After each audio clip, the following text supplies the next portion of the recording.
Howdy, howdy, everybody. Hope you're all doing very, very well. Good to see you, Malkavian24, Blurb Freak, Mr. DNA. Howdy, Tom. I don't know where people are getting The those 6'4" damn ninja. Advent burgers, but if I find another rapper stuffed under one of these command consoles, there's gonna be hell to pay. Thank you so much for the 12 months. Full year of Twitch Prime with a shiny new badge to go with. New home and a new ladder challenge with the same old smug sense of superiority. Great to have you here.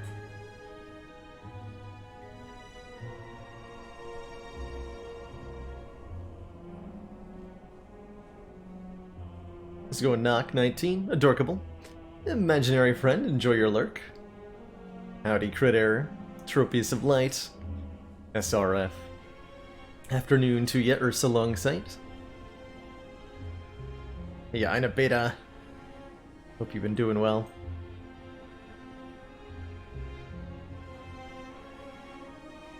How's it going, Isla Cruz? We got our safety harness on and everything, so hopefully the falls won't be too bad today. Hey, a video game despot. Definite upside to being stuck at home is being able to put the stream on while you work so you don't miss the first half. Amen to that, Ursa. Glad you're able to tune in with the current circumstances. And hope the stream helps you get through the day. Hey, Anawab. How you doing? Howdy, Zoothus. DJ Sopal. Happy Spider Bat, hello. Loving the Baylor Derp. Not too many folks like the, I don't see the Baylor Derp get a whole lot of use, but I like it. I like it. Let's go and get jiggy with it. Red Winds. Commander, we've doing just very received wonderful. the support of another council member. Wednesday? It is Wednesday. When did it become Wednesday? Oh well. Being here, all Flirt Freak wants to do is drink tea and watch Baylor instead of homework. That's pretty much all I want to do too. I might actually make some tea. That sounds lovely. Hey, Striker Ninja. Hollywood, thank you so much for that Twitch Prime sub. Welcome to the council, starting things out with a brand new sub. Love it. Tropius of Light and Flo demanding their morning dad joke.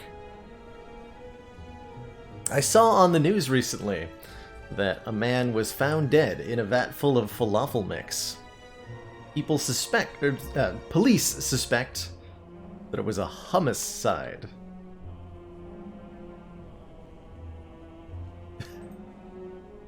And number 2, I also saw a personal ad in the newspaper for a girl who wants to tie somebody up and cover them in chocolate and caramel.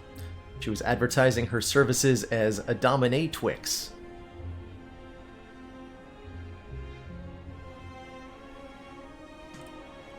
Storm just started playing Astroneer.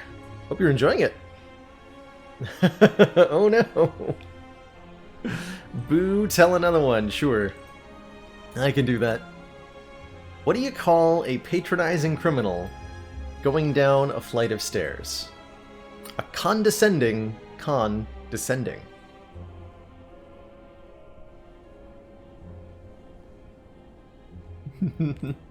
Hope you're all doing very well on this lovely, lovely afternoon.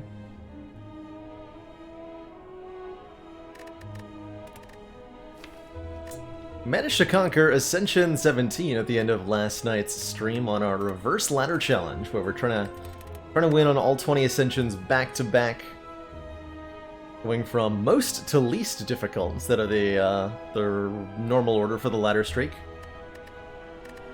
This one was a pretty strong silent run. We struggled to get block. Really struggled to get block. So we had like escape plans and a finesse and some sucker punch and stuff, like just kind of pulling block out of the distant corners of the deck wherever we could find it. And that almost worked.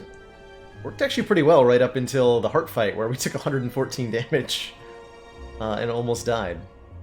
But we didn't die. So we're here now, alive, and ready to tackle Ascension 16 on our reverse ladder challenge.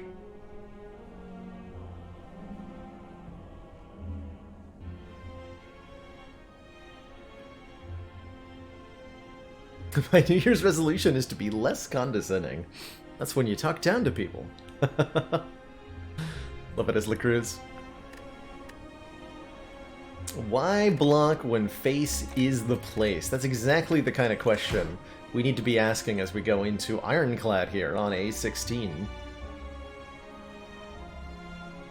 So we're losing the modifier of normal enemies having more challenging movesets and abilities, which is definitely a relief to be past. You know, enemies gain less strength, they use their abilities a little bit less quickly in combats, and we should in general be able to get through most hallway combats with a little bit less health loss, which is pretty exciting as we continue to relax the difficulty modifiers here. Choose a rare colorless card, you say? Oh, we're gonna... Bit of a spicy start. I can see a 4 fire 2 elite path up the right here that hits some stuff. If we wanted to fight 3 elites, we would have to fight 2 of them very early. I don't think that's a reasonable thing to do. So I like this path on the right side. Hit this fire, fight these 2 elites. Hopefully have a reasonable time of that. Nothing wrong with a choose a card start here. Just get a little bit ahead on the deck assembling. Pick up a block card, pick up a damage card, pick up power and flame. If we tried to snipe an elite, we could probably get this elite for free, actually, quite reliably. Snipe this elite, then tackle this elite, and then from there maybe take on the burning elite. Could be something we do. I think it's current streak. Is that the one? That's the one.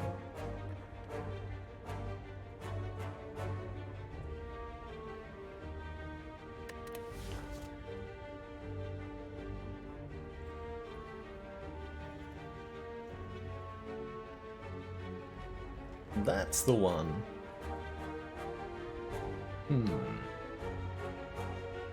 I could see random boss relic being good too here. Legitimately, all of these starting bonuses are pretty acceptable. Hey, White Fang, yep, you've just caught us right at the beginning here. So it is indeed the first run of the day. Rare colorless card could be Master Strategy, Apotheosis, Hand of Greed, Violence. These are all pretty good rare colorless cards.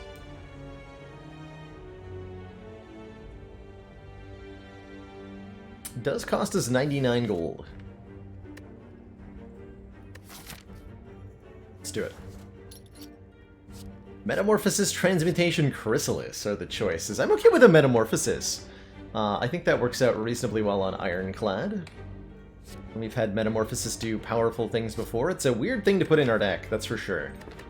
But it can be strong. Let's do it. Okay, that is going to lead us along this more upgrade-heavy path going into Slime Boss. Certainly an awkward card, but is it really? When it gives us a free bludgeon, how can we complain? How can we complain? I don't think we can.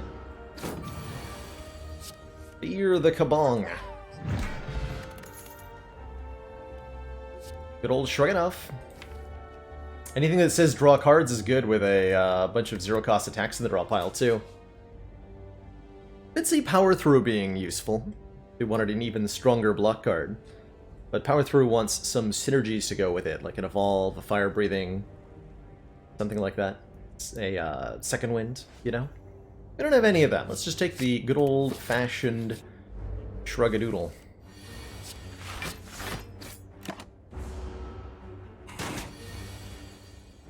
Commence the kabongening, exactly. Oh man, the kabongening indeed. Real. Metamorphosis always give a rare card? Nope. It's 3 totally random cards from the Ironclad attack pool. Love the Pommel Strike in particular, more card draw to go with the Metamorphosis, I think is going to really serve us quite well.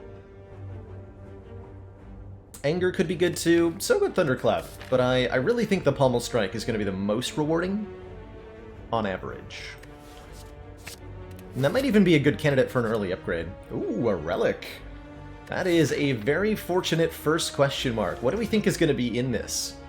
As a medium chest, there are 3 chest arts, small, medium, large. This is the art for the medium ones.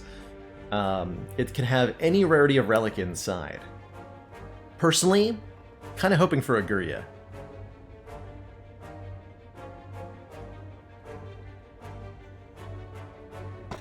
The Sundial. Every 3 times we shuffle the draw pile, gain 2 energy.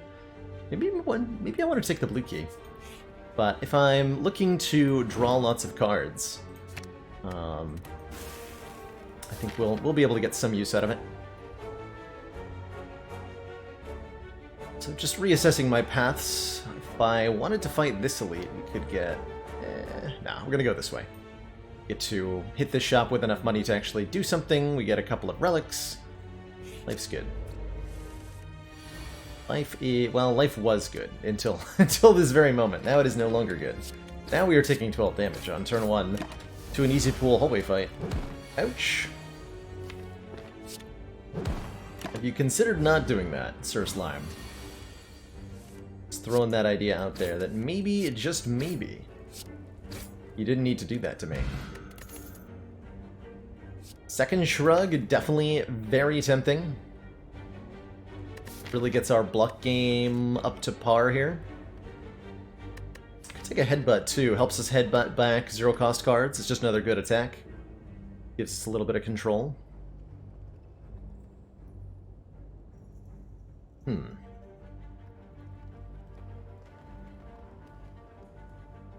Really good options here. Like either of them. Yeah, we're hoping to draw Metamorphosis turn 1 against Gremlin. I'm hoping that we're fighting a Lagavulin, quite frankly.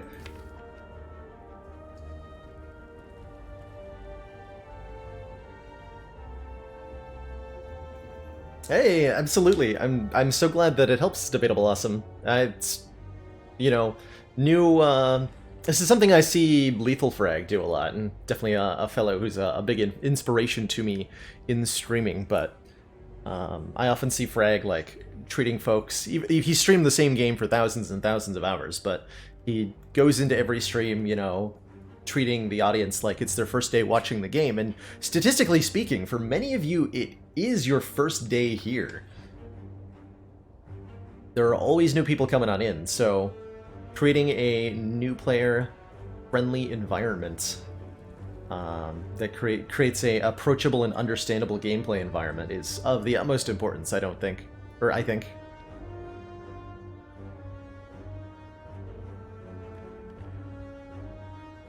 Hey, welcome to the channel, Zuthus. Glad you could be here. Always nice to see a first-time viewer who is a 6-month subscriber. That is the kind of support standard I'm looking to set in the channel. So... everybody else who's new here, please subscribe to me for 6 months immediately. And, that would be very welcome. I'm gonna take this headbutt, I think. We just guarantee us against the Gremlin Knob here. Actually contemplating a bash upgrade, but let's get this Pommel Strike upgraded right now.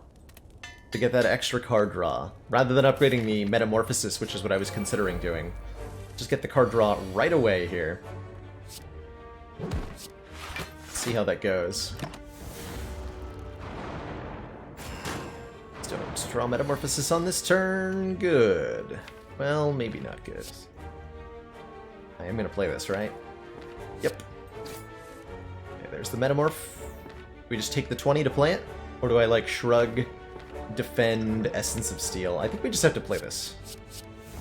Yeah, that felt right. We'll take the 20, but that should be pretty much all we take here.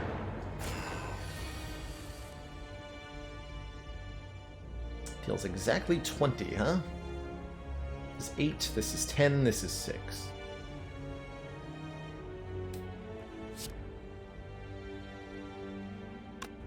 Actually kill the middle one here if I wanted to. So I'm doing either 26 or I'm doing 24. Waste slightly less damage this way.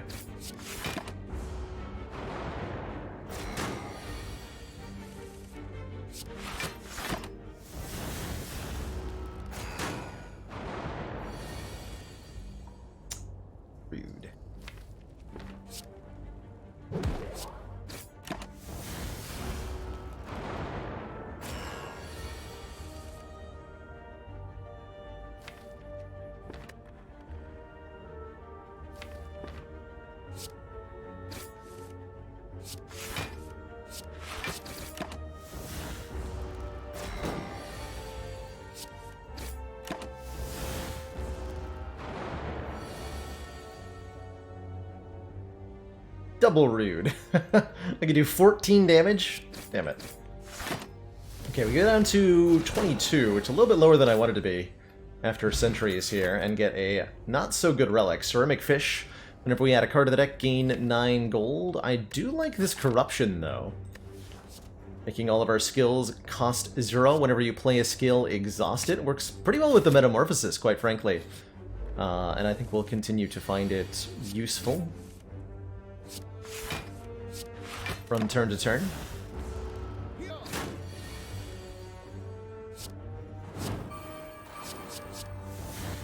Like that. Take another 8 here.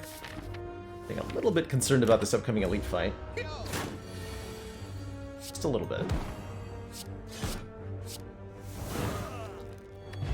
Okay, Blood Potion makes this a lot safer there. Torn between True Grit and Iron Wave. True Grit pairs nicely with Corruption. Helps our block game, whereas Iron Wave is an attack that also blocks. It's a nice thing to have once Corruption has exhausted most of our skills from the deck. D12 wanting a chemistry fact. Today's chemistry facts are about the element Dysprosium. Dysprosium is a bright, soft, silvery white rare earth metal. It tarnishes slowly in air at room temperatures, and it dissolves in acids. When present in molecular compounds, it's usually found in a +3 oxidation state. And Dysprosium is notable for having one of the highest magnetic strengths of any element. Made up that name, didn't I?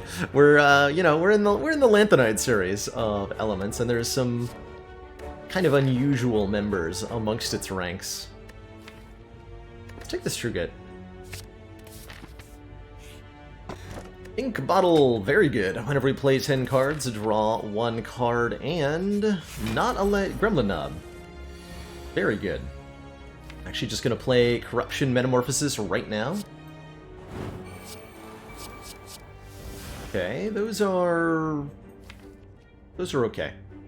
Whirlwind is not free, so that's not great. But I think we can win this fight. Probably.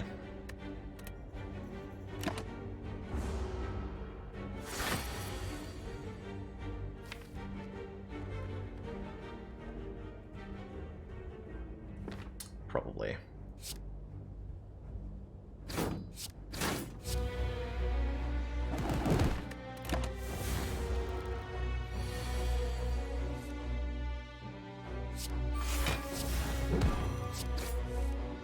Nice.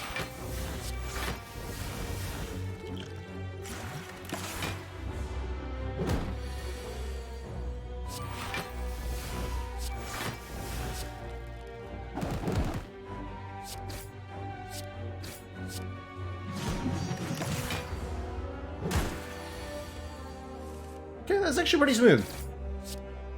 I have no complaints about how that went. We got ourselves an Unceasing Top. Whenever you have no cards in hand, during your turn, draw a card. That's kind of interesting with the free attacks made by the Metamorphosis.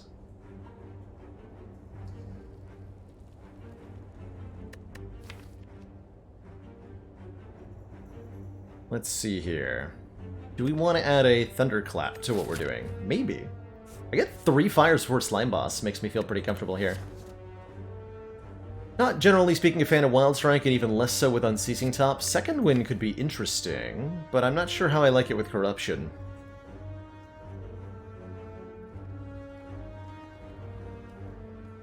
Top plus Sundial? Yeah, there's some kind of theoretical plan forming here, isn't there? Kind of cute. I'm gonna go with a T-Clap. And we're gonna go ahead and I think we're gonna upgrade the Metamorphosis now.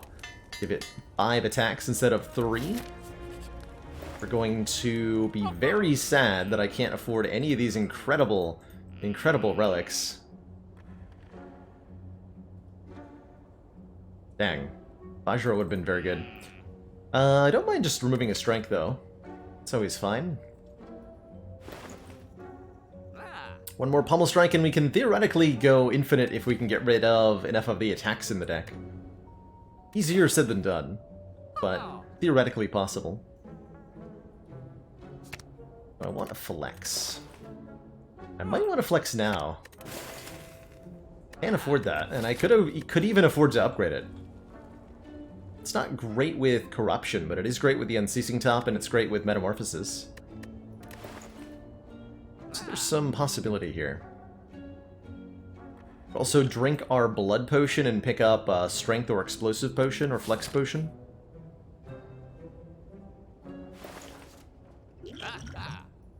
I like that for the slime boss fight. Let's upgrade the bash. Nah, we picked up Thunderclap, so I didn't have to upgrade bash. Make corruption cheaper, that's probably worth, although we should at least wait until we find out whether we're getting a Snecko Eye.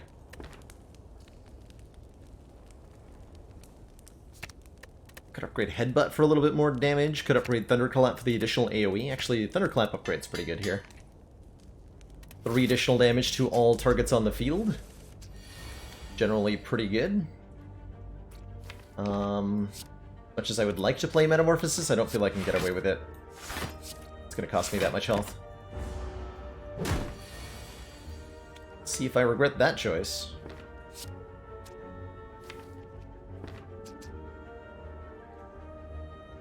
Strike. We get Sundial value next turn. I'm gonna Bash Strike.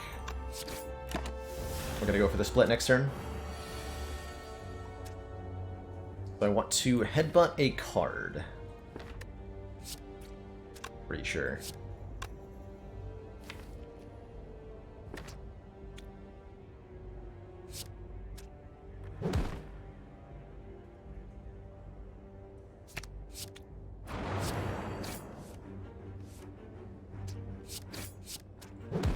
That's better. Thank you, Sundial, for that one. Appreciate it.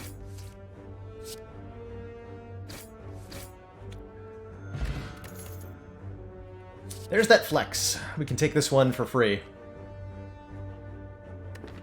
I do like it. Warcry's not bad either. Pummel without any strength is kind of whatever. Let's take and upgrade a flex here. See how this goes for us. Hey, please welcome. Sorry for the spoilers. Glad you enjoyed them, though. We have ladder streak vids. Uh-oh.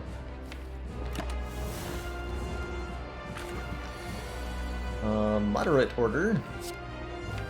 With no attacks coming up next turn. Wait. I have an idea.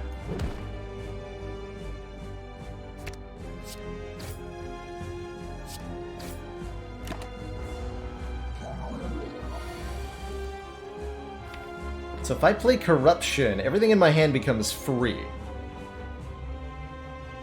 And all the attacks Metamorphosis adds to the draw pile are also free. So I should be able to... Corruption... Add all those to the draw pile. For free.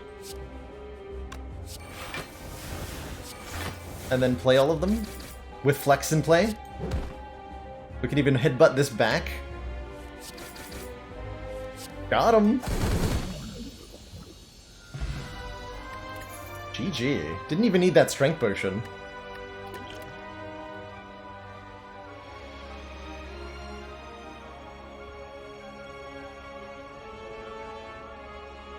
GG. Does it want a bludgeon? I don't think it wants a second corruption. Nor does it need a berserk.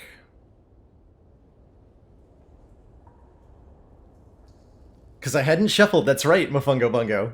So we got all of the attacks right on top of the draw pile, where Unceasing Top was more than happy to draw them for us. Beautiful. Beautiful little combo there. Bludgeon would be bad with Unceasing Top.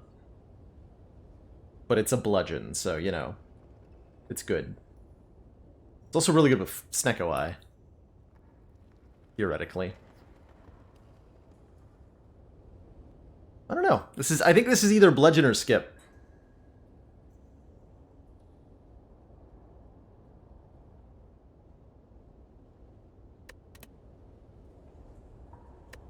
Why not the Berserk? We have enough energy generation from cards already in the form of Corruption, mainly. Corruption and Metamorphosis are both cards that are kind of essentially generating energy efficiency. We don't need more of them. And that's what Berserk is doing, while also having a downside to it that we'll struggle to mitigate.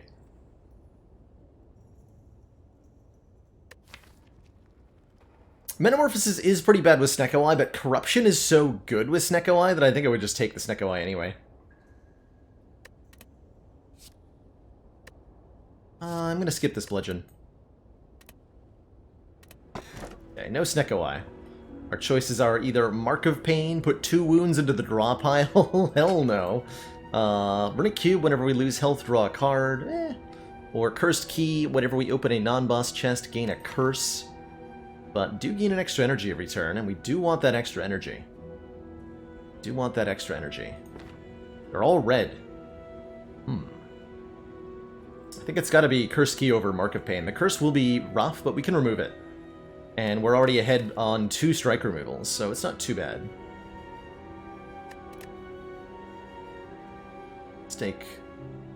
If I had the med kit, yes, I would take a Mark of Pain. If I had a medical kit or a reason to believe I was about to find one. But in the absence of that, I think it's gotta be the Cursed Key. Okay, Fire Elite Fire. Into... way more fires, or a couple more elites. Can get another card removed at the shop, potentially.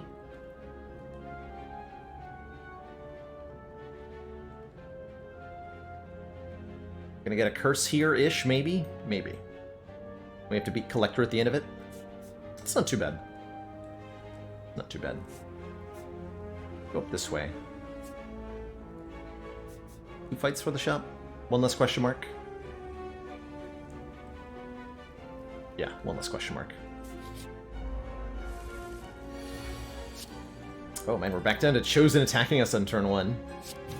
Interesting.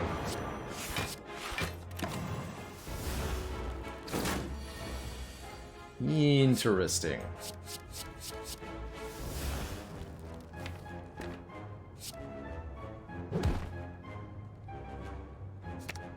Gotta be careful with the Chosen here, as once this Hex is down, every time we play an attack card, or play a non-attack card, excuse me, Chosen will add stinky stuff to our draw pile. Not so good.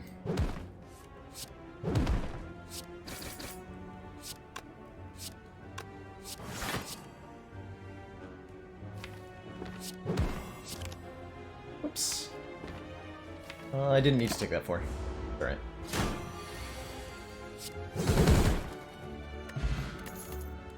Another Pommel Strike sounds good. A Rage could be good too. Whenever you play an attack this turn, gain 3 block. It's kind of cool.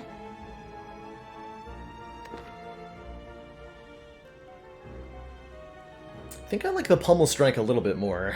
We can't rely on the Unceasing Top most of the time. So getting more card draw is going to be good.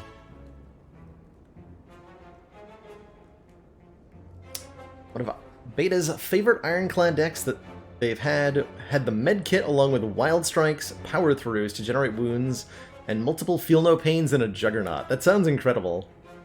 Good sir. That sounds incredible. Take the Pommel Strike. Though at this point, I would probably take the next Rage that I saw. These birds only take 3 hits to knock out of the sky. That is incredible relief. I'm gonna top up with a regen potion here. In the expectation of finding another potion soon.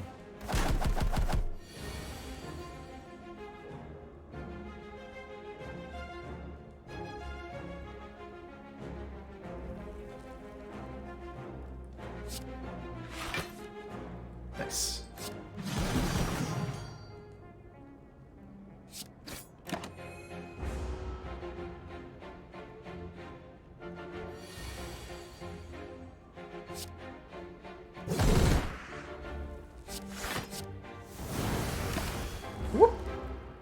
right, we have a unceasing top.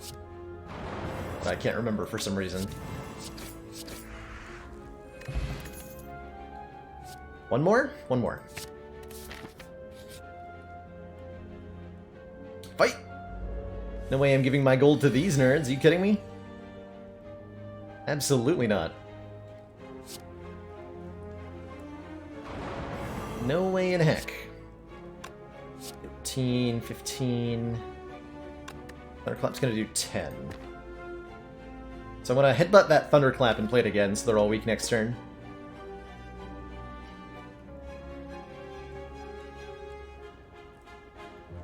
Or vulnerable. Fortunately, it's not gonna work out the way that I want it to.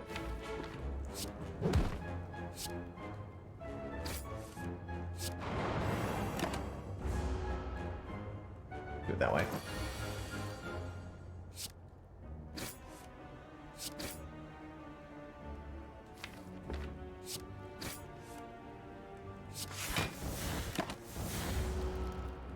Hopefully I'm able to kill Bear here. Looks like it, yeah. Smooth fight. We get ourselves a red mask, applying 1 week to all enemies on turn 1. Happy to tank another shrug. Another... saying I say a little bit less often than, you know, if you've got a runic pyramid on silent, take every piercing whale you see. But equally true, if you've got a corruption on Ironclad, take every shrug it off you see. The skill that draws cards is very good, and boy is other stuff in this store very good. This store's hilarious, actually. Brimstone? Hi there, Brimstone. I don't think I'm going to be taking Brimstone today. Well, not on this run, anyway. If I could buy the Reaper along with it, then maybe? Maybe. More immediately interesting to me is this Feel No Pain. Whenever a card is exhausted, gain 3 block. That pairs so well with Corruption.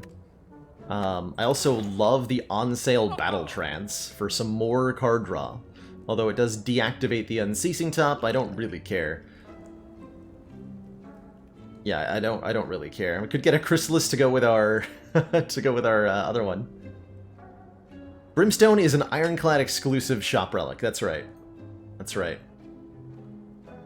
Every class has, I think, one class-exclusive shop relic. It's the Twisted Funnel for Silence, the Runic Capacitor for Defect, the Brimstone for Ironclad, and the Melange for the Watcher.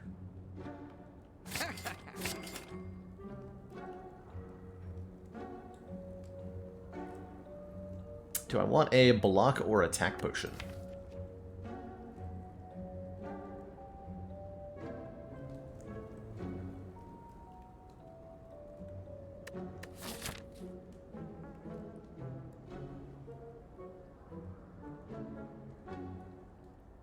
Spire info not have Melange?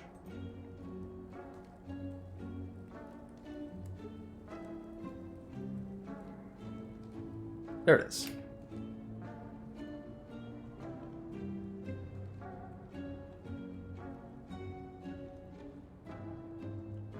And that's right, Uggs. There's no way, not even with the custom modifiers, not even with Prismatic Shard. There's no way to get relics from another class. This council is pleased to see our continued support of this project has been worthwhile. Gold Chains, Gold Shirt, thank you so much for the 2 months of Twitch Prime support. I'm going to be fighting an Elite next. Let's take a attack potion. Hey, ooh. Oh. A man with an eye patch and a devilish grin strides up to you. Hey there, stranger. Interested in advancing science? He offers us 3 different drugs that we can try, and at no point are we given any opportunity to say no to any of these. We have to take one of them. Because that's just the kind of people we are, apparently. Do I say support? I do say support, yeah. It's support in the form of a sub. Free science. You can take Jax to give us strength at the cost of our health, and I think that's pretty good here, actually. Jax is permanent strength, And it's a zero-cost card in a deck that has, quite frankly... Look how many of our cards say draw a card on them. So a free card is pretty good. Transforming 2, I would remove probably 2 strikes. Turning them into who knows what could be really good. Like, this could be Feel No Pain Juggernaut or something ridiculous. It could be Offering Reaper. It could be anything. Or we can adjust mutagens gaining 3 strength on turn 1, which is also pretty good. Having a hard time not just taking jacks, actually. I think some strength will go a long way here. I'm gonna do it. I'm gonna take this man's drugs. And we're gonna upgrade this man's drugs.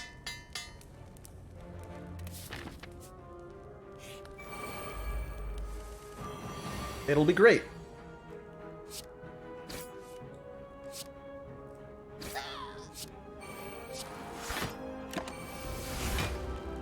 Pretty good start there. We managed to knock out one of the gremlins so that we don't get attacked on this turn. Here we get to play Corruption and Metamorphosis. Feels great. Oh boy. A free copy of Anger. Just what I wanted.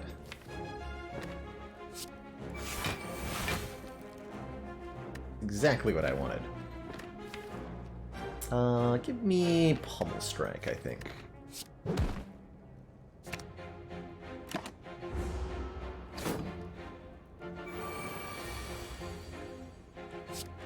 Ends up exhausting, so we gain some block out of it. That is a lot of angry gremlins, oh my goodness. Why are you so angry? Gremlins.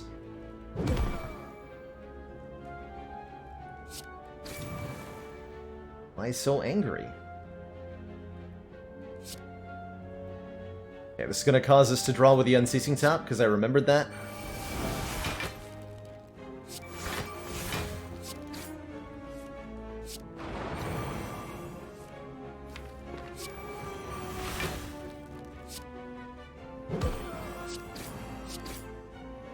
And then we stop because of Battle Trance, which is fine.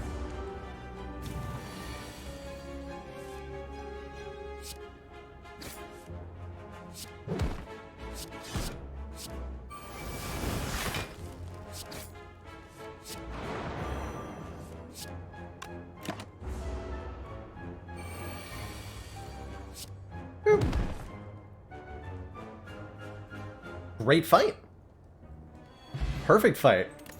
We now get a Mummified Hand whenever we play a power card. A random card in our hand costs 0. We have 2 powers so far. That could be useful. We're offered a Heart of Iron, which is really good. And I love the double tap. Playing our next attack twice. We can upgrade that to play our next 2 attacks twice. Pick that up. And I'll take the Heart of Iron over a Colorless Potion pretty much any day of the week. Tire deck already costs 0, pretty much. Thinking about upgrading Corruption here. The True Grit upgrade feels good as well. The Feel No Pain upgrade feels good as well. Let's get Double Tap upgraded. Make that free. Or not free. Make that better. So with full health and 2 potions, do I go for 2 more elite fights, or do I go for 3 upgrades? I think it's 2 more elite fights. Yeah, it's gonna be 2 more elite fights. Not sure if I'm going to open this chest. Depends on the size. Small chest, no immediate removals being offered. I'm going to pass on this. We'll open the chest in Act 3 to get the blue key. Yes, if you play Corruption with the Mummified Hand, it'll only target non-skill cards. That's right. So the Corruption... Another way of asking that is, the 0-cost reduction from Corruption kicks in before Mummified Hand chooses what card it's going to target. So Corruption and Mummified Hand work really well together for that reason. Oh, beautiful. What a beautiful opening hand. I think I'm going to use my attack potion here. Hey Lilistreus, glad you found the channel and glad you've been loving Slay the Spire. You know, 3,000 hours in and I'm still finding new and enjoyable ways to play this game.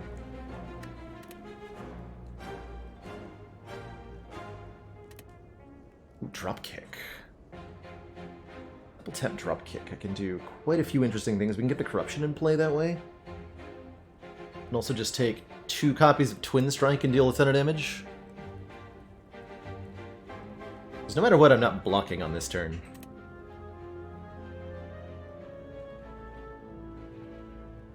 This is going to be double tap Thunderclap.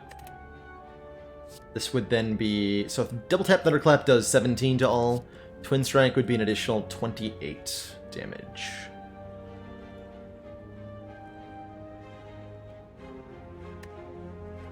Dropkick unfortunately won't draw many cards because of the Battle Trance's no draw effect. So we don't get the draw, we just get the energy. And I think that means we take the Twin Strike. But yes, we can double tap that dropkick for bonus energy. It'll let me play, like, the bash. Otherwise, we're going to do double tap, Thunderclap, whatever's from the attack potion, Pommel Strike, Strike. If I double tap the dropkick, we additionally get to play bash. So, is the additional damage from Twin Strike more damage than bash would be? Yes, is the answer. So we take the Twin Strike.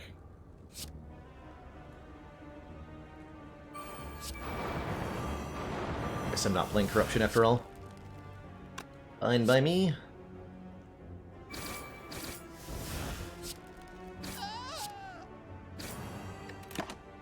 Take our beats.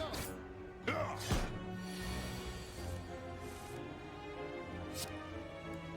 think I can avoid using Jax here. Oh, this card draw. So beautiful.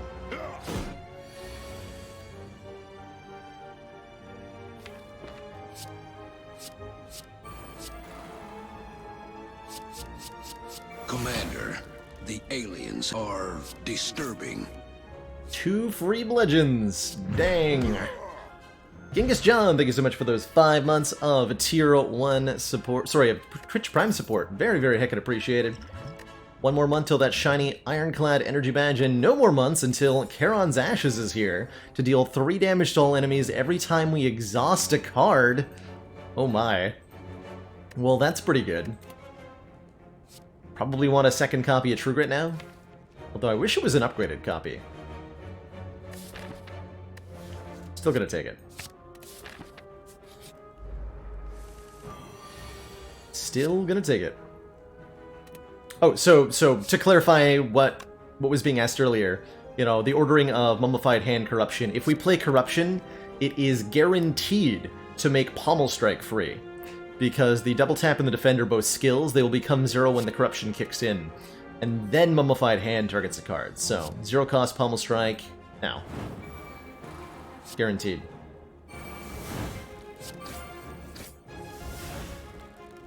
Guaranteed. I just play these for the exhausting damage. I'm not sure. Let's say no. Am I interested or excited for the new XCOM? Cautiously interested, yeah, D12. I have heard of it, and I am intrigued by it. And I'm hoping that it'll be good, but I have no idea. Haven't got a clue.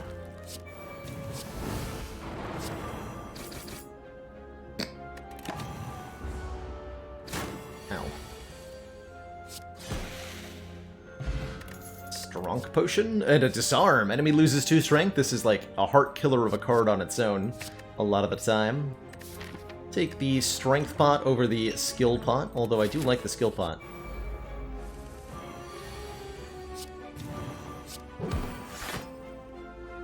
Could spin.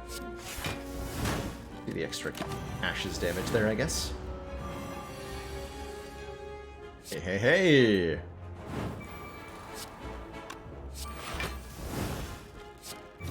See what we got going on here.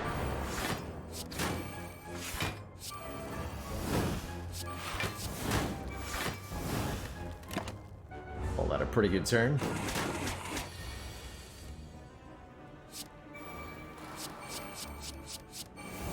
So Snake Plant would on a 20 be attacking us again here, but on below Ascension 17 there's a chance that it does debuff attack debuff rather than debuff attack attack. Lucky for us.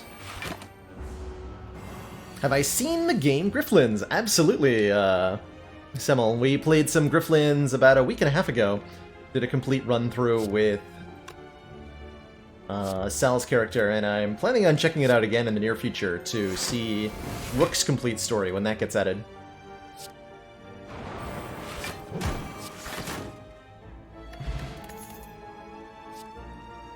You've got a corruption. No such thing as too many shrugs.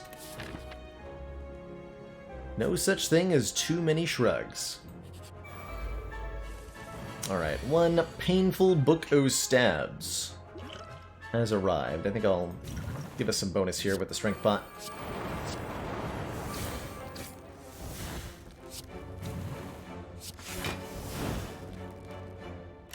A little bit here, but I'd call that an extremely good first turn overall.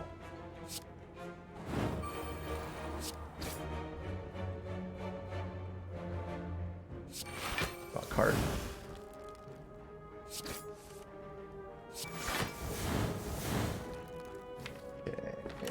Not quite the order I was hoping for. It took a little bit more damage than we needed to, but we're still fine. Still totally fine.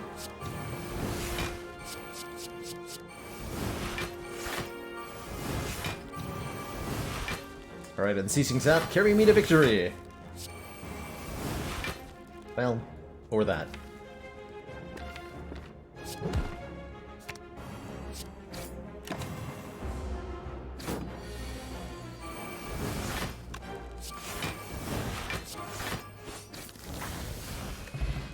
Wriggle Pillow heals us for more when we rest. That's alright. How do I feel about an Intimidate? We don't have any other weak sources, so I actually kind of like it here. And it's an exhausting card. Normally not as hyped about this card, but when you see sources a week, you should seriously consider taking them. Especially if you have an upgrade to spare, which we currently kind of do. Although we could upgrade things like the Pommel Strikes to make them a lot better. We could upgrade these True Grits, we could upgrade Disarm. Okay, I have a lot of things I'd like to upgrade, but still a pretty good upgrade. And take it. I'll take it. Let's see, is this Defend, Headbutt, Pummel, Defend, take 6? I'll try to do better than that. Hey, I did better than that. Good for me. Well, I did exactly as good as that, but I did more damage. I think. Kind of.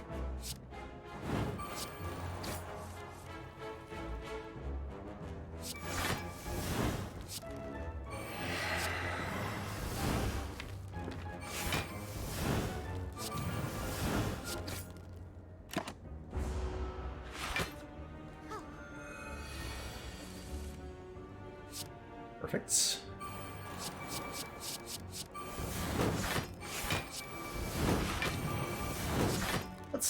Let's discard this Battle Trance and try to use the Unceasing Top instead. See how that goes for us. Bang! Pretty good, looks like. Nice Fiend Fire. I don't want to play that. Losing health? No thank you.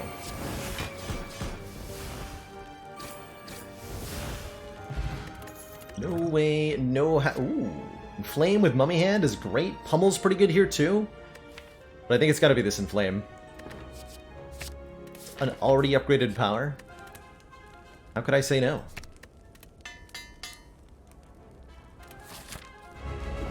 How could I say no?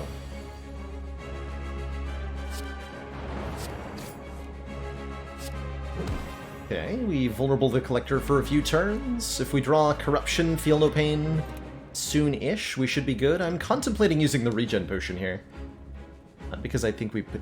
we'll hold off on that and try to use that at the start of Act 3, if possible. Double tap, Headbutt.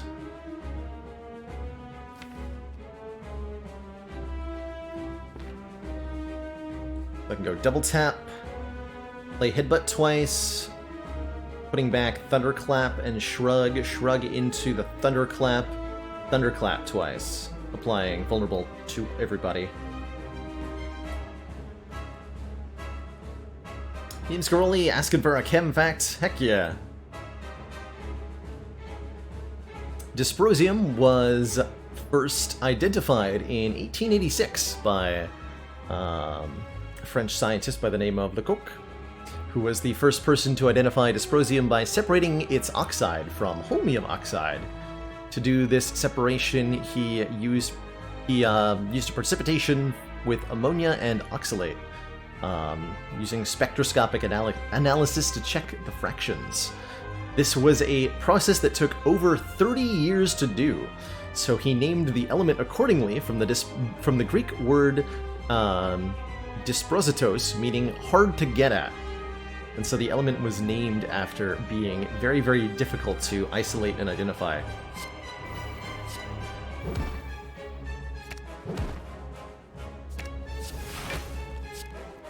Oh, I did that math wrong. Clicked on those in the wrong order.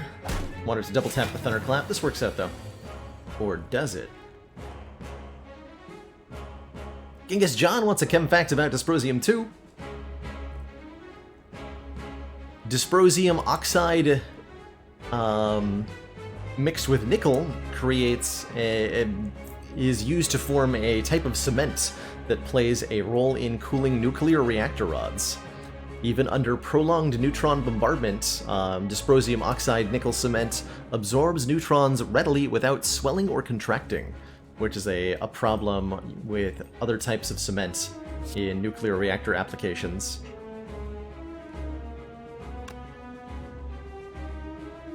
Yeah, 30 years, quite a patience exercise. There have been a number of scientific experiments done that took like egregious amounts of time for the folks involved with them. It's a pretty impressive display of dedication to one's scientific craft to have that kind of patience, I think.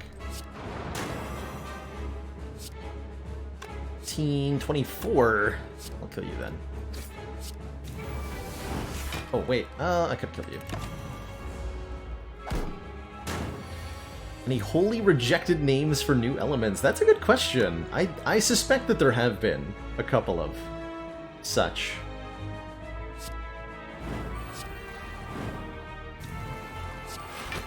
I would suspect that there have been.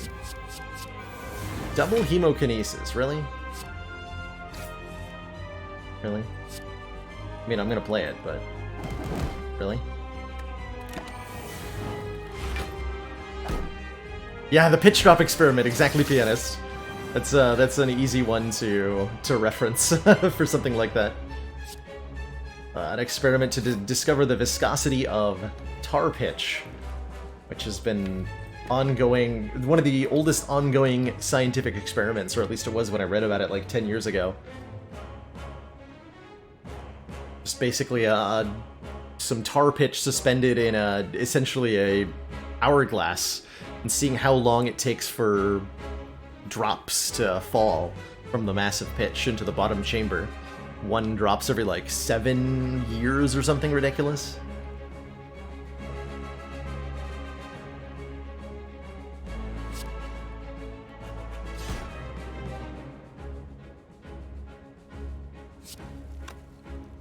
I think I'm gonna exhaust the Reckless Charge, so I don't have to get the Dazed into the draw pile, which would mess with the top here.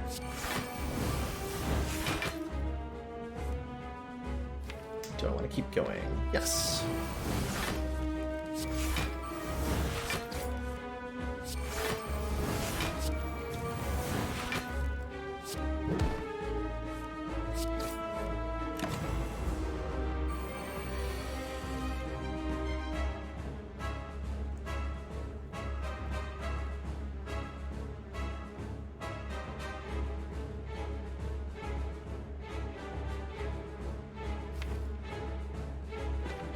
Well, this is terrifying. And Lodestar 81 coming on in with the last chem fact for the day. Along with a little bit of cesium iodide and mercury bromide, dysprosium iodide is used in medium source rare earth lamps, sometimes known as MSRs, which are discharge lamps, where the dysprosium iodide emits a range of frequencies, giving a good color rendering of light. This helps broaden the emission while the mercury bromide reduces corrosion of the bulb. These lamps have applications in the film industry because the lamps have high luminous efficiency and can be dimmed appreciably while still maintaining the same color temperature. So you can dim down their lighting without changing their color, which is an important thing for filmmakers, and apparently not easily achieved. So the real question is, can I kill the Collector on this turn? And this bash is going to give me a hard time of it, I think. We have 4 energy in hand already. Lots of stuff we can draw into. All depends on what's on top of the deck here. I need to block for 44 to stay alive if I can kill one of the minions. Let's see, Thunderclap is 12 plus 13 goes to 19. Let's do some basic math here. How much damage do I have in my hand right now without drawing any cards? What do I get? 12? Plus, we're weak, so I have to do the math by hand here. Damn it.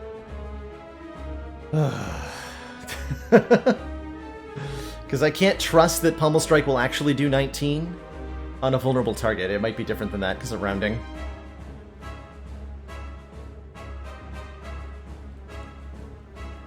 Okay, so Pummel Strike is base 9. We have 9 points of strength, so 18.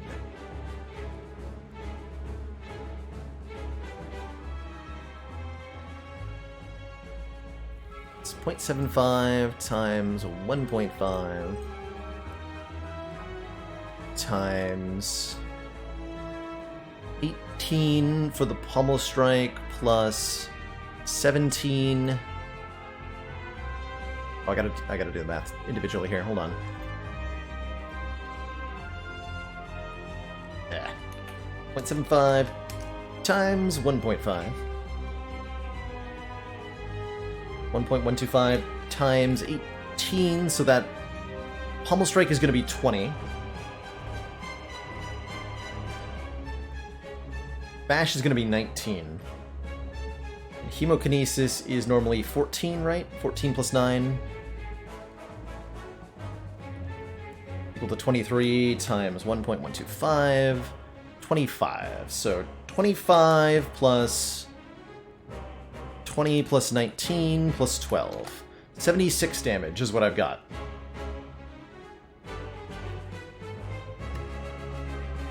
$76. That's not a kill on Collector, but it's damn close.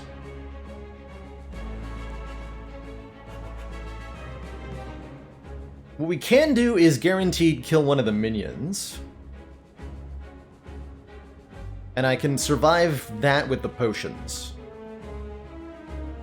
So I think that's the play.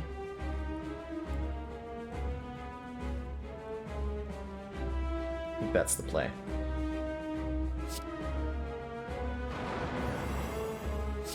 Verify 25. 20.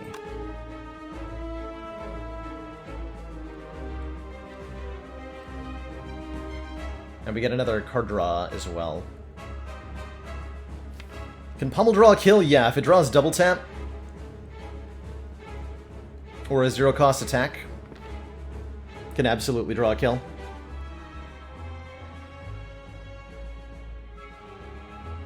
So I think we probably do want to Pummel Strike the Collector.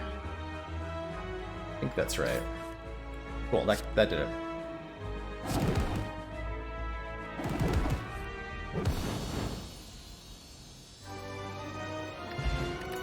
Good.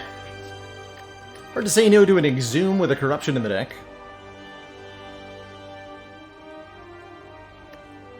GG. That was a sketchy fight. A little bit sketchy in the last turn. You know what would have helped there is Frozen Eye. This deck would love a Frozen Eye. This is the third Corruption we have seen. I don't think we need more than one of them. I do like this Exhume, though. Gets back Disarm, gets back Intimidate, gets back Jax, Flex, you name it. Metamorphosis, even. Scary as the Silent Heart fight? No, not quite as scary as that. Not quite as scary as that. Oh my. Pandora's Box. That's interesting. I would love to Pandora's Box glitch here, just to get rid of all the strikes and defends. Take Black Star for extra relics off elites. You can also just take the Black Blood here for 12 health at the end of each combat.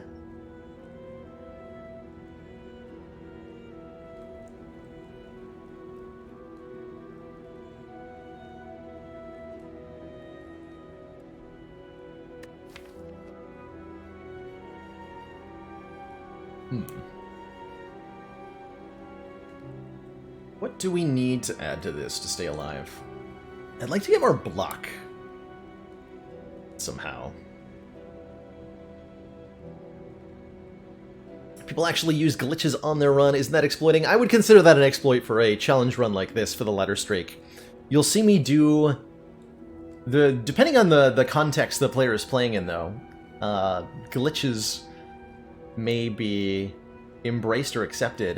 Like, for example, in speedruns, it's totally widely accepted that in a speedrun of a game, you can use whatever is possible within the game engine without modifying it to go faster. And so glitching card rewards to avoid them, for example, is totally on board if you're speedrunning Spire.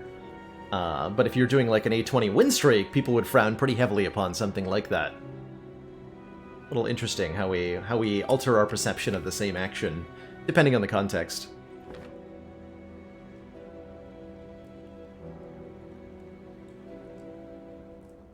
What about a speedrun of the ladder streak? Now you're asking the right questions. It's a late Black Star. And yeah, there are glitchless speedruns too. These defends are okay. I'm gonna take the Pandoras. I'm gonna see what we get here. Second feel... Oh, yes! Feel no pain, Dark Embrace. Say no more. I don't care what the rest of these cards are. That we have these two is, perfect. Perfect, perfect, perfect. We also just got a bunch of gold from Ceramic Fish, by the way. Every card we transformed was 9 gold, so that was a 7-card transform. That's 63 additional gold for us. Pretty significant. Pretty significant. Okay, we have to take the Burning Elite, this one, which means we get to go to this store, which is great. Let's see how we do. So the Pandora's Glitch, which we were just talking about there a second ago, is when you've got the cards on screen, you can avoid adding them to the deck. So the 7 cards that we were looking at, you know, Perfected Strike, Twin Strike, Combust, Feel No Pain, Dark Embrace, Eversoul, Rupture, we could have avoided adding all 7 of those to the deck and just ended up with no strikes or defends remaining by glitching out the card reward. You go to Abandon Run and then hit Escape twice, and you'll leave the current situation, so to speak. How much easier would the ladder streak be if I allowed glitches, save quit, and such things? It would definitely be quite a bit easier with save quit allowed, for sure. For sure. It would be easier with save quit allowed. So headbutt the True Grit. Play the True Grit. Whiff the... I was hoping we'd hit burn, but that's alright.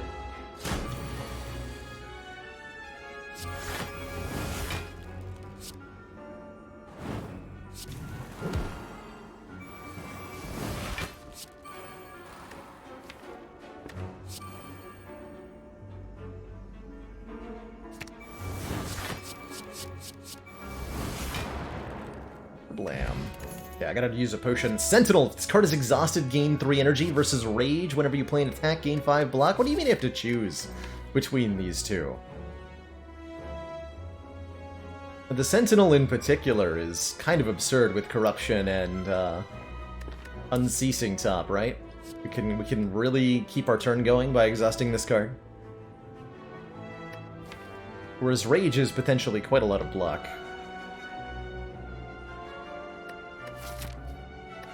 Notice we got both Combust and Rupture. That's actually kind of cool.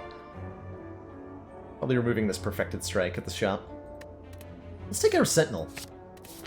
Oh, I did like that Rage, too. Dolly's Mirror. For, you know, when we want yet another Feel No Pain. I'm thinking about. Which boss are we fighting? We are fighting the Time Eater. Which is going to make things a little interesting for us. Not impossible, mind you, but definitely interesting. Double Jacks. I like it.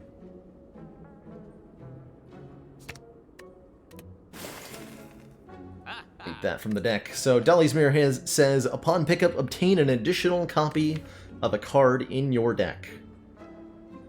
Numerous good candidates. I wish we had an upgraded Feel No Pain so I could duplicate that. We do have a Dark Embrace, as of the Pandora's Box.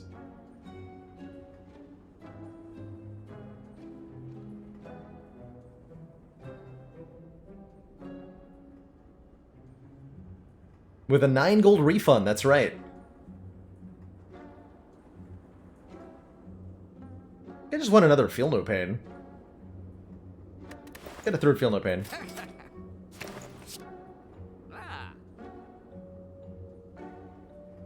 Discovery, maybe? Actually, Discovery's pretty good, too. But we're gonna go to this shop. I'm gonna save my money.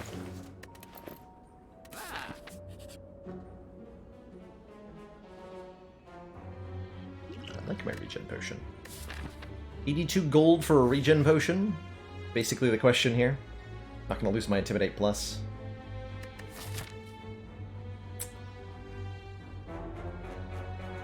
Take the gold.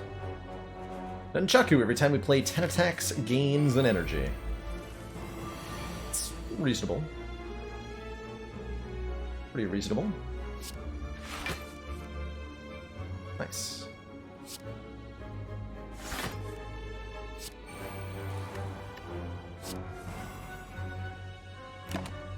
Maybe not that nice.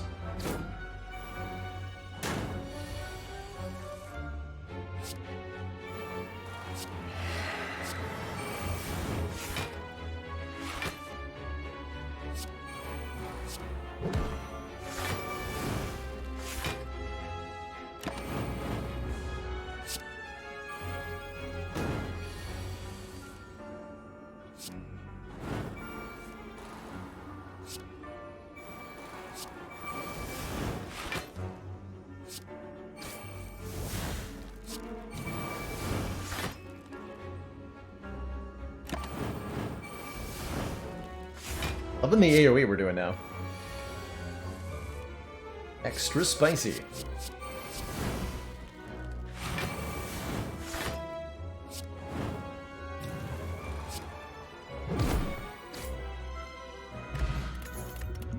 Steel's good. Another Sentinel is kind of interesting. Another Battle Trance is an option. Although with the Dark Embrace and the Unceasing Top, I'm starting to see that Battle Trance is quite a downside at the moment.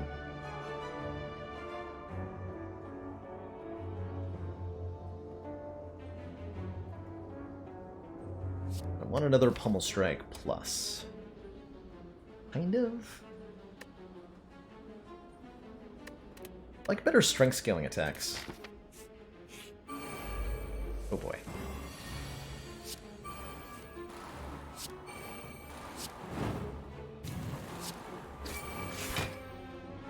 Okay, we're just gonna let that happen to me. Use the Essence of Steel to make it a little bit less painful. Every time we damage Writhing Mass with an attack, they change their intent, which can get pretty scary pretty quickly.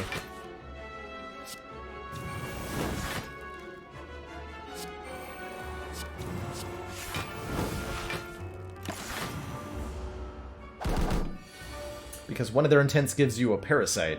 It's this one.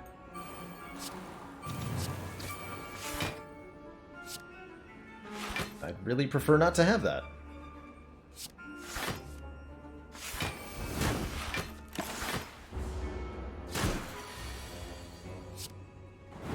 I can exhume the Sentinel for like a maximum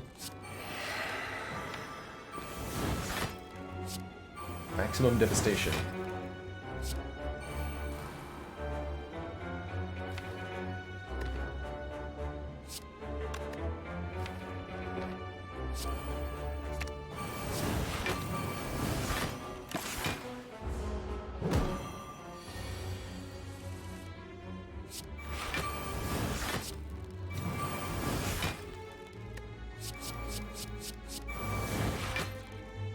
is incredible.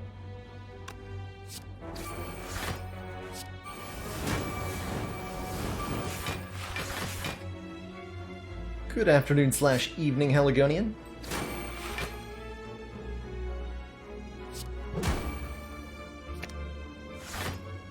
Oh, don't do that one.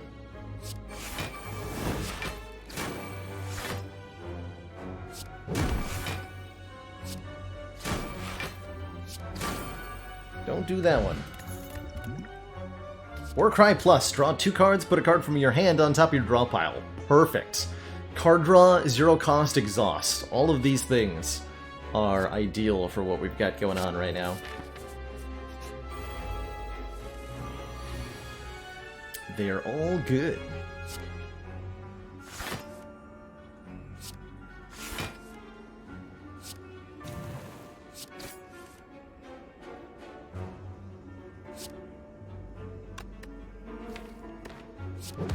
Shrug back for next turn, please. Okay, didn't do the multi-attack. I appreciate that immensely.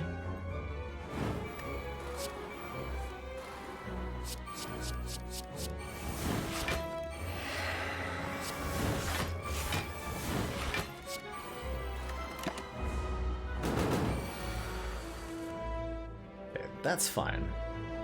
I think. This is fine? This might not be fine.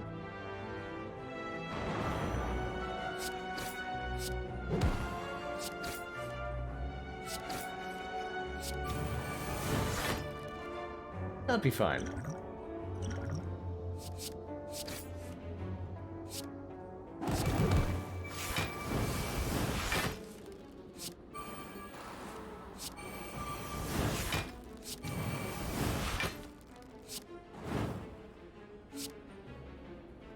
Got him!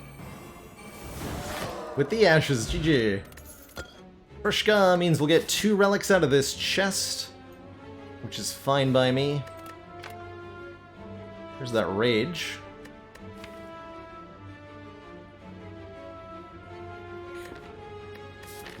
Still not like that excited about a rage. Rupture Plus is free and makes another card free, which is cute. But I don't know if I actually like it. Works with the jacks. More strength gain.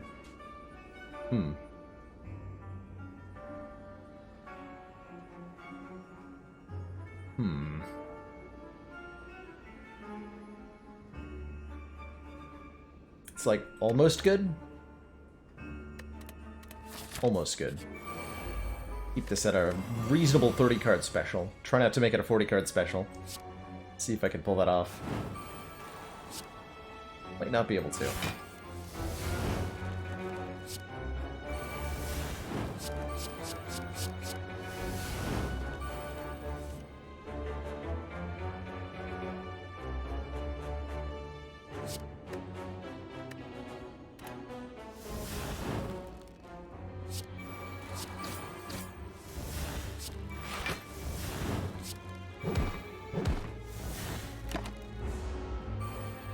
Turn.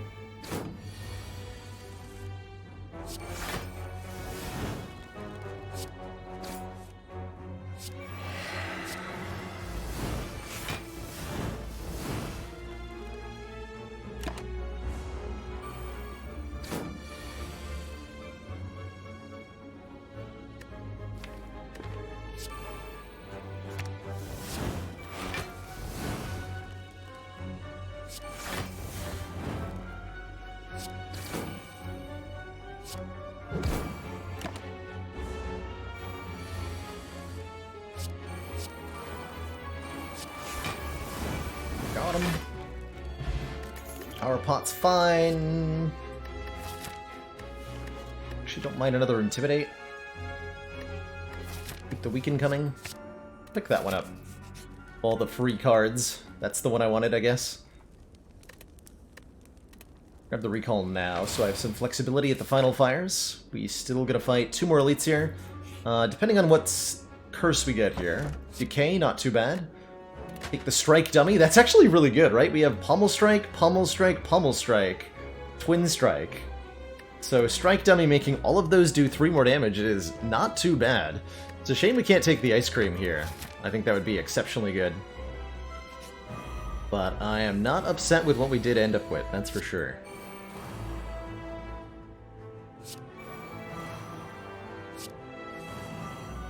Rip the ice cream dream.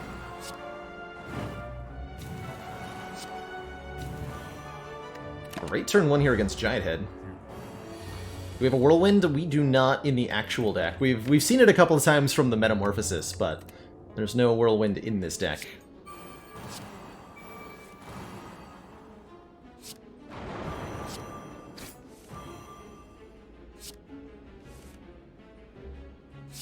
On top, draw a card. Yeah. Should stop playing cards for the moment. Stop playing cards for the moment. Sever Soul gets rid of Decay and Sentinel. Nice.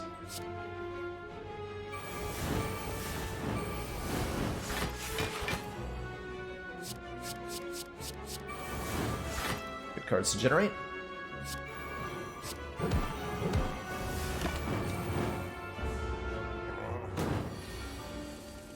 Next turn, says the Giant Head. I will totally kill you next turn. Joke's on him, there won't be a next turn. Well, there might be.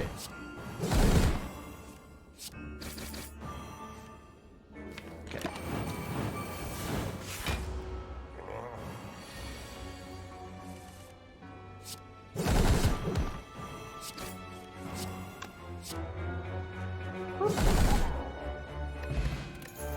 Omamori negates our deck's 2 curses. You're a little bit late, Omamori. You're a little bit late. So are you, Feed. Come on. Don't be like that.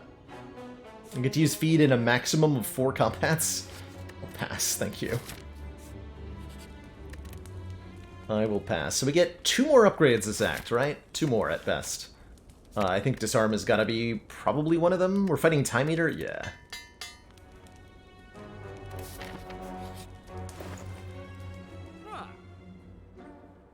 How many copies of Rupture have I been offered? Do we have any use for a Panacea? Not really. I'm totally cool to just remove this Decay.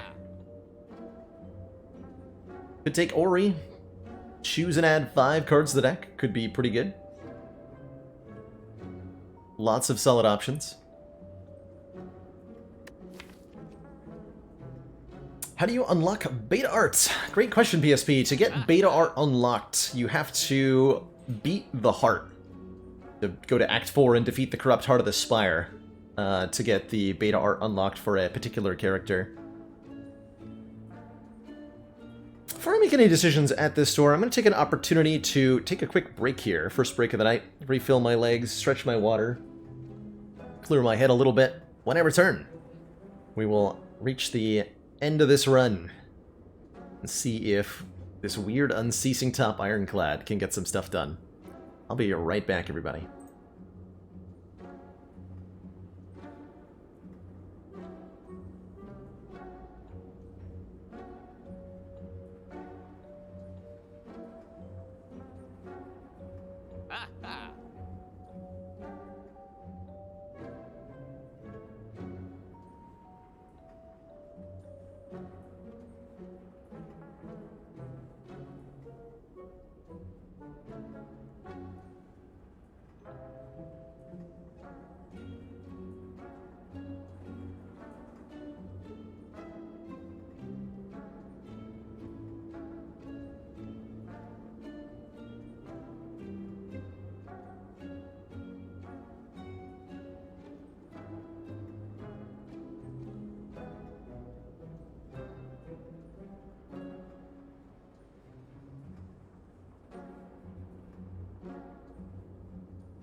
Alrighty, everybody, we are back. Thank you so much for that moment of patience.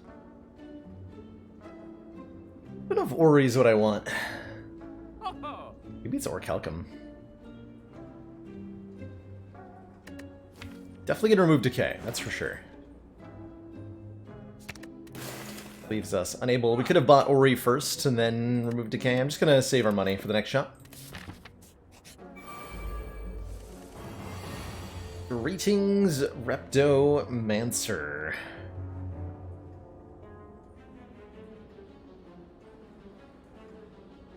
See, if I go Dark Embrace, Sever Soul? Kill one of these daggers? We just want to get the powers in play here. Basically.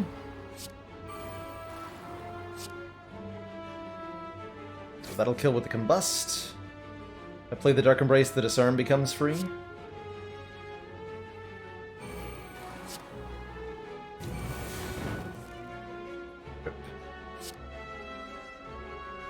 Let's kill both daggers, though.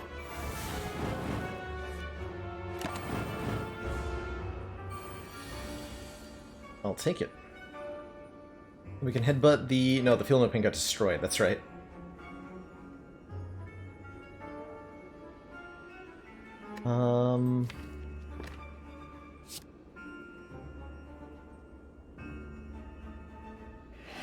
Draw a card.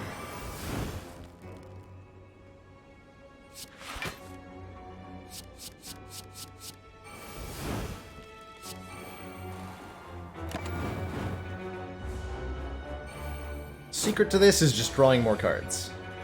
When in doubt, draw even more cards. And once we get the Corruption and the Dark Embrace in play like this, we get to get really silly with it. Like, extra silly.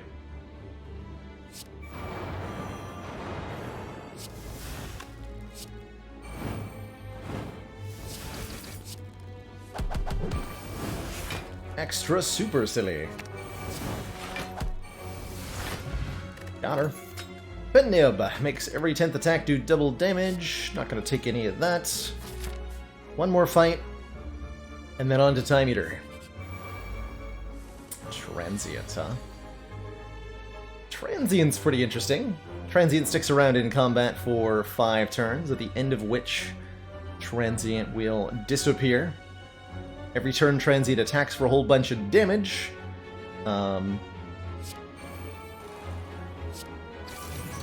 And whenever you deal damage to Transient, it'll reduce its own damage output by that much.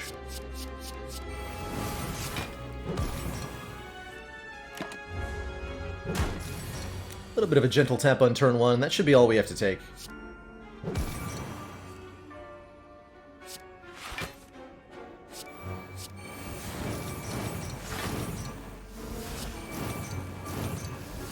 Toasted nerd.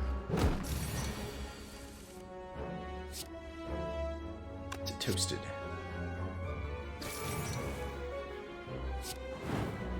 Moonstrike does tons of damage, and we can pen it at this turn. I think that's the play here.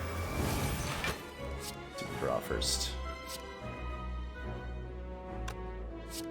And nib the Immolate. Actually, no, let's save the pendant for next turn. That's the play here.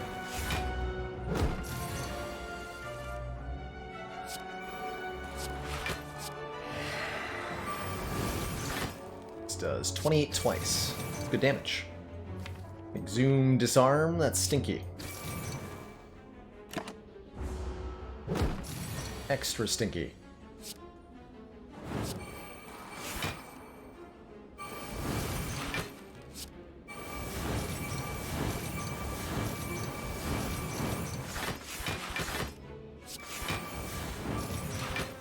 Perfect.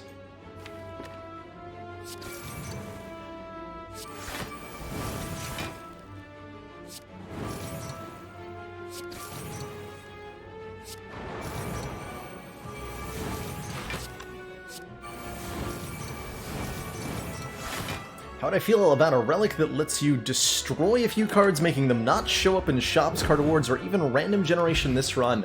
Oh, like remove a card from the pool. Like, I would not like to see any more copies of Clash or Wild Strike. That'd be pretty cool, pretty powerful. It would depend on exactly how it has to work.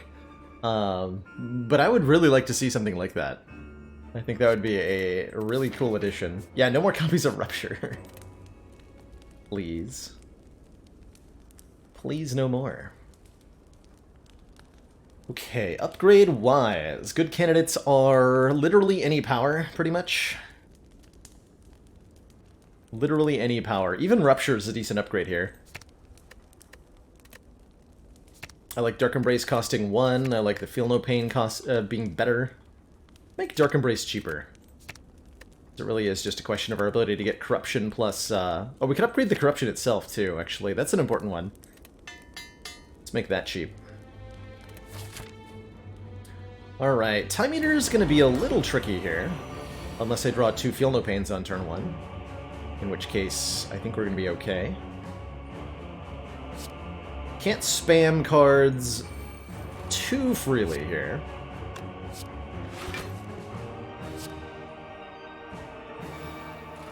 Same time, yes, I totally can. I'm gonna try to save at least one of these potions, maybe both of them. Every time we play 12 cards, Time Eater will end our turn and gain 2 points of strength. Fortunately for us, on this Ascension level, Time Eater no longer adds Slimed to our deck with this big attack that he's about to do. So we don't have to worry about those clogging things up. Which is nice. For some values of nice. Okay, third Feel No Pain's great. I'm probably just going to exhume that Intimidate and get 2 more turns a weekend here. Puts us on 10.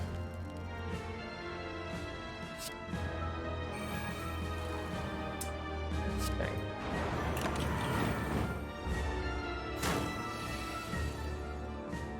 This is our Dark Embrace. Perfect. YOLO. Dang. Worth a shot. Don't need the Metamorphosis cards to win, I don't believe. Especially not once we get the Rupture in play.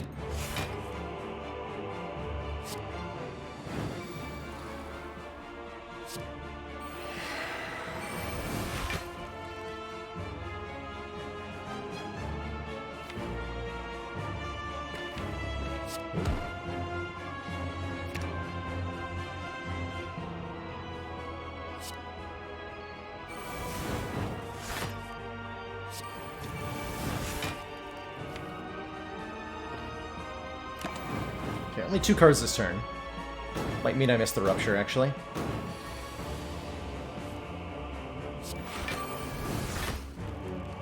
Nope.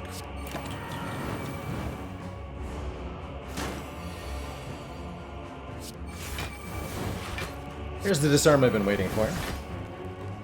Good.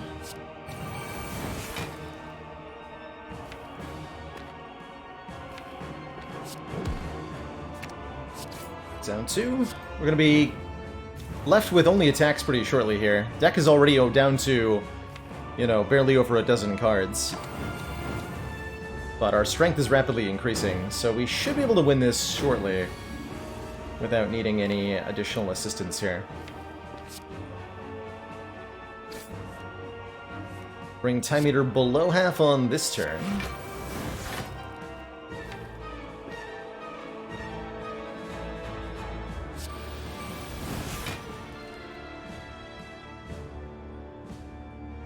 This is Bash.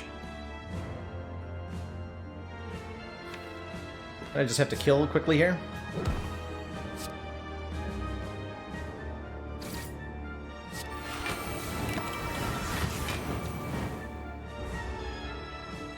Yeah, this is actually really dangerous.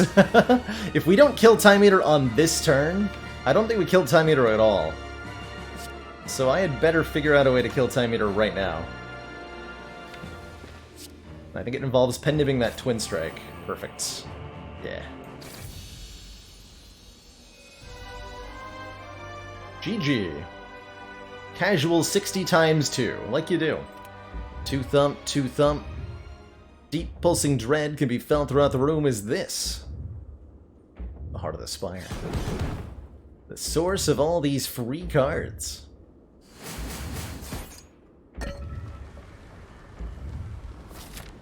It's a pretty smooth Time Eater fight, all things considered. 6 health, I'm going to go ahead and upgrade the Dark Embrace, just to make sure we can get the stuff in play. The Heart-shaped potion is a Heart of Iron. Gives us 6 Metallicize. We've been holding on to it since, like, Act 1. Very, very powerful. Speaking of things that are very powerful, I see some great sources of card draw in this shop. We can take a Bag of Preparation for 2 cards on turn 1. We can take a Master Strategy to draw 3 cards and exhaust and activate all our, synergies and stuff. Hard to say no to the Bag of Prep, though. That just helps us get started a little bit better. Draw more powers in the opening hand.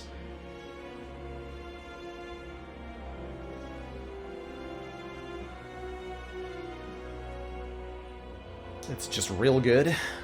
And I think I can get the Flame Barrier in addition to the Bag of Prep if I want to. Right, 41 plus 157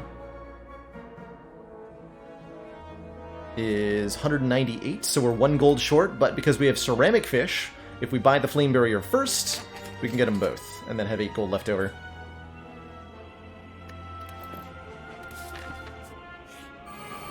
Good job, Ceramic Fish. Once again, you've managed to somehow acquire relevancy. Not sure how you do it. This is not the turn 1 I would like to have. Actually, wait, if I Dark Embrace Sever Soul, this will be perfect. We exhaust Sentinel and True Grit and Exhume and Rupture. We draw lots of cards and gain lots of energy. I'm down. I am down for that. And if we're really lucky, this makes Sever Soul free. No, I made the Sentinel free. That's fine. Go for you first.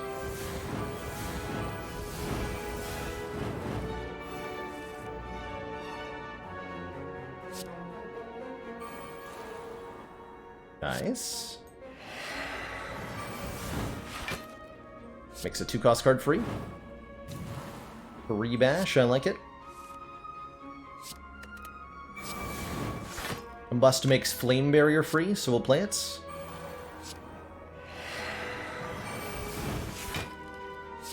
It's all headed in the right direction. Let's do this. Hey, very good. Very, very good. Great turn 1. Since we're below Ascension whatchamadoodle, the burns go into the Ascension 18 is where the burns start going on top of your deck, so we don't have to deal with that anymore. Feels good.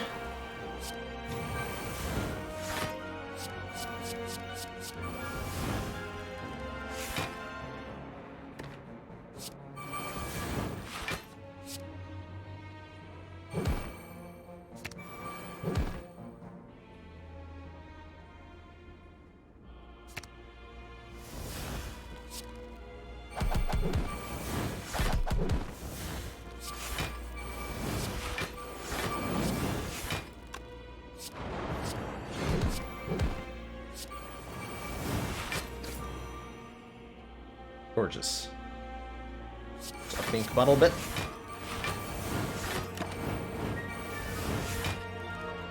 So many different damage sources combined there. Red Skull's great. When we're at or below half health, we have 3 extra strength, which might be relevant in the heart fight here.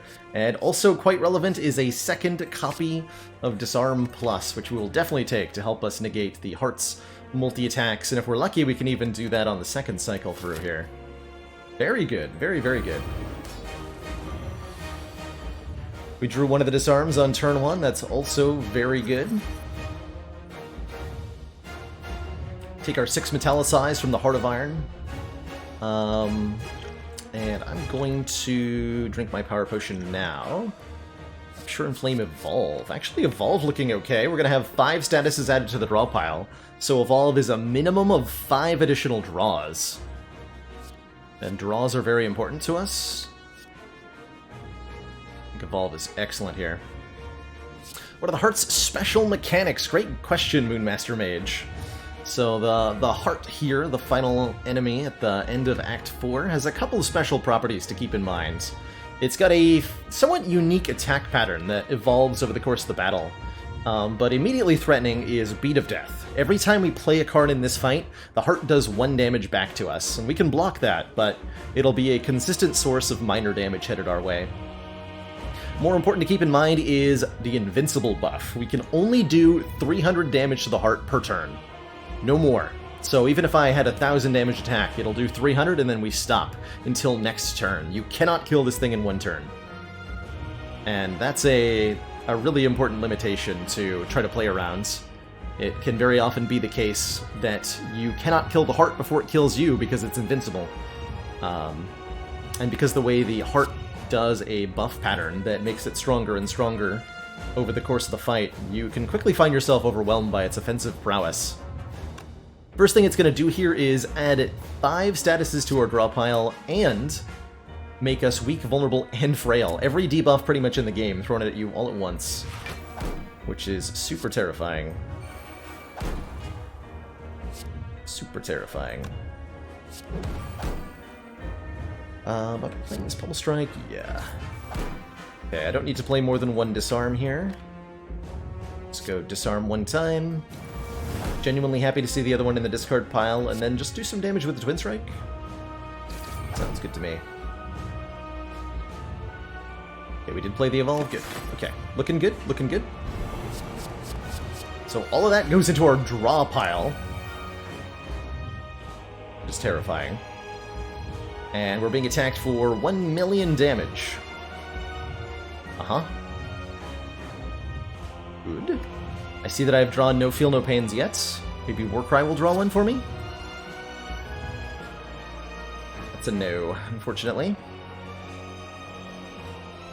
Oh boy. That's not good. Good thing we have a Heart of Iron.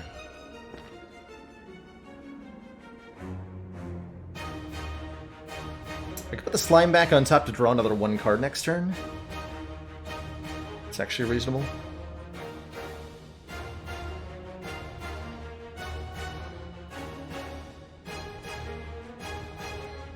Yeah, Void on top. No thank you. We'll put the Slimed on top. And then I don't want to play too many more cards.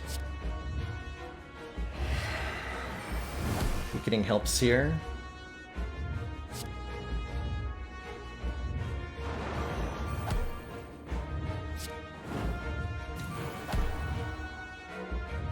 I'm not going to play the Combust, I don't think. I don't want to draw the Slime D now. Stop here. Okay, this is fortunately a 0 times 15. That did put us into Red Skull value almost exactly. That's kind of cool. Does the heart get stronger after the 20 times 15 attack? I have a screenshot for you. I can answer your question with a picture. Answer is yes. It gets stronger from there. Quite a bit stronger from there, in fact.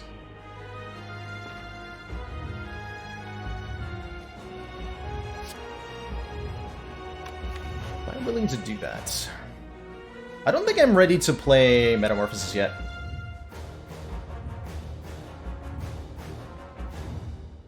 I think we want to play this once all the powers are in play. But if I add 5 attacks to the draw pile right now, that could put us in serious danger.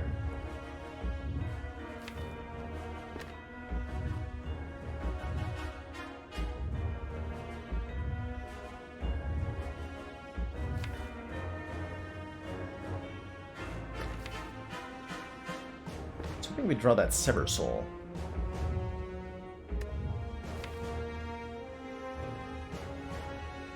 Wouldn't mind headbutting the Flame Barrier here. That could do a lot of damage. Flame Barrier hits back for 4 times 15 is 60 damage to the hearts. Yeah, Q8. Good evening. So I'm trying to mitigate how much beat of death damage I'm taking here.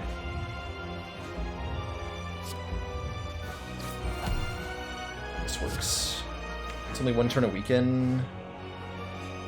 Am I going to strip artifacts? Double tap bash? Probably make that happen.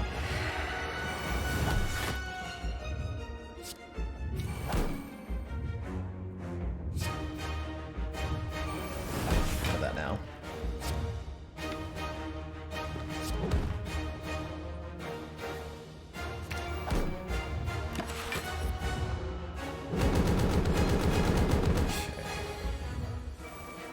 There's the Dark Embrace and the Corruption. Perfect. Shrek's around.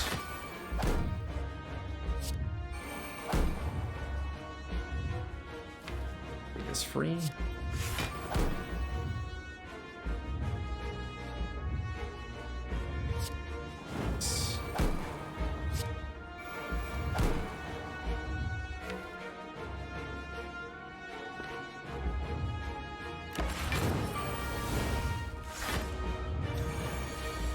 Here we go. Now we can do some nonsense. Good kind. A good kind of nonsense.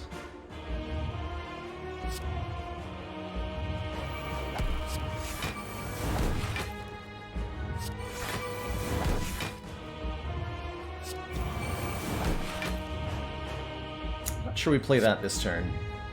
I do play both Combust and probably Rupture too. Got Thunderclap.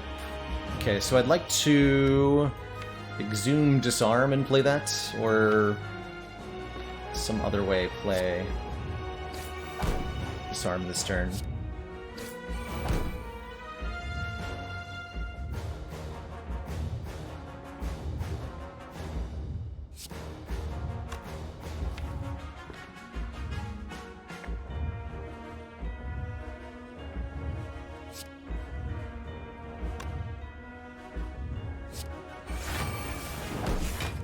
Play that after all. 2 Wild Strikes. Okay, we do have at least the thingy.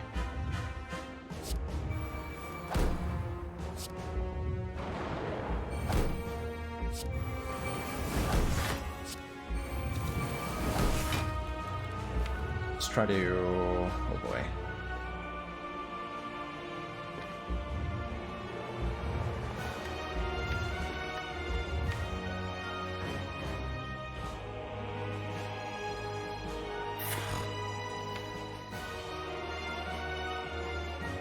Terrifying. That's terrifying. Okay, we gotta Exhume Intimidate.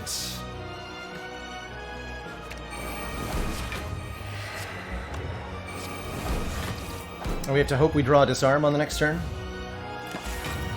Might actually not do that.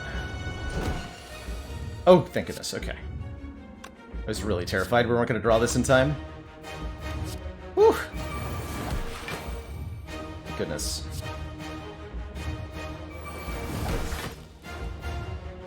Thank goodness.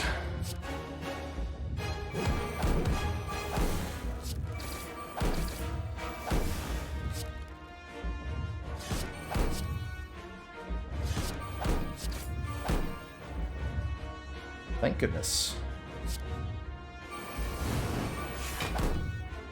Nib lined up.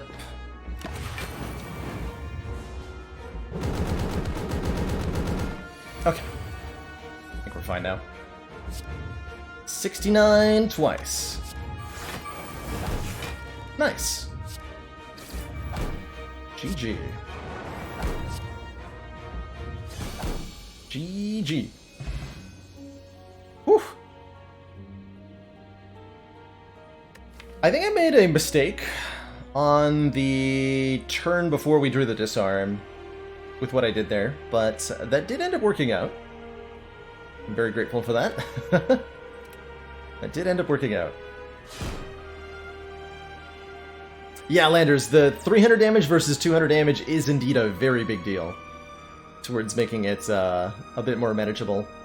It allows for decks that, you know, power up to a really, really tall height of power and dish out a ton of damage very quickly to be more successful in the fight than they would be otherwise. That was definitely one of those decks. GG. A lot closer than that one looked.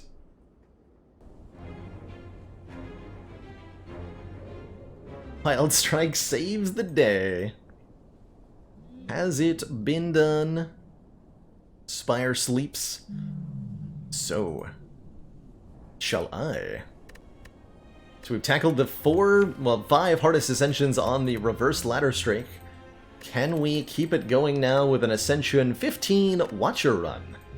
Dropping it down, losing the costlier shops modifier here, so all of our shops just got a little bit cheaper, which is very nice. How am I feeling about this attempt now that I've reached A15? We are definitely not out of, you know, it's it's not in the bag, so to speak. There's plenty of runs we've, you know, ladders looking at the other direction. We've lost many a ladder streak before reaching Ascension 15, so getting down from here isn't free either.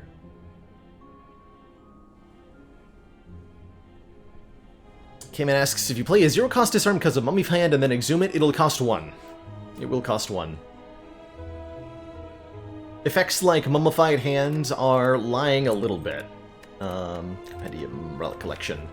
So Mummy Hand says it costs 0 that turn. What it actually means is it costs 0 until the end of turn or until you play it one time. If you manage to, like, if you, for example, make a zero-cost card with Mummified Hand, play it, and then try to hologram it out of your discard pile, it'll be back to its regular cost, and not at 0 cost, and the same applies to Exhume.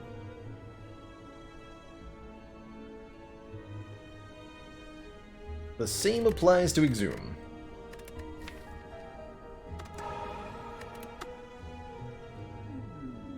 Hello again. Ooh, love me some random rare relic starts. I'm almost assuredly going to take that one. Might be my favorite starting bonus, is anything other than get a curse, accompanied by a random rare relic. A cloak class, please. All the better given that we're giving up our gold and then there's no shops at the start anyway.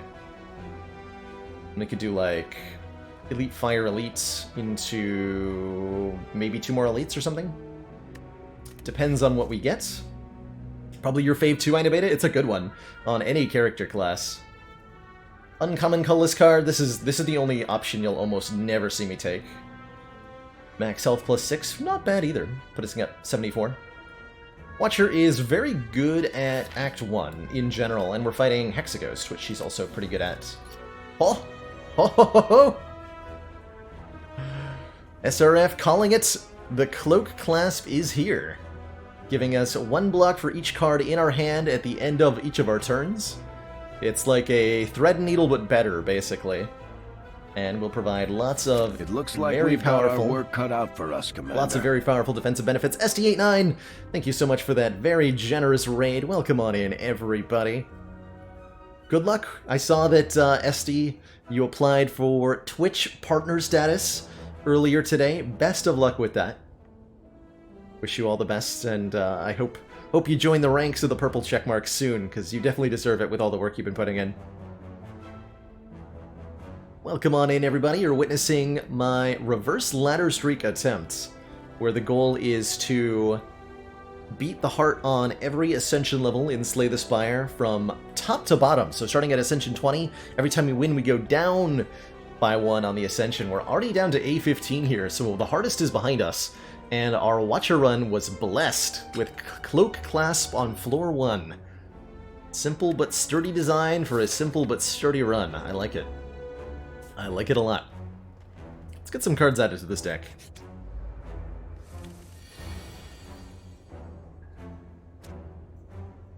$18 damage. Normally I wouldn't be able to full block this, but thanks to Cloak Clasp, it's totally doable.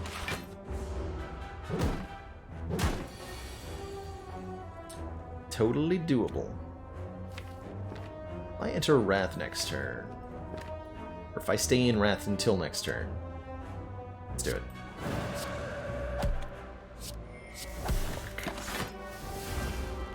If we don't draw enough strikes to kill, we can probably just block. Yeah, we got the damage. Okay, nice and easy fight.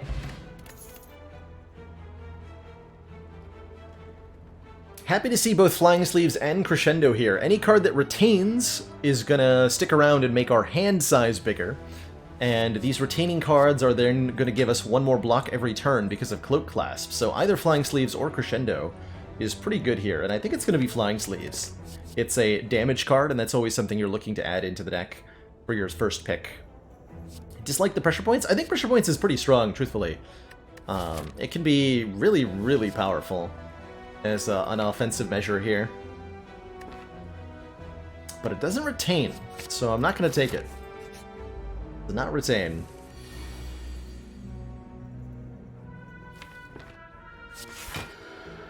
Thanks, some energy.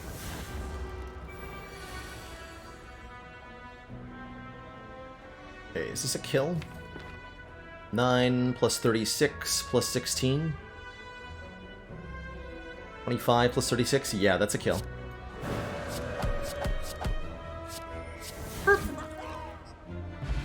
So much damage with Watcher. But I say Pressure Points is parallel to Claw. Yeah, Pressure Points is like Rampage meets Claw, basically. It's the way I kind of look at it. And it's more powerful than either, potentially. The way that Pressure Points damage ramps up gets very intense very quickly. Love this Sash Whip. Deal 8, apply 1 week. Just a really good, reliable damage common for Watcher. Could take a Third Eye for some block and scry. Could take a Flurry of Blows if we're planning on stance dancing, but we don't have a lot of things that let us change our stance at the moment. Hey, Darluck. Ladder Descent's going well. We're down to A15 here, so things are looking up at the moment. Pick up a Sash Whip, and I'm planning on booping some elites, so let's head this way. Or, well, I'd like to avoid hard pool fights. Let me rephrase that. So let's head this way.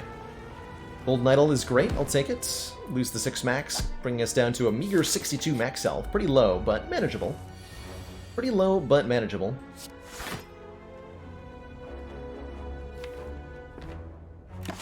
Just gonna let the Cloak Class block. Avoid the unnecessary damage.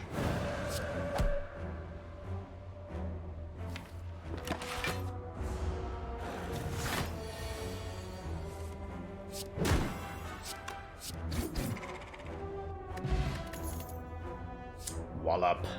Deal 9 damage, gain block equal to unblocked damage dealt. Great against elites. Great pretty much all the time is Wallop. One of my favorite Watcher cards. This is a... starts out like a Dash.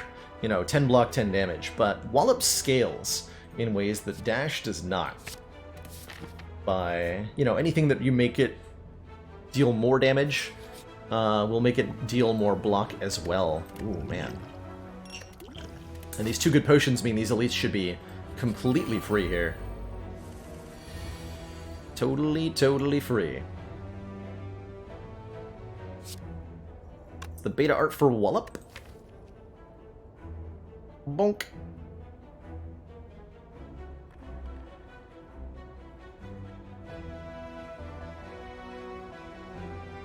The big old bonk. Isn't that a nice art? That's a nice art.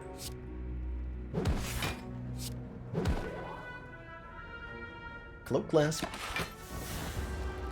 One sad thing about Cloak Clasp is it creates a disincentive to actually use this miracle to, like, do damage to my opponents. Tragedy, I know.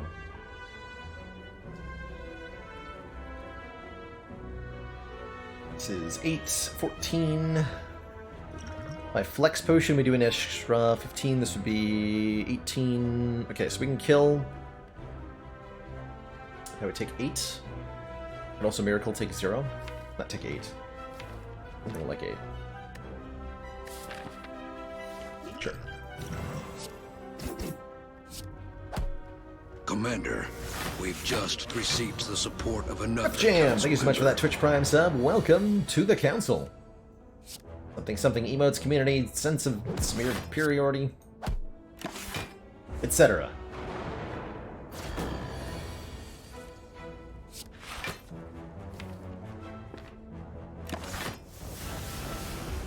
Save 1 by not playing Strike. I don't know if that's correct, but it's where I'm at.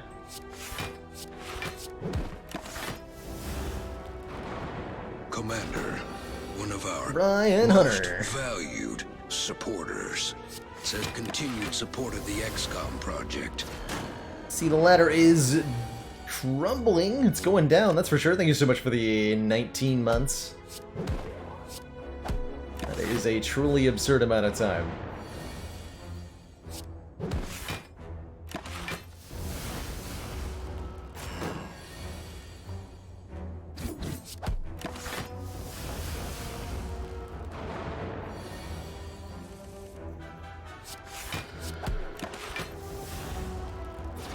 A little bit of extra block does such a big difference in this fight. Whetstone will upgrade 2 random attacks. I quite frankly don't care what they are. That's awesome that we get 2 of them upgraded. And, whoa, Spirit Shield Fasting Follow-Up. Spirit Shield is pretty cool. It's block for each card in our hand. We're already trying to make there be lots of cards in our hand because of Cloak Clasp. So I think we'll get that to be pretty successful pretty often. Follow-up could be cute too. Cantrip attack. Love the Spirit Shield. Fasting's nice too. Gives you lots of strength decks but less energy every turn. It's a really cool way to scale if you can mitigate the energy loss in some way. What does cute mean? Cute means it's doing something like it's functioning in the deck, but I'm not sure that what it's doing is actually contributing to where the deck wants to be ultimately. So it's like a little parlor trick. It's flashy, but doesn't necessarily help in the way that I'm going to want it to. So I'll call a card cute when I like what it does, but I don't think it ultimately helps. Wow, Flying Sleeves and Wallop get upgraded. No strikes on that Whetstone is really nice. Really nice. Ow. Let's get the Eruption upgraded, I think, although I also really like the Sash Whip upgrade for the extra turn of Weaken. Can probably do that at the next fire. Ah, next fire. There is no next fire. Well, like the Eruption anyway. Making Eruption 1 cost is often but not always a top priority. Probably going to use the Liquid Memories on Wallop, given the draw order we've got here. I think I Miracle Vigilance. It's not going to matter.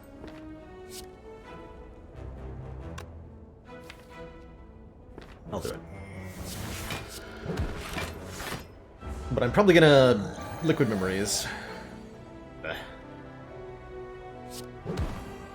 When I'm in Rat Stance, that is. Actually, better question. How much damage is this? 9, 36... plus another 24. 69? 69? Do 69 damage next turn. Guaranteed minimum. Nice. But also, lethal. Which means I get to play defend 2 times here, and we don't need to use a potion at all.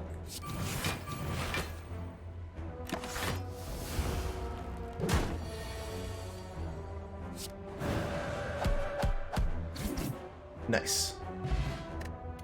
Oh, Shuriken! When we play 3 attacks in 1 turn, gain 1 strength.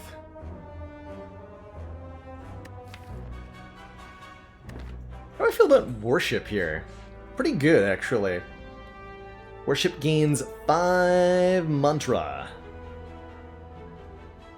When you pick Consecrate, Consecrate with Shuriken's pretty good, actually. So I would say this is a totally valid opportunity to take this Consecrate.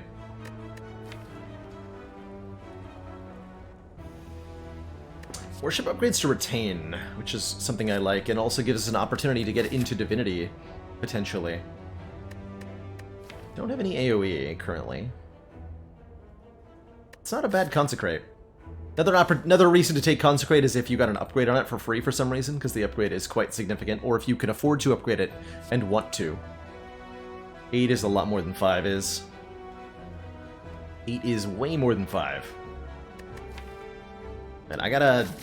with a Wallop in the deck, I gotta take a Worship, I think. With Shuriken, Flurry of Blows, it definitely gets a lot better, that's right. Hen Nib. Okay, this is gonna be the world's biggest Wallop, I think. It's the direction we're headed. World's chonkiest Wallop.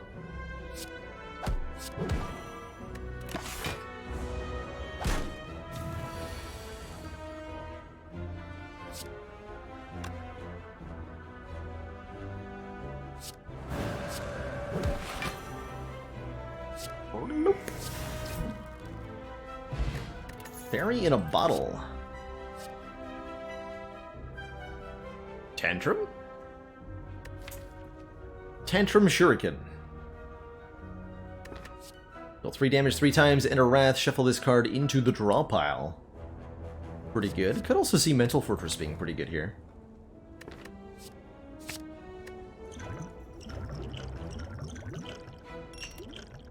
Let's take that. We're nowhere near needing to use the Fairy in a Bottle, but I like having it for safety. Quite a bit here. Like that quite a bit too.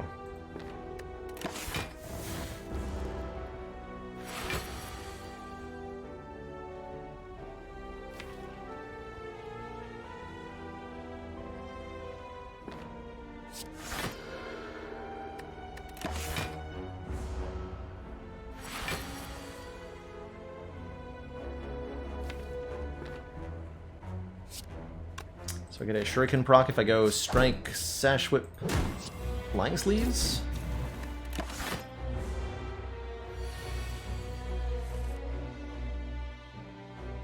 Neat.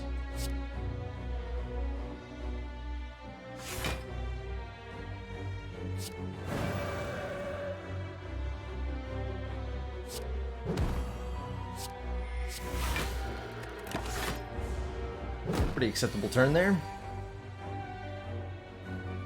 As much as I would like to Tantrum, that would be bad. That would be bad.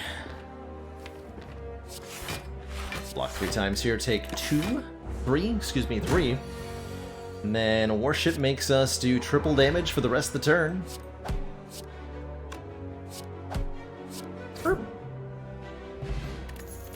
Centennial Puzzle. First time we lose health each combat, draw 3, and ooh. 3 more very good attacks. Conclude gives us the AoE we're kind of craving. Fresh Joints can allow us to apply Vulnerable for making for better single target damage against things like Hexaghost. It's going to be a Conclude here. Since we currently don't have any AoE, it's like Consecrate, but way harder hitting. It does also, you know, end your turn, but details, schmeetails.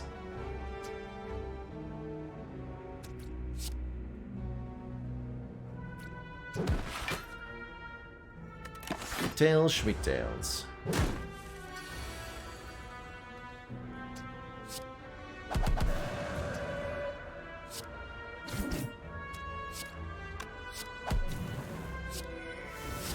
Yeah. Second relic is the Cloak Clasp, which gives us 1 block for each card in hand at the end of turn. So it's like, ooh. Double Worship? I'm in. Double Worship. Let's do it.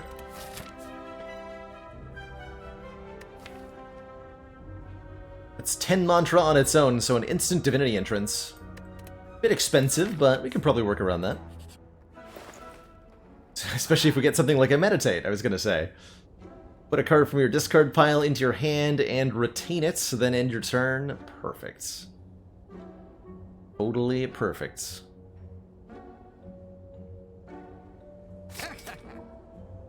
Either remove a strike or buy the toolbox. I think I'm gonna remove a strike, although the toolbox is admittedly pretty tempting here.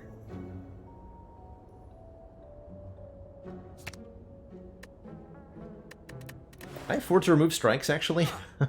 Maybe I need the Battle Hymn to go with the... Yeah. Let's add the Battle Hymn to make up for the lost strikes.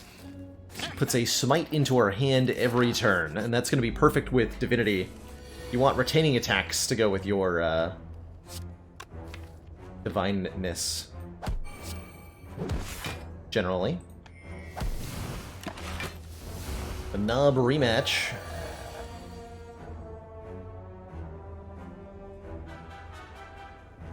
$12, $28. Yeah, you're just dead. You're just dead. Next time, try having more hit points, Knob. Might get somewhere that way. Toy Ornithopter heals us for 5 when we use a potion. There's the Flurry of Blows, which is definitely very tempting at this point. That positive Knob fight, any chance to pause for some positive sharing? Absolutely. Thank you for the reminder, Zuthis. Take a moment to focus on the positives in life. What's going on in your lives, chat, that is making you feel good, gave you positive feelings, or otherwise you feel motivated to share? Today I made a tray of brownies, which were absolutely delicious, and I'm looking forward to having some more after stream. I know I baked the perfect pretzel buns today. Ooh. Ooh, I like that. Jar Jar just bought a house. Congrats. That is awesome. Moonmaster Mage got into your dream college. Heck yeah. Congrats to you as well. Zuthit just cleaned out their basement. 3 trash bags worth of junk gone. That's nice. I love the feeling of of like cleaning house, of letting go of possessions that were holding me back. You know, creating space. It's a really good feeling. Really, really good feeling. Eli Dupree's gotten back to work on editing your novel. Ooh, I didn't know you were writing a novel, Eli. I hope you share a link to it with the community when it's done, so we have a chance to purchase it and check it out. Imaginary Friend got to see their SO for a few days. That is a great feeling, especially in these times of isolation. Being able to spend time with somebody you love is really important.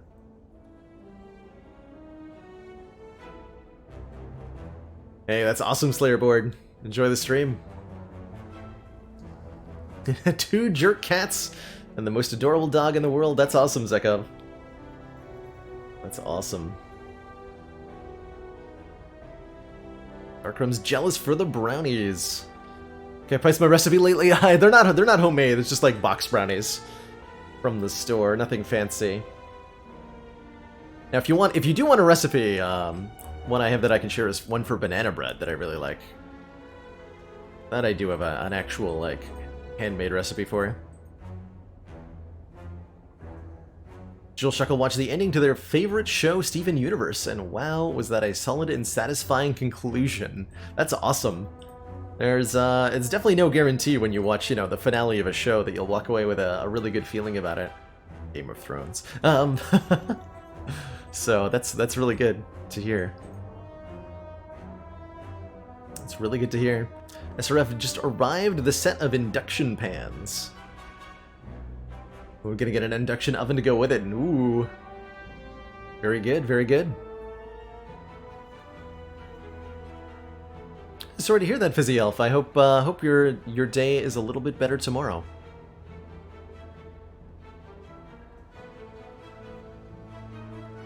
Called your manager to see how she's doing, even though you're furloughed. That's touching. Elite Substory Ghost. Sounds like she really appreciated that.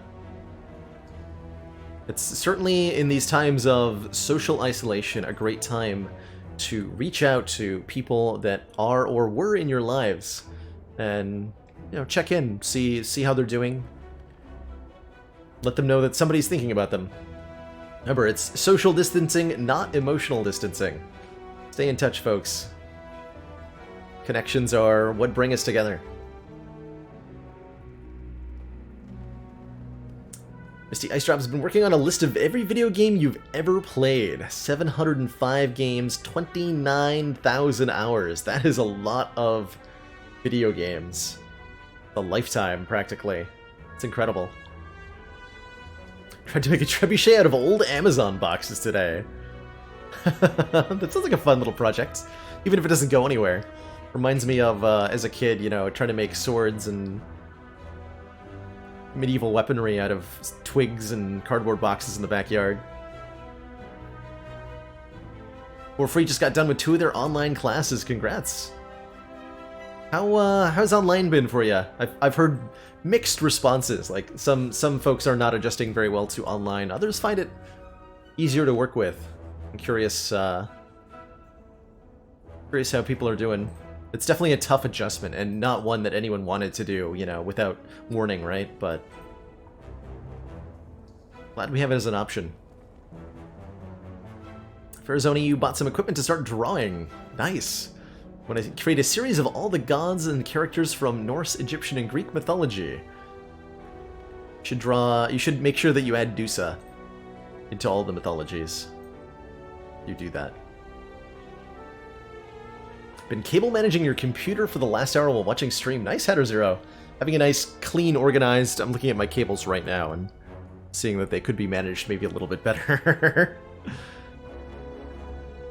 But I definitely find a lot of satisfaction from living in a clean and organized living space or workspace.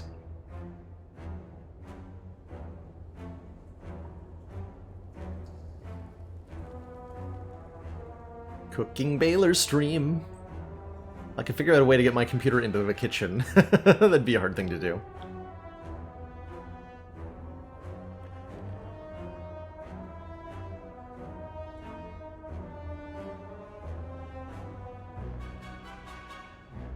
Failey's good moment is peak pansexual polyamorous culture. Oh, that sounds Failey to me. Last night you were chatting with your girlfriend while she was working, and this morning you were texting with this cute guy. My chat jumped for some reason. I just lost that comment. Damn it. Cute guy that you met not long ago. That's awesome, Failey. Hit it up. Hit it up. The tasty ultimate brownies recipe is the best recipe you've ever found. I'd be interested in that, Scopy. I would be interested in that.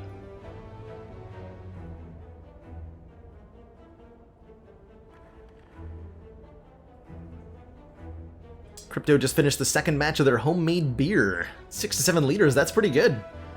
I never made homemade beer, but I did a couple of times make homemade, like, wine or cider. Just adding, you know, pretty simple stuff, adding yeast to fruit juices. You know, you buy like a 2-liter bottle of fruit juice, add some yeast, wait a week or so, and comes out as a nice, like, 8 to 10% alcoholic beverage that's pretty delicious. Tried it with black cherry juice with really good results. Demarant, yeah, working from home is hard because you get distracted by your toys. That is ultimately what caused me to quit what I was doing and start just turn the toys into my job with streaming. That's my story. That's my story.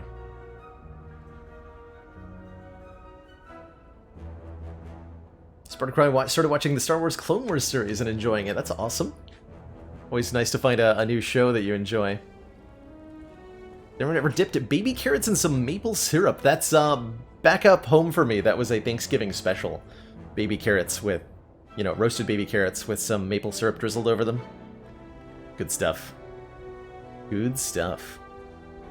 What did I do before streaming? So I have a bachelor's degree in general chemistry, which I used to both teach intro-level college courses. So I taught like introductory general chemistry and a couple basic chemistry labs. And I also worked at one of the colleges that I didn't teach at. I worked as a lab technician, so I guess it was an educational assistant was technically my title. I helped set up chemistry labs, so, you know, when students have to do experiments in the laboratories, you know, you've got chemicals laid out, procedures written for what they're going to do. And I was doing a lot of the setup and prep work for that. Lord of Heaven binged Tiger King last weekend? You should tell First Dane about that, if you haven't talked with him about it. He's live right now, and he would love to hear about Tiger King. We were talking about it on his stream earlier today.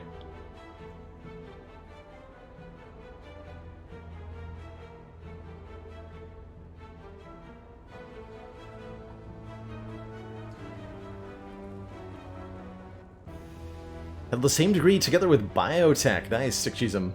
Very nice. Very, very nice. Such lovely positive thoughts from all of you here. Been a very exciting little...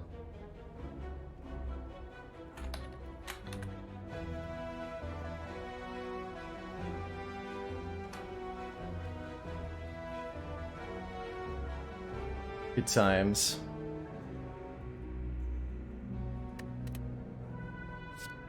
Do I want this Flurry of Blows, is my current question. It's nice with the Shuriken and helps increment our pen nib. Eric Goodlack, currently working, I have the stream muted, but you have to say that this might be the longest card choice in history. Yeah, if you couldn't hear any of what was going on, it would be very confusing, I'm sure. It's pretty funny. Sanctity's nice too. Get some more card draw and some more block. How am I feeling on the damage to... We're gonna be fine damage-wise, right? We have 2 copies of Worship. Maybe I want the Sanctity. Maybe want the Sanctity.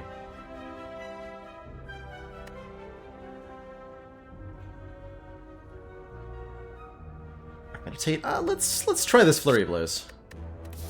Give it a shot here. And we'll upgrade one of... We don't need to upgrade them both, but we'll upgrade one of them with the warships so that we can have Divinity on demand.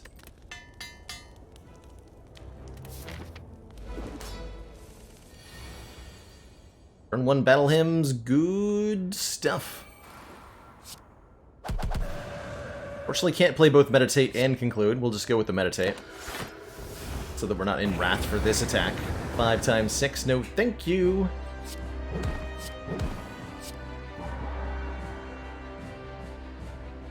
Let's take this damage.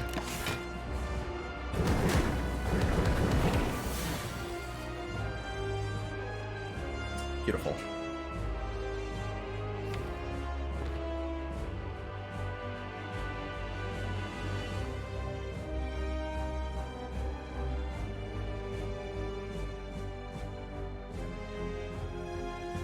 So if I just worship, I'm going to do 1 million damage. Pretty much.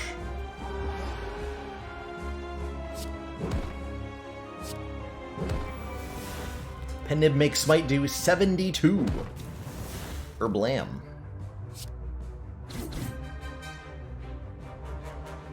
Blam.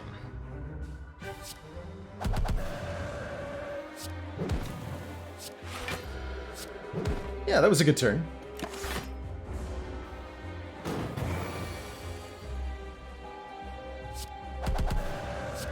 Boop.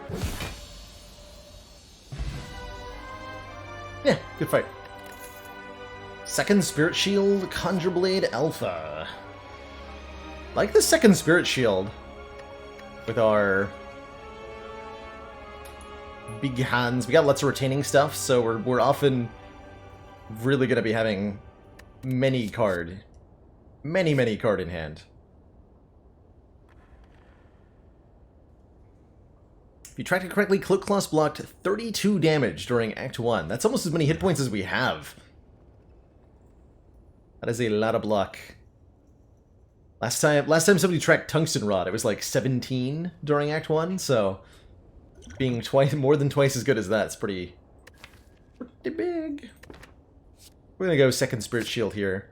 What would I like for a relic? Probably just an energy relic. I'm not sure I would like a Snecko or a Pyramid.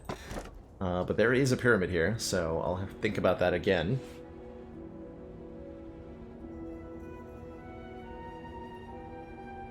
There is a Pyramid here.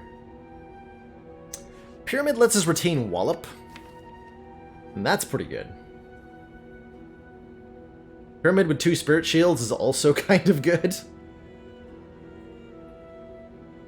It makes the Warship upgrade worthless. It makes Cloak Clasp a lot better.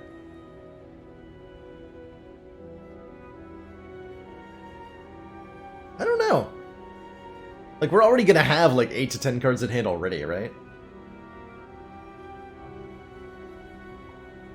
But being able to line up Wallop with the Pennib is kind of really important. This is gonna be the world's most important Wallop. We can build the entire deck around that one card if we need to.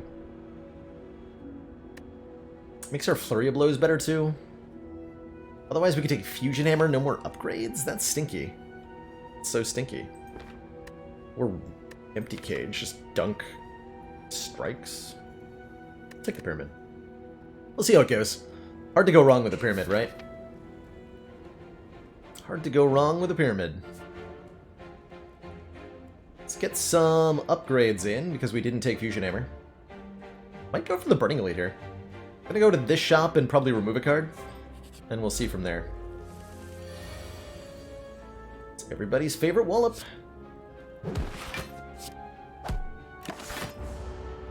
Maybe meant to flying sleeves? Slying sleeves? Slying sleeves.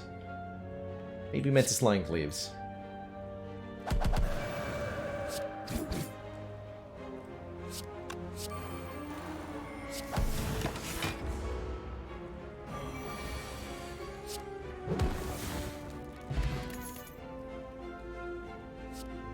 Second Flurry of Blows. This one's upgraded. I'm actually really down to add some zero-cost cards now that we have a Runic Pyramid, as it'll free up space in our hand. Ooh.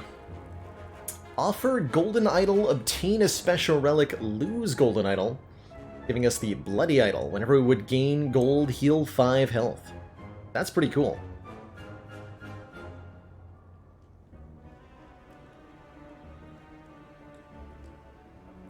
That's pretty cool.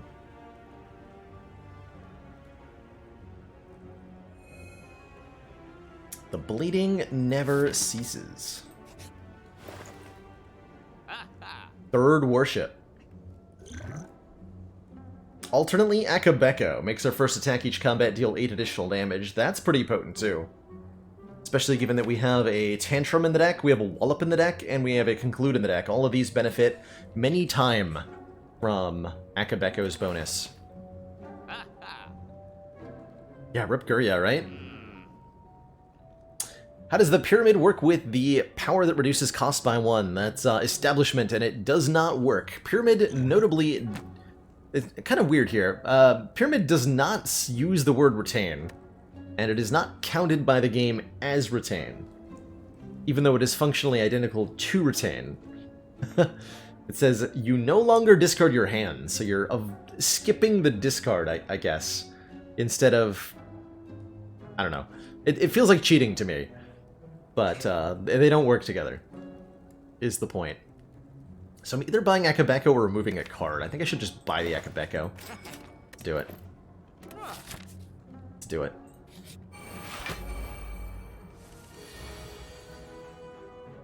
If the cards have Retain on them, they're still affected by Establishment.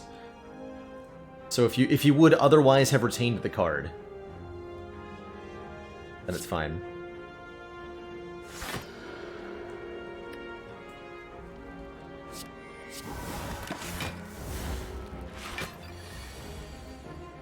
Oh, we got the combo! Okay, check this out. If I play Worship, I go into Divinity, meaning I do triple damage for the rest of the turn. And we have Akabeko, making our next attack do 8 additional damage. That 8 gets multiplied by the Divinity Stance, meaning that Tantrum does 33 damage 3 times.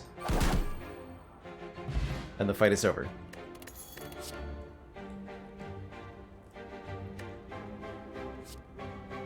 Okay, we have 2 flurries. I think that's all I need for free attacks. Now, if I'd had Pennib charge, that would have been 66 damage 3 times. We'll get there. I don't want to Writhe. Not with the Runic Pyramid, I don't. Let's fight the Burning Elite. I'm sure this will go well. And yes, and that's why I didn't play the Flurry. That's exactly right, to save the Akabeko. I also probably... You'll see me avoid playing attacks a lot in this run. It'll partially be to, like, try to get 3 attacks in the same turn to get Shuriken value. It'll probably be to, like... Spirit Shield is a good upgrade, right? This is an Impervious. It's 36 block with a 10-card hand. I also like the Tantrum upgrade for 1 more hits. I like the Meditate upgrade for 2 more cards. Nah. The Spirit Shield upgraded.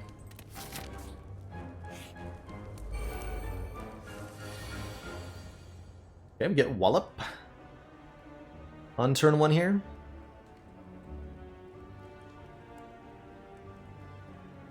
Wallop is fine. These are plus max health slavers. 74 health taskmaster. Dang.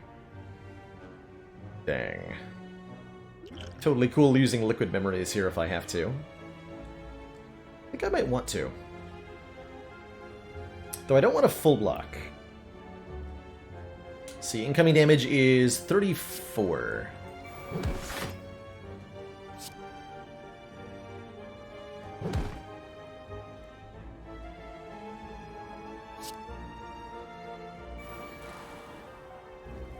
Currently blocking 23.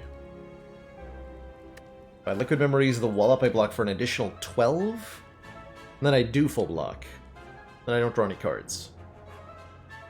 Take the damage. We got healing in the form of the Bloody Idol.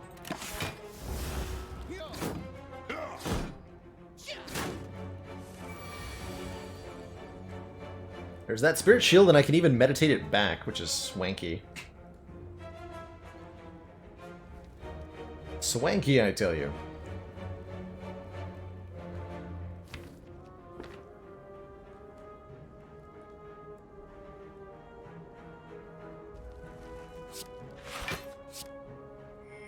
Do this.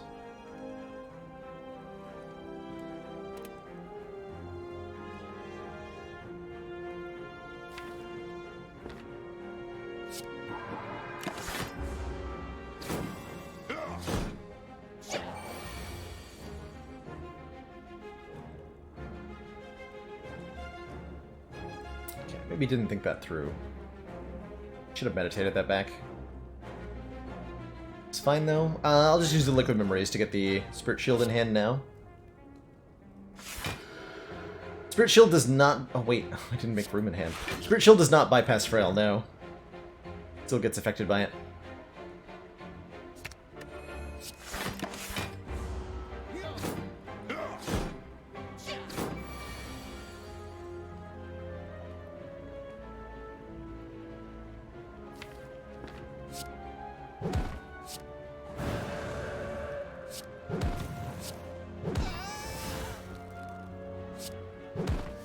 Blam.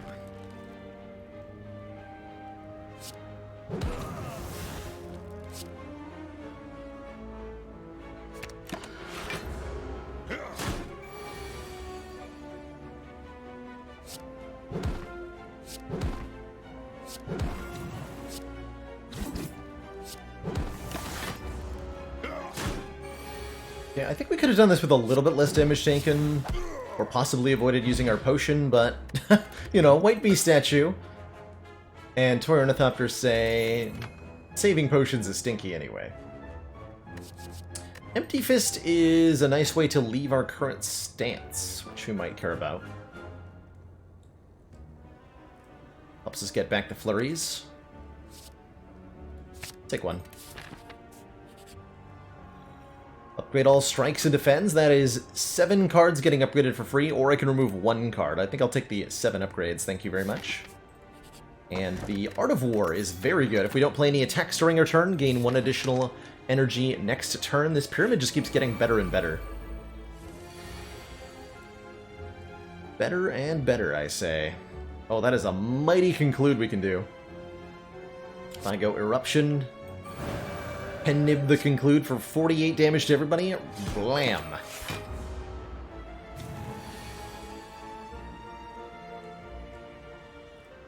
Yikes. Well, good thing we can block for days and days.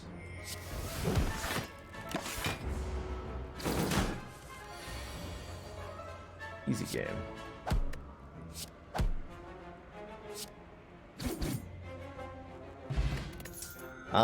The shovel. We can now dig for relics at rest sites. I'm gonna discard this fairy in a bottle now. I think it's time. Do I ever take the other option? Occasionally, Dave Sprout. If you have, you know, if you're getting less than about 5 upgrades from Upgrade All, then I'll start to consider the removal a bit more aggressively.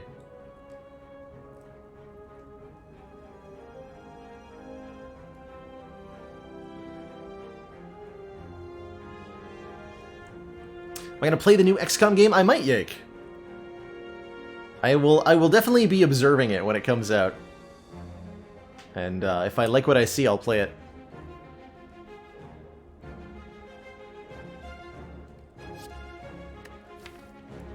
Thinking about Foreign Influence, it's a good upgrade because it becomes free. Do that. That's the way I wanted to head, right? Yeah, sure.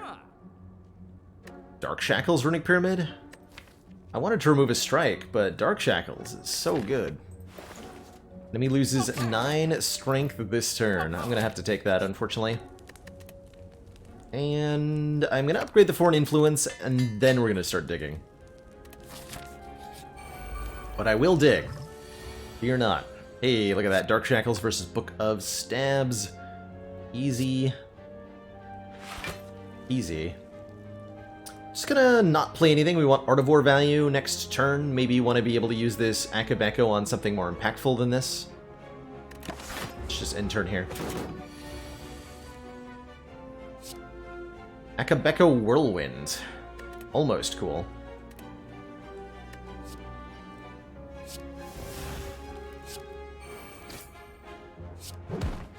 Almost.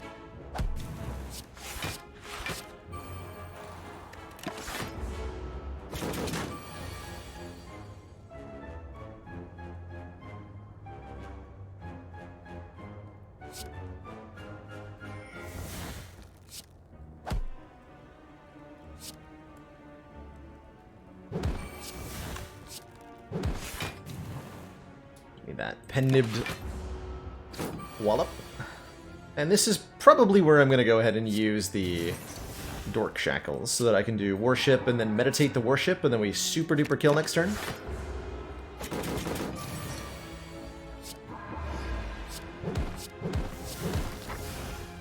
Super duper kill next turn. One of the side benefits of upgrading all your strikes and defends is that when you find something like a Warpaint, it can no longer upgrade defends, and we're now guaranteed to hit Vigilance, or, well, Worship wouldn't be any good. We might hit Spirit Shield.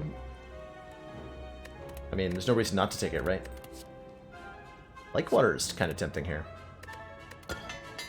Spirit Shield, Dark Shackles, very good upgrades. Top tier upgrades. Excellent upgrades. Feeling good about that one.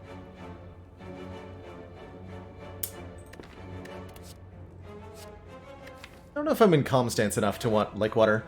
I think we'll just skip here. But I consider removing Battle Hymn with the Pyramid.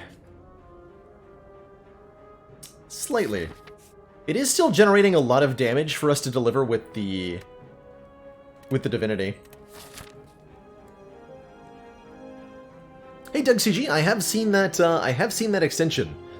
I'm kind of cautiously observing it, seeing if it gets some updates, see if it gets a bit wider adoption. Not 100% sure if I want to use it, but I am observing it.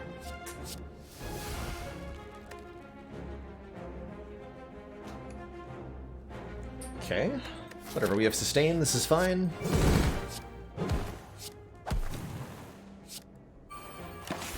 Big 10.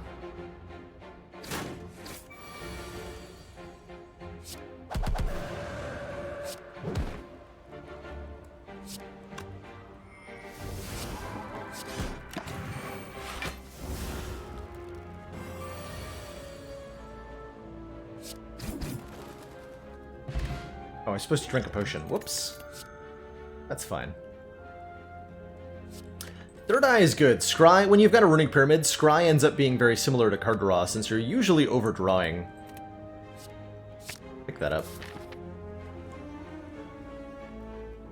Is there a downside to using it? It does require that I operate with Mod the Spire, which has some potential impact on stability and makes it harder for viewers to use seeds, and there's a couple other downsides to using Mod the Spire.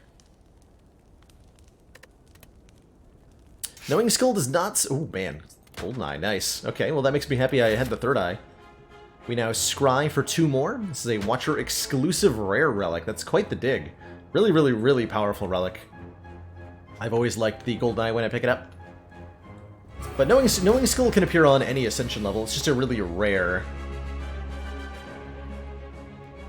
really rare thing to appear. Let's meditate the Sash Whip, because the flurry will come back anyway.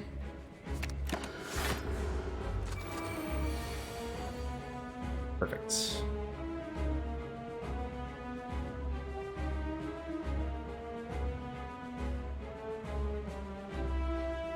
So flurry, flurry, tantrum, flurry, flurry brings us to 4, 5, 6, 7, 8.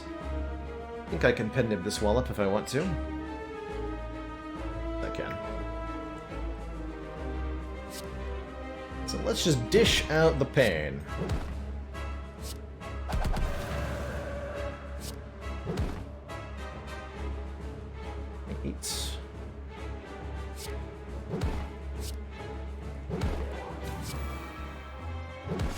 Casual 60 damage wallop.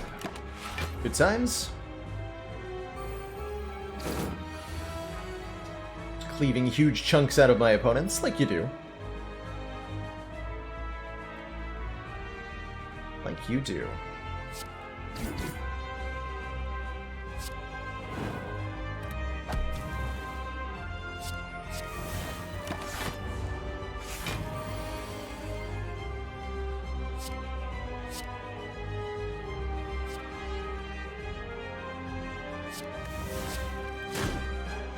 Just dead.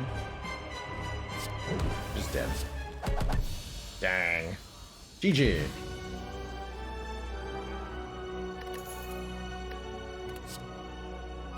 Third Spirit Shield. Probably, right? Probably. Could see Blasphemy being pretty good here, too. Enter Divinity, die next turn. No dying next turn when we kill our opponents immediately. Third Spirit Shield is better than the third Corruption. I think I have to agree with that. Yeah. Look at that. Ooh. Sacred Bark. Double the effectiveness of potions. That's pretty strong. I also do appreciate more energy here. And Philosopher's Stone would be good at that, giving us some extra energy, but making our opponents have one more strength. Not that big a fan of Runic Dome here, preventing us from seeing enemy intents. I also think Sacred Bark is just, like, Sacred Bark Weight Beast statue is kind of a cool build to do on 3 energy, right? Let's do that. Let's do that.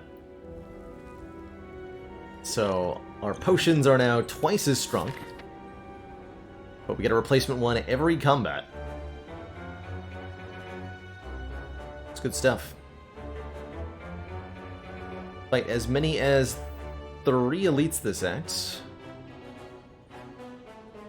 Or I could fight a couple less and dig a couple more times.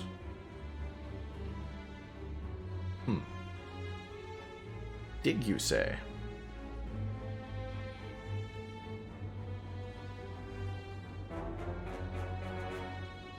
This way we get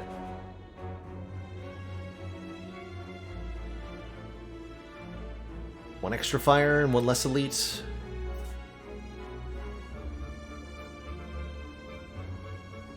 So maybe 2 extra fires and 2 less elites. Elites are better than digging is.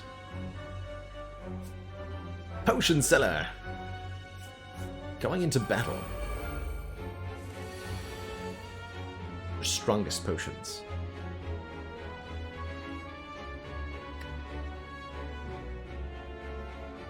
Well, this turn 1 hurts a little bit. Thankfully we have good sustain, but ow?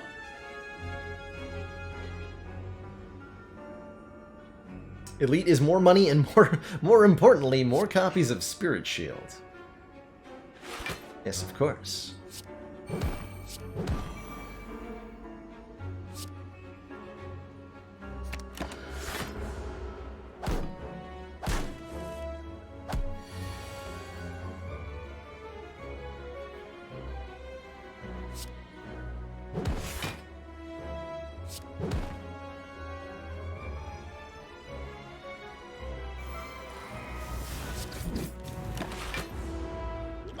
I'm just gonna drink the Ancient Potion with the 5 health here.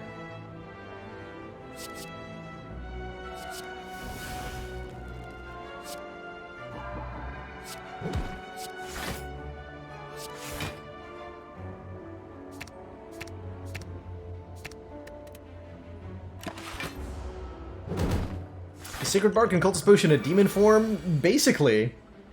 Basically, yes.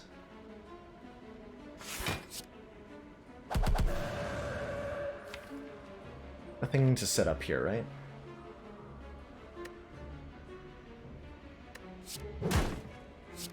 Well, not nothing. We want to do this. Penib on 9, our next combat. There's that upgraded Consecrate I was talking about wanting. Maybe?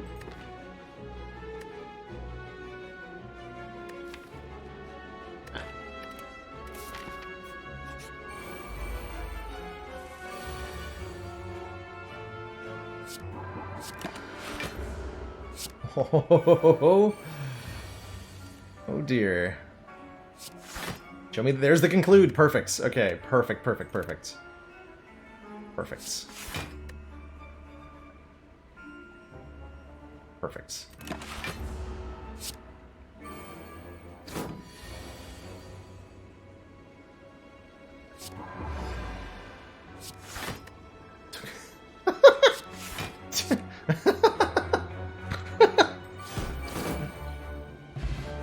That's a lot of damage. That is a lot of damage. What? Penib Akabiko conclude for 120. Okay.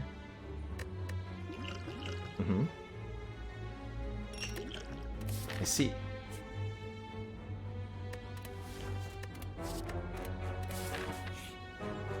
Glowing Tesseract. Oh, I'm definitely going to look at colorless cards. These could be things like Secret Weapons, Secret Technique, Thinking Ahead. Stuff that, you know... Yeah, there we go. Stuff that lets us draw cards in a particular way without actually increasing the size of the deck. Like a card like Secret Technique, right? It's 0 cost, draws a new card. It doesn't really make us go from 28 to 39 cards in the same sense that... from 28 to 29 cards in the same sense that, like, an Empty Fist does. Love this Flash of Steel. Our big bad is the Awakened Blakened. Shouldn't be too hard for our 4 copies of Spirit Shield deck. Or double Hand of Greed, that is also an option.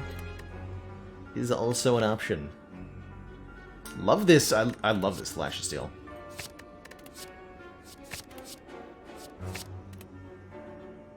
Here. Oh, Gambling Chip. Lets us discard any number of cards at the start of combat. Draw that many. That was our random chest, not our mid-act chest, so I didn't have to take the blue key there. Take a look at the shop.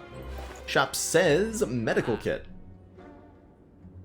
Does it say anything else? It says card removal. How do I feel about a medical kit with Runic Pyramid? It's okay. Not amazing. Helps against heart a little bit. Not gonna bother. Not gonna bother. Don't think we're gonna need it. It's only gonna do anything in the heart fight? Yeah, it's only gonna do anything in the heart fight.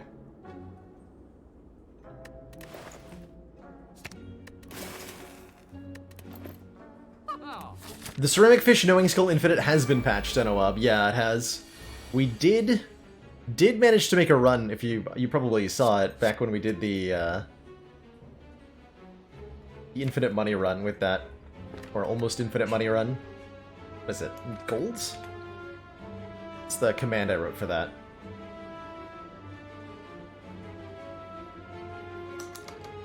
Bitch. Money?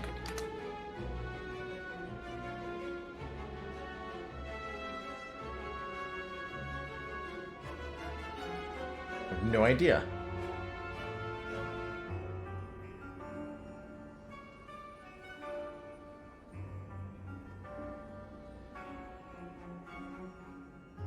Greed? Yes, there it is, greed. Perfect. It's the clip I was thinking of. It's not actually infinite money, that one. If you want to see a run with actually infinite money, hold on, I got a link for you there too. Forgotten Arbiter recently released a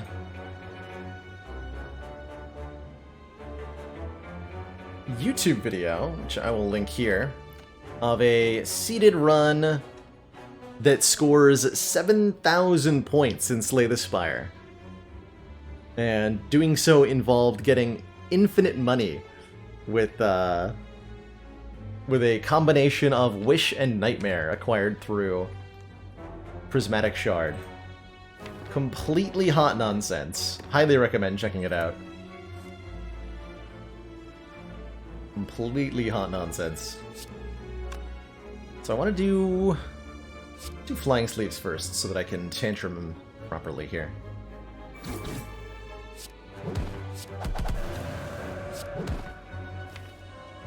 Secret technique. Pass on that. Okay, so we have a way to leave Wrath.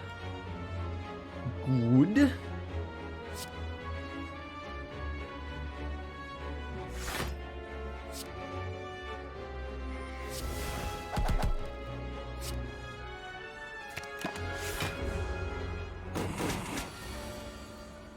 Very good.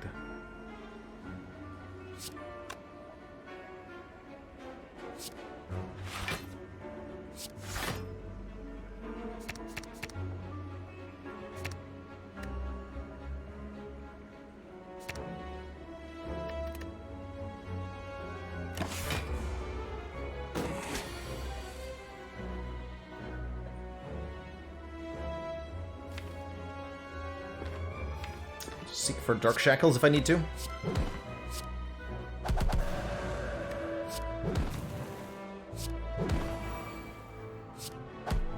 Roll 44 damage strike.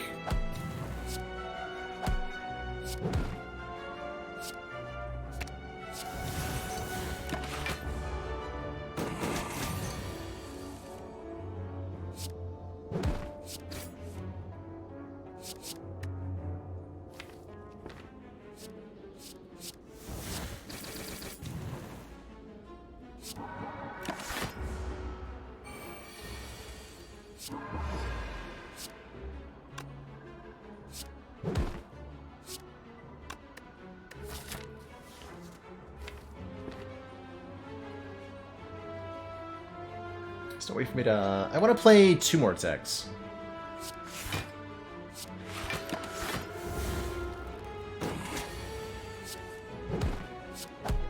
Good. Alright, Pinnib on 9 for the next elite. Strike Dummy makes our strikes deal 3 more damage. That's fine. It's fine. I'm gonna remember to actually use a potion in the next fight. Smooth Stone gives me 1 more dex. That's cool, I suppose.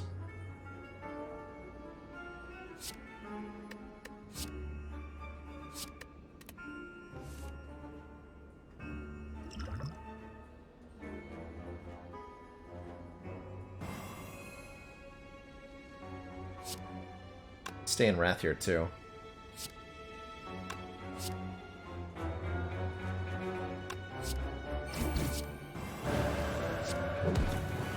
Seemed like a weird order, I know. Because of the Akabiko pendant, but it was better to Flurry and then Wrath Stance. Or to Flying Sleeves and then Wrath Stance, excuse me. Excuse me.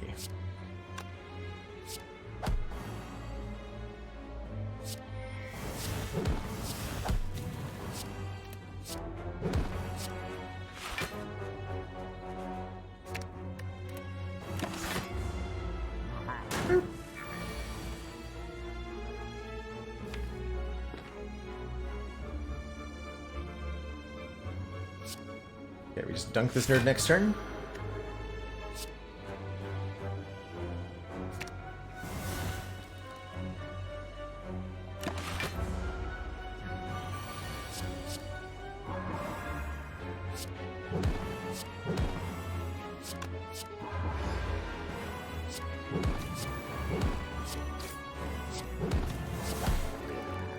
Got him.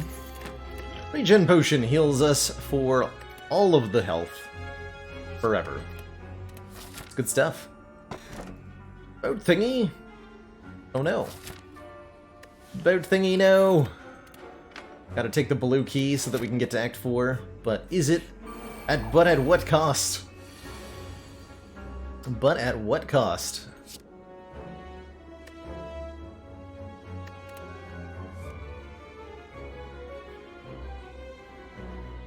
As much as I'd like to end turn here so that I can double worship next turn, that's just not feasible. So we go Empty Fist. Actually, I can Miracle worship if I want to. I don't think that's wise.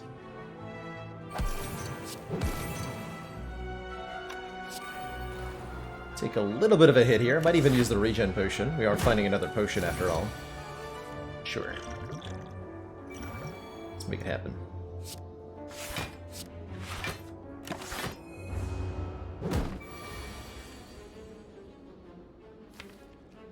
More important question, can I kill Transient somehow? I'm not convinced that I can.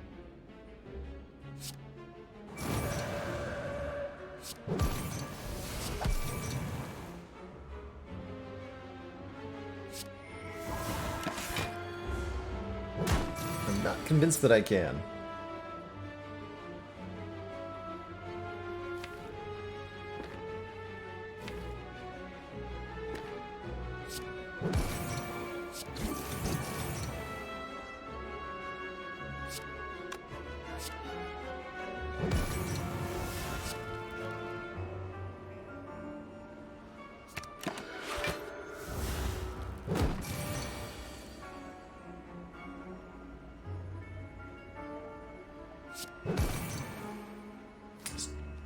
Only one of them in the discard pile. This is the last turn of combats.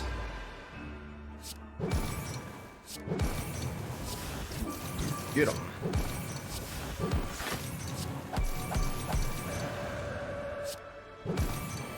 Well, not only did we do 300 damage, we set up Pennib to be on 9 for this elite fight, so that's pretty cool. Get a double strength flex potion. Gain 10 strength at the end of your turn. Lose 10 strength.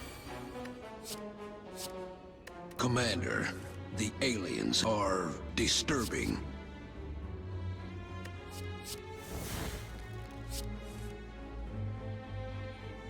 Dang.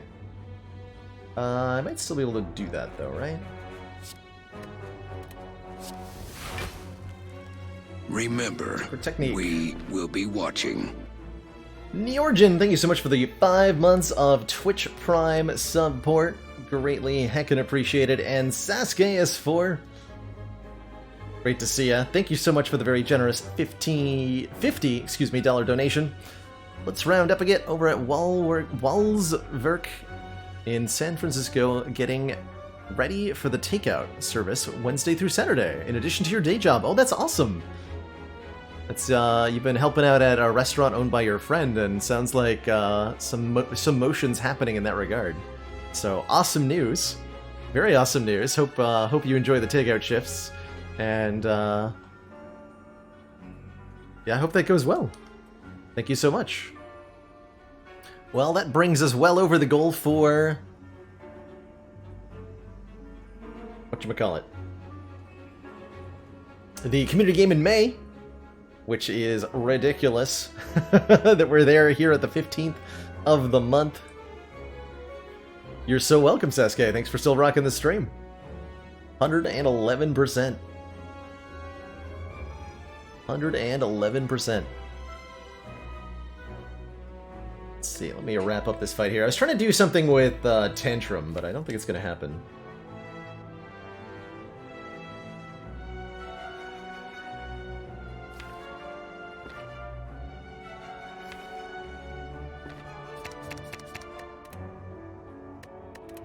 But for the moment, let's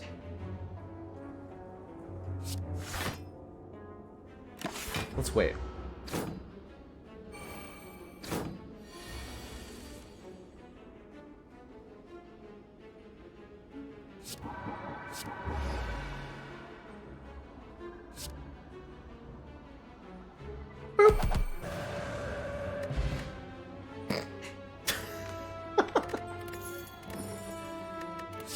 Got her. Ooh, Cut Through Fate's pretty good.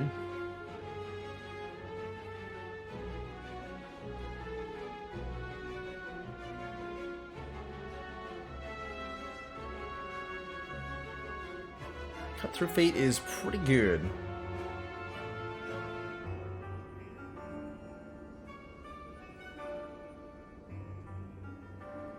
Check some.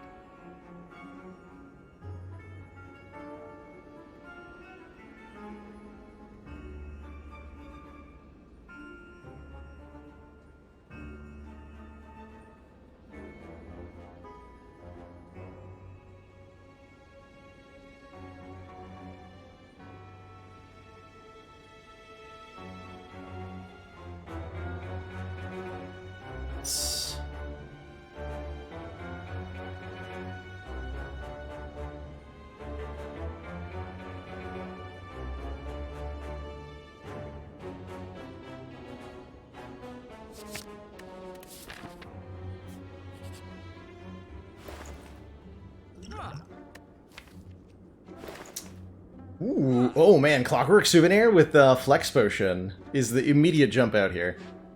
Very, very immediate jump out here. Start each combat with 1 artifact, which could allow us to gain 10 permanent strength with this Flex Potion.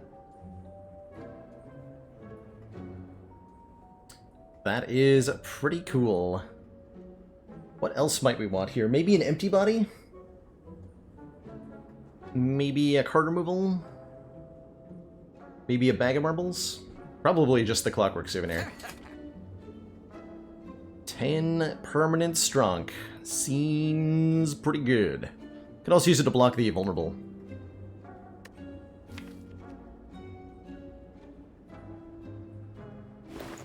Can also use it to block the vulnerable.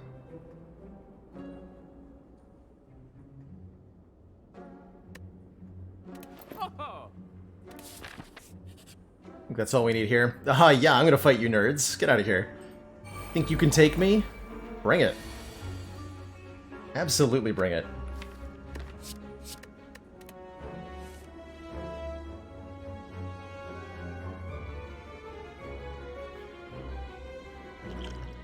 Do we caca here? I think we caca here.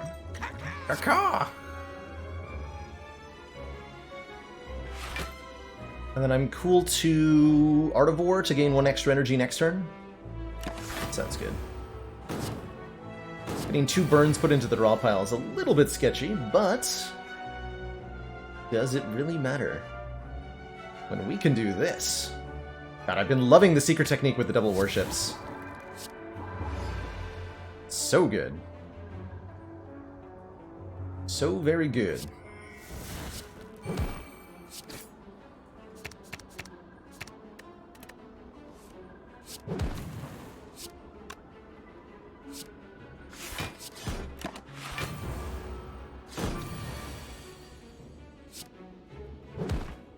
Right. Mango raises our... Oh my god. We just got 24 max health. It's a double strength fruit juice because of Sacred Bark. And then 14 more. So we now have 86 max health instead of, 62. And a copy of Vault, which lets me take another turn. Seems really, really good. Seems really, really good.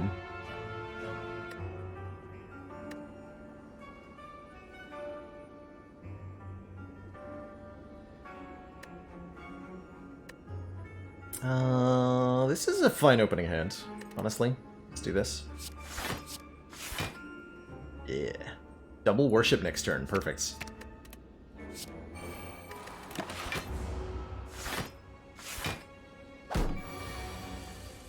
Look at me. I'm the Ironclad now.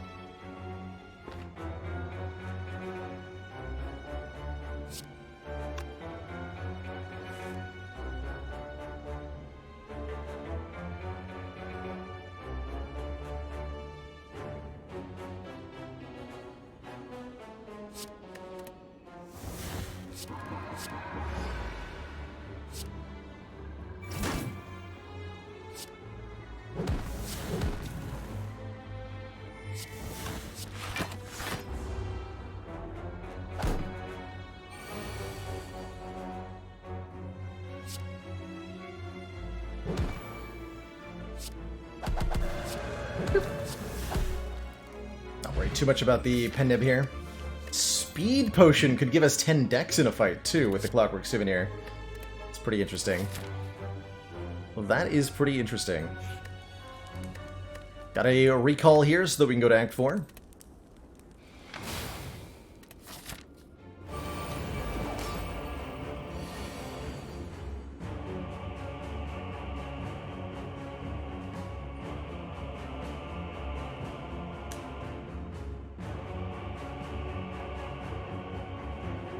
Got Wallop on turn 1, that's good. One of our warships. These 2 defends are pretty good too.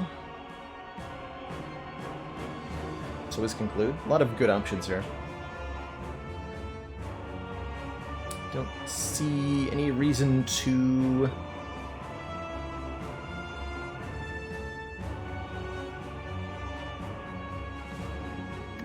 gamble anything here. In fact, I'm pretty happy with Wallop Warship here. Get us started on the right path.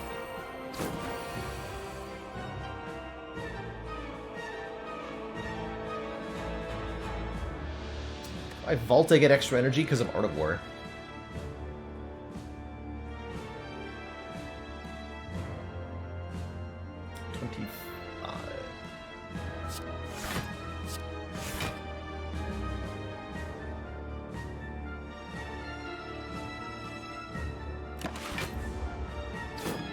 There. Okay, this turn less good.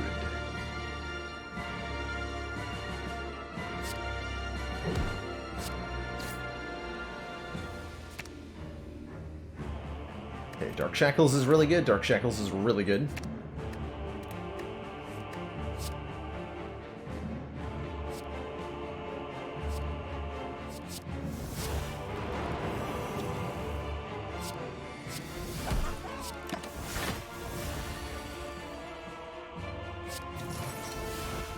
Dunked on, nerd.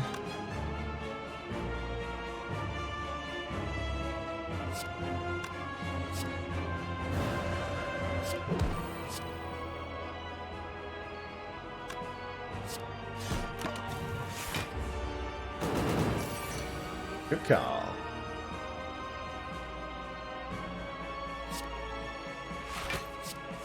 Even needs to leave Wrath Stance. I mean, really.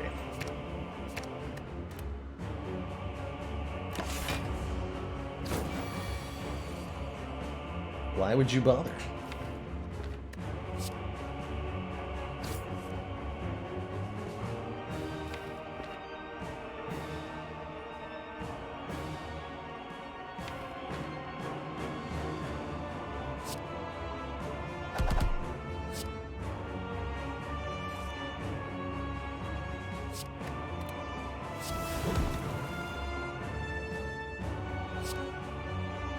Empty Fist.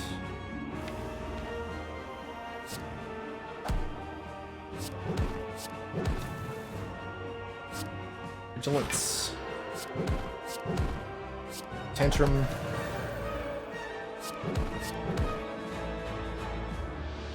Worship and get them back again.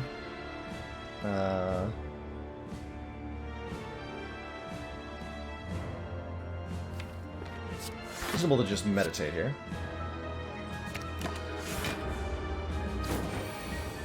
Let me shuffle the deck with the flurries in the right spot.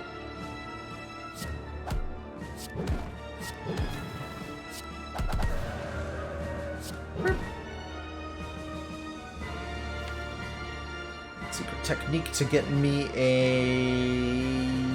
I don't know what I need. What I do know is that it's worship time.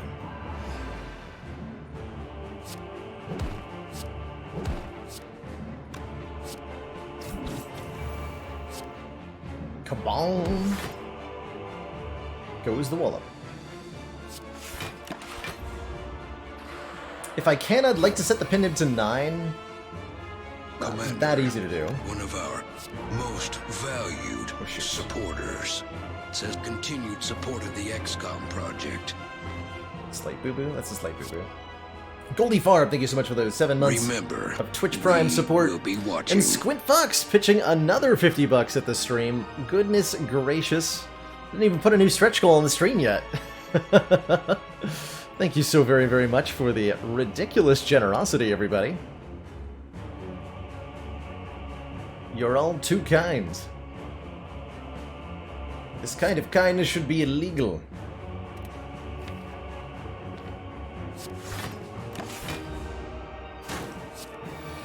Totally illegal, I tell you.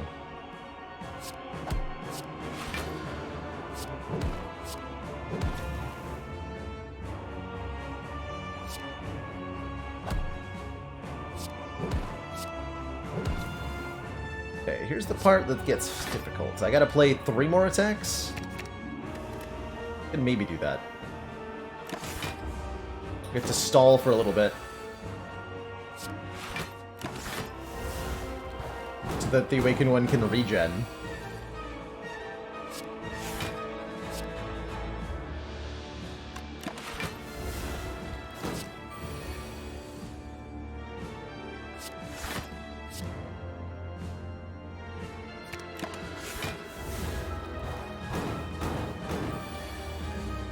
But I gotta kill him 3 attacks here.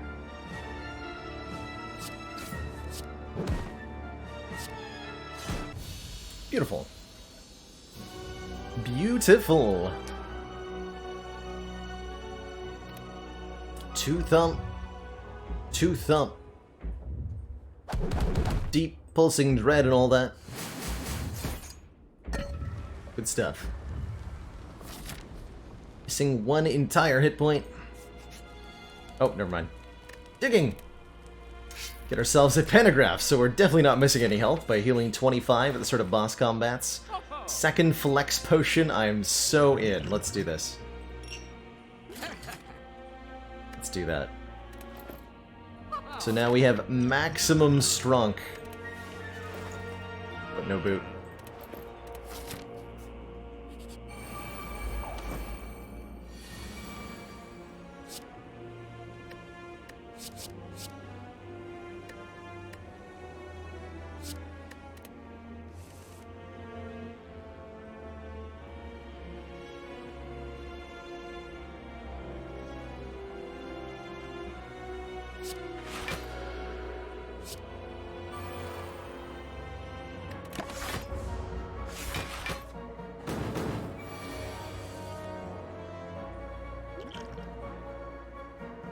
Alright, who wants to die?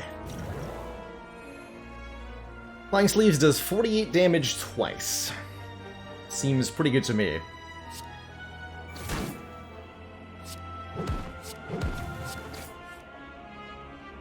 Seems pretty good to me. It's gonna be enough, right? Maybe?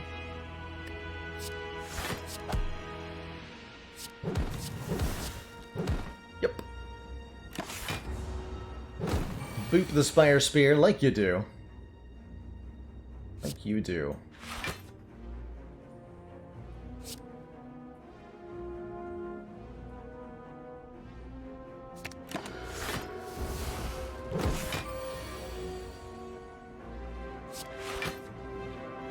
Excellent work, Commander. This council is pleased to see our continued support of this project has been worthwhile.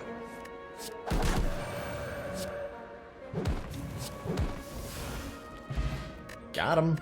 And got ourselves a lizard tail. When we would die, healed a half instead. Exix, thank you so much for the 3 months of Twitch Prime support. Very heckin' very appreciated. 6 turns a week with this potion and on Omniscience.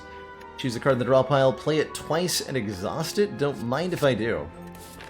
Don't mind if I do. It's a really good turn 1. Pretty good turn 1. Check what's in the draw pile here. Okay, we've got Flurry, Sash Whip we're not going to need. These are all good cards though, and that means I can play this Tantrum. Along with 10 points of strength, so it does 21 times 3 here.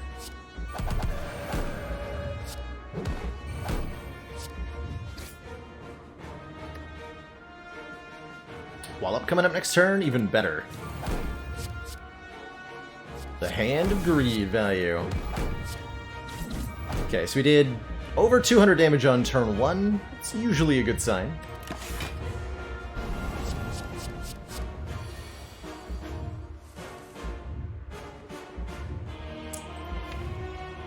Missions.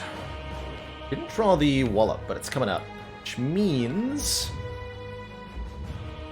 I can break the game. By miracle, omniscience... Or didn't draw wallop. Here it is. Never mind. Wallop's in my hand. What am I on about? What am I even on about? Didn't draw wallop. That's what he says.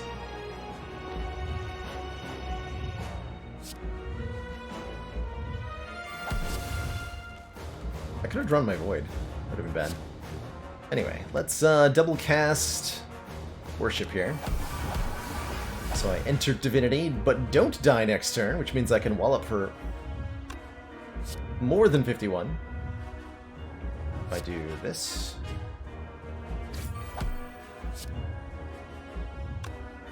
Wait. We'll just do this. Secret technique for the meditate. Meditate back the wallop. Pen nib the wallop next turn. Let's have a good time.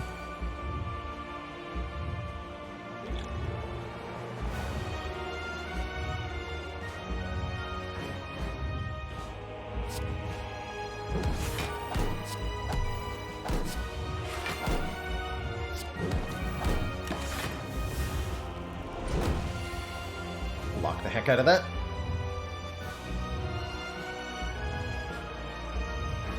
The heart's already below 400. Jeez. 1 or 2 flurries? 1 flurry. Okay.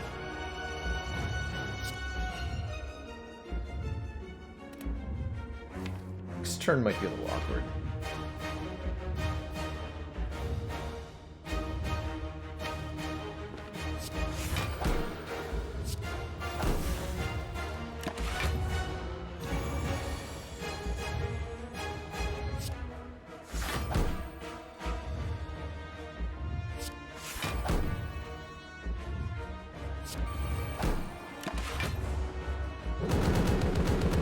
Yeah, lots of energy on this turn between Nunchaku and the Art of War. That's good.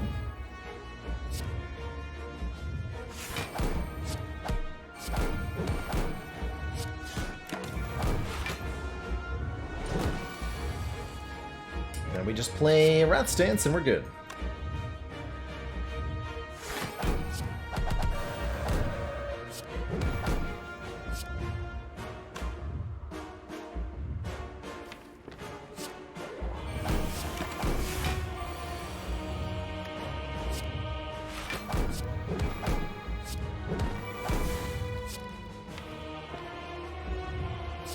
Blam.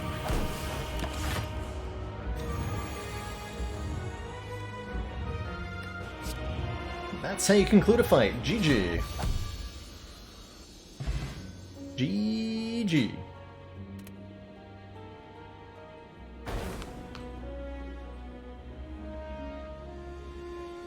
Not even perfect.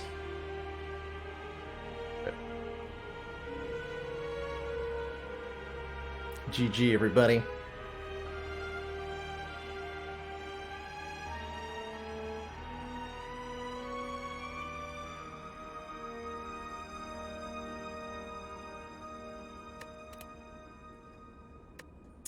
I go for a boss swap and I get Runic Dome. What do I do? Asks Oblivious. We play out the run. We've had a couple of A20 runs that start with a Runic Dome swap and end with a victory. There's a lot of game knowledge that you can use to figure out or deduce what enemies are going to do, even if you can't see what their intent is. And I do my best to explain it, but I do tend to avoid intentionally taking the Runic Dome, because it does make for a less interesting viewer experience, is something that's been communicated to me quite a bit. but it's far from impossible to win with, and it's certainly not something that would... There's nothing that I can get as a starting bonus that would make me give up the run. I'm always interested in seeing just how far we can get. You know, we had a couple... When we were trying to get the ladder started here, we had a couple boss swaps that started with Busted Crown, and this one with Ironclad made it all the way to the second Act 3 boss before succumbing. Even though we ended up just not being able to find any block cards, which is why Time Eater ultimately killed us. We just couldn't block, but dang did we try our best, and almost got there. Every run is potentially winnable, and you won't get there until you try. So I do my best to win everything, no matter what disadvantage I'm given at the beginning. Great Watcher run there, nice clean murdering, thanks to the initial cloak clasp allowed us to keep our health very, very high in Act 1. And then we took basically no damage in Act 2. And basically no damage in Act 3. Good stuff. I can't believe we went from 62 to 86 max health in one floor. That's ridiculous. That's ridiculous. No clue what comes next, Skiller Filler. I'm gonna brainstorm some ideas for challenges. I might try to do, like, more ladders, as they have been very, very, very popular for the channel. The ladder streak has been a kind of mind-blowing challenge for me personally, as it was the first piece of content I ever came up with that ended up being more popular than just playing A20. Kid's Ghost. With a little bit of luck, I might be able to get there. Little bit of luck.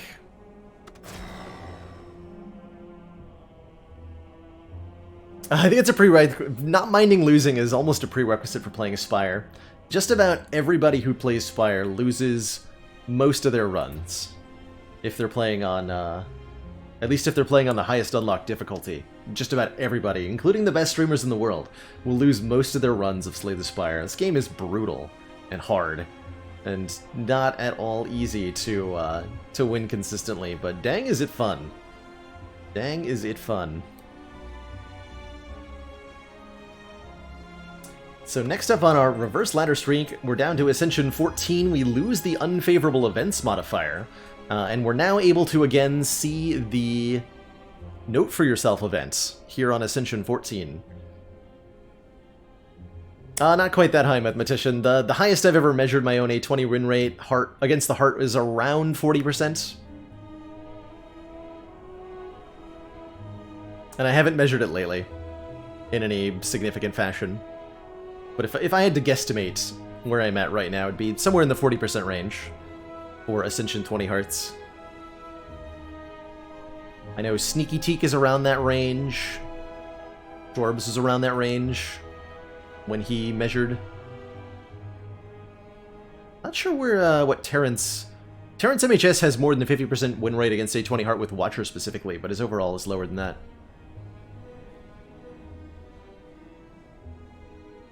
Ultimately, win rate's not something I put too much stock into. It's a nice thing to measure, but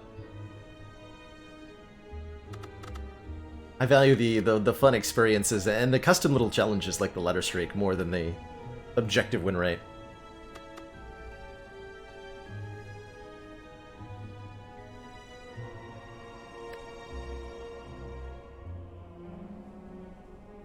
If you're at 15 to 20% against the A20 heart, that is... You are not sucking by any means kicking. You are one of the better players in the world if you are beating the Ascension 20 heart, you know, 1 in 5 times.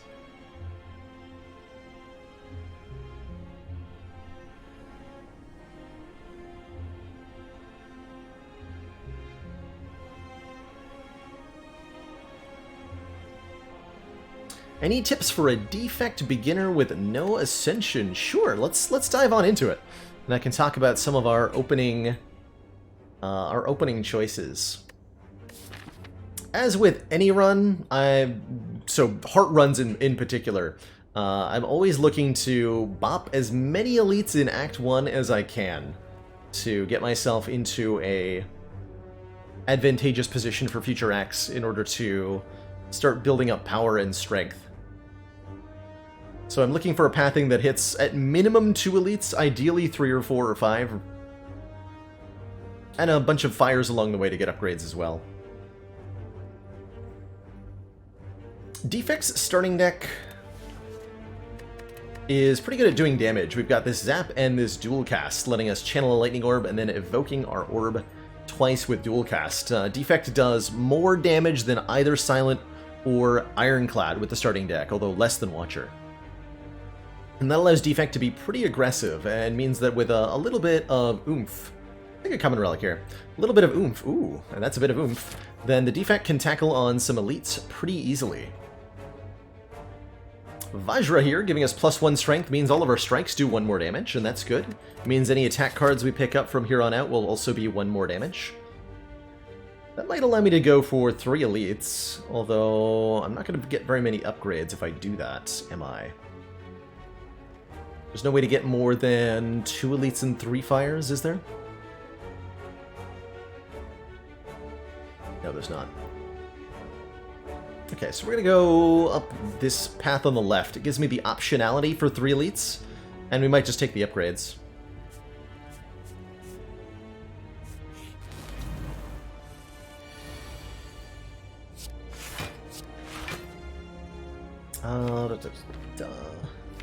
Double zap. Don't bite me.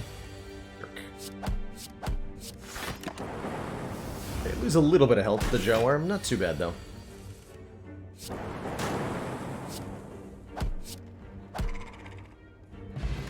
Okay, any attack is what we're looking to add here. There's Barrage, deal 4 damage for each channeled orb. I don't think Barrage is a particularly good first card. You want your first card to be a attack card, ideally, or any card that reliably increases your starting damage. And Barrage Run on turn 1 only does 5 damage, compared to 7 damage for a strike here. But since we have +1 strength, as we add Orb Generation to this deck, which we will want to do, this Barrage will quickly become really, really good. Do I actively avoid question marks? I do not. What I'm looking to do, usually, is to get exactly 3 regular combats before my first elite fight. Each of these combats is important. They're giving us a card pick at the end and a chance at potions, and these are going to get us ready for elite combats, whereas events are more unpredictable and, most importantly, do not consistently add cards to your deck.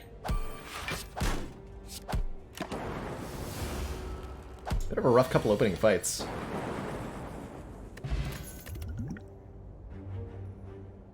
I guess we take a go for the eyes? Double energy's not really helping me here. Loop doesn't do anything. Your first couple card picks, another way to quantify what your first couple card picks should be doing.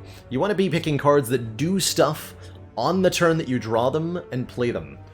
And Loop is not doing that, right? Loop is a power that has a start of turn effect, which is great.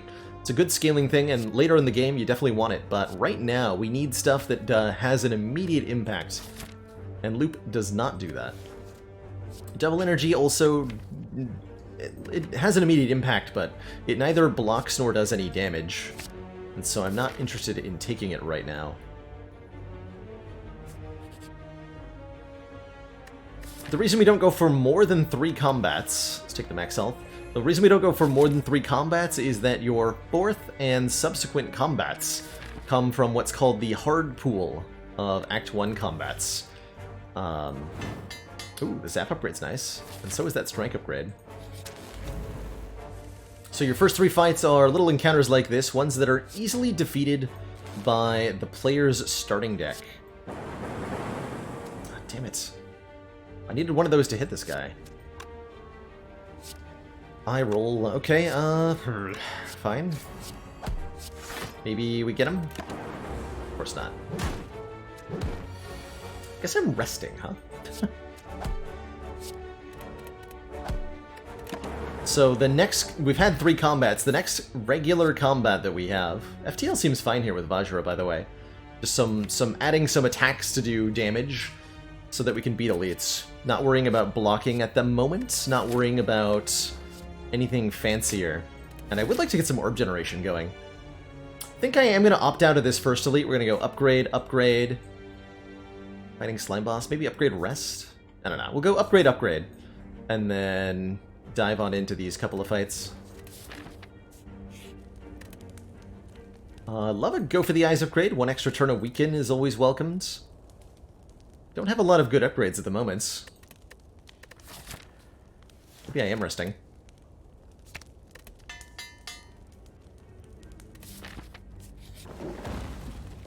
Ooh, a transform opportunity.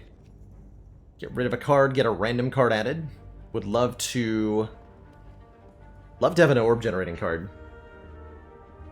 And yeah, to clarify in chat, there's nothing in Slay the Spire that requires you to beat anything on any Ascension level other than unlocking more Ascension levels. So, getting Beta Art, beating the Heart, unlocking the Heart, none of that requires any Ascension whatsoever.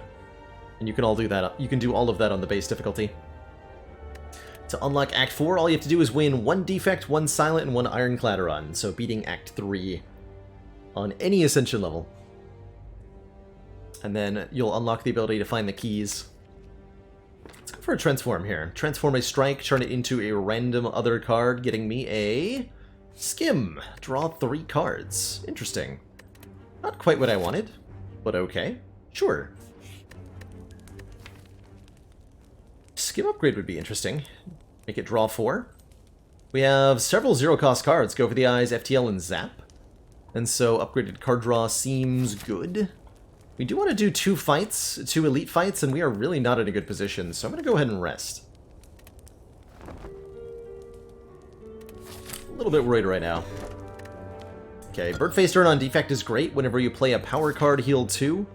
And quite frankly, we need more cards in this deck, so I'm going to deliberately take a combat over the elite here. And this combat will be a hard pool combat, which is terrifying. This one in particular.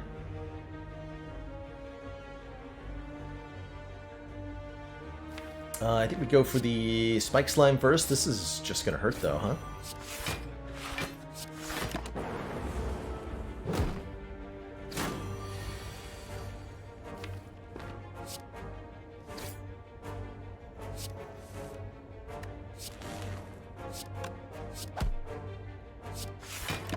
And frail.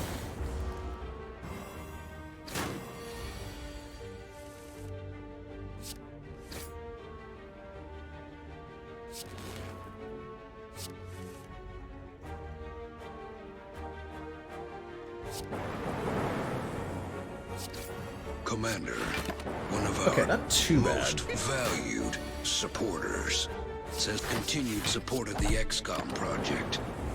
A Tiny Disco Dog, thank you so much for the 9 months of Tier 2 support. Happy Twitch baby indeed. Thanks so much for being here for as long as you have. Okay, we found some cards, finally. Claw is a zero-cost attack that does more damage every time we play it. Bullseye is an attack that applies the lock-on debuff, making our orbs do more damage. And White Noise generates a power, which means it'll heal us for 2. In addition to everything else we do. In order to beat this upcoming elite, I think we need to take an attack card here.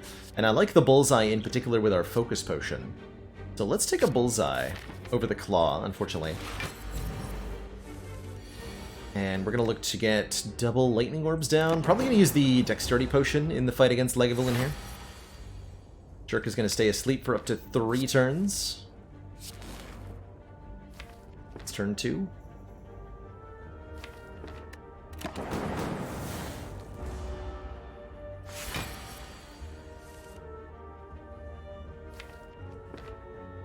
Dang it.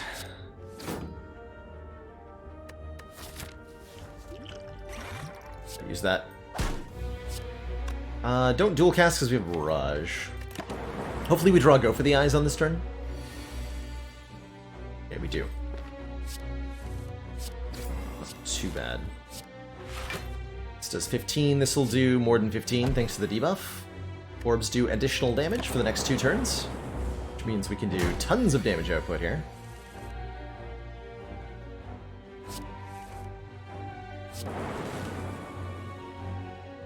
This is 7 times 3, so I'm doing 21.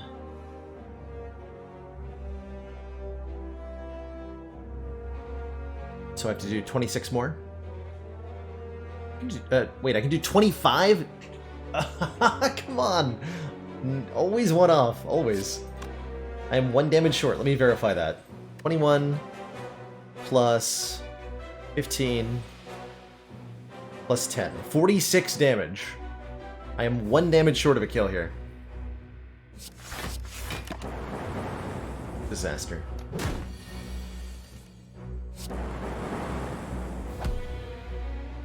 It's alright. Get another Toy Ornithopter, healing us 5 for potion use, and I'm liking the block cards, because this deck could definitely use some more block. With the card draw we have, I don't mind a Steam Barrier.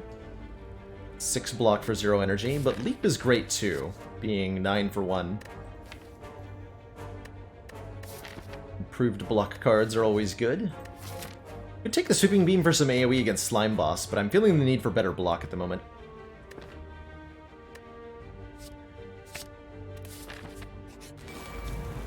I regret my choice immediately.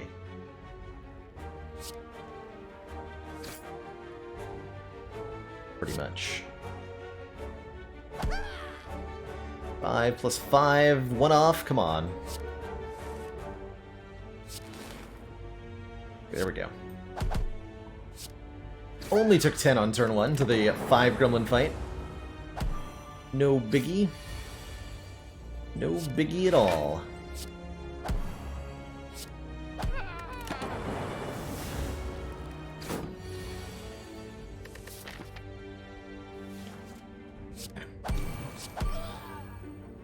Okay, we distilled Chaos. That should make us safe enough to fight another elite. And so does a Glacier. Gain 7 block, channel 2 Frost. Heck yeah. There we go. One of the big important things to grab early on in your defect run is Orb Generation. Get those orb slots filled up with something. Doesn't really matter what. And Glacier definitely helps that. It's going to make our Barrage a lot easier to work with. Going to help our block game quite a bit. I'm liking with the Leap and the Glacier now. I'm liking where we are block-wise, especially with this Dex Potion. One of our most valued supporters. Do not get milk. Continued support of the XCOM project. Thank you so much for 10 months of Tier 2 support. And Flannel Violin. Commander, we've just received the support of another. Thanks so much for gifting a sub to the Spire Info bot. Spire Info, welcome to the council. Enjoy that smug sense of superiority. And your newfound sentience.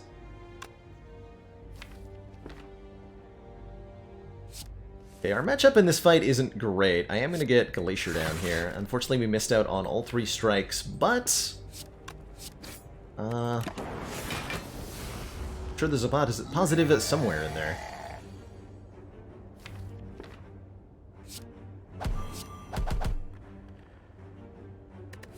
Dex pot here.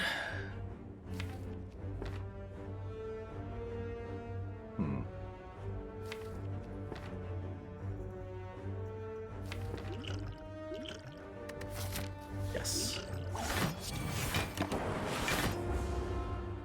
Our blocks actually work against the knob. Nice. Kind of expecting to get a potion drop. Or a potion belt. Okay, I do regret using the Dex potion. Potion belt gives us 2 potion slots. Love this ball lightning, giving us a lot more damage and even more orb generation. Works with the bullseye, works with the Vajra. We're starting to find the cards that are really going to help this manifest into something really successful. Ball lightning says so many good things on it. It says attack card, says deal damage, says channel lightning. It's everything we want it to be. Oh god. Oh dear.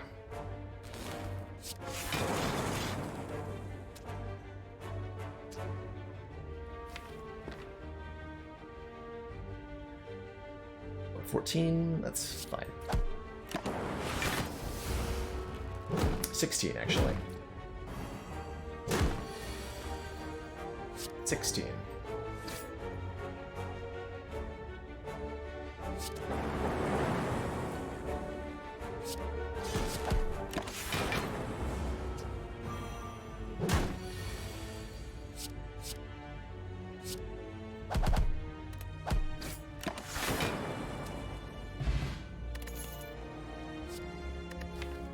All lightning number 2. Okay, now I'm feeling really good. We got tons of orb generation. We couldn't find any in the first act, but now we have tons. One of the big reasons that channeling orbs is so important is that evoking orbs is lots of power. When you evoke an orb, you get rid of it and gain temporary, immediate powerful benefits. And if you try to channel an orb when your orb slots are full, you'll automatically evoke the next orb in line. So having lots of channel allows you to have lots of evoke. Lightning orbs, for example, are 3 damage when at the end of your turn. That's the passive ability. Or when you evoke them, it's 8 instead. And that's getting multiplied by, you know, bullseye too. It's good stuff. Okay, we'd like to bring Slime Boss below half health next turn. If we draw bullseye and 2 ball lightnings, that might happen. 1 might be good enough. Certainly I would prefer not to get crushed here. Slime Boss is going to split in half if we bring him below half. Called the split.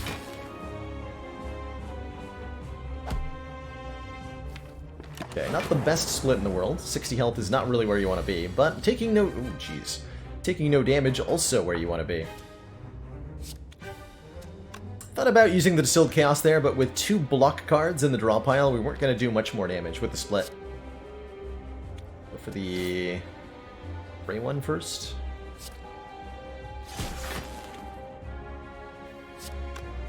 It's a very mighty... This might be the Distilled Chaos now, with how nasty this turn is. Let's not lose to Slime Boss, Shay. Perfect. Well, not perfect. That was thoroughly mediocre, in fact, but, you know, perfect. You know, I wasn't really keen on what you just did there for me, Lightning Orbs, but, alright.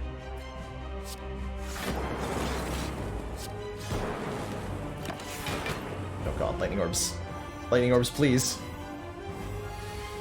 I need you to be targeting different enemies than that. Lightning Orbs. I'm gonna try to take this hit. I can split you, but that makes even more opponents. Don't know if that's gonna work out very well for me.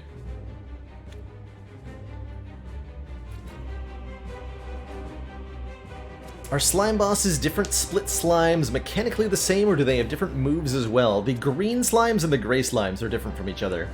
Gray slimes do frail instead of weak, which the green slimes do. And they have slightly different attack patterns as well. The green slimes are more likely to attack, but the gray slimes do more damage when they attack.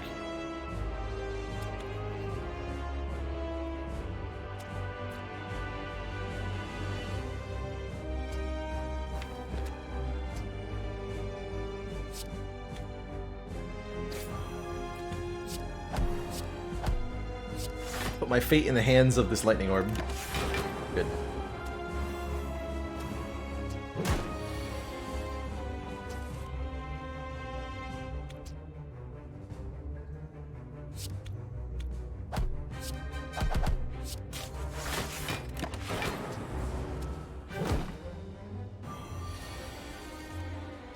Now I'm going to split you.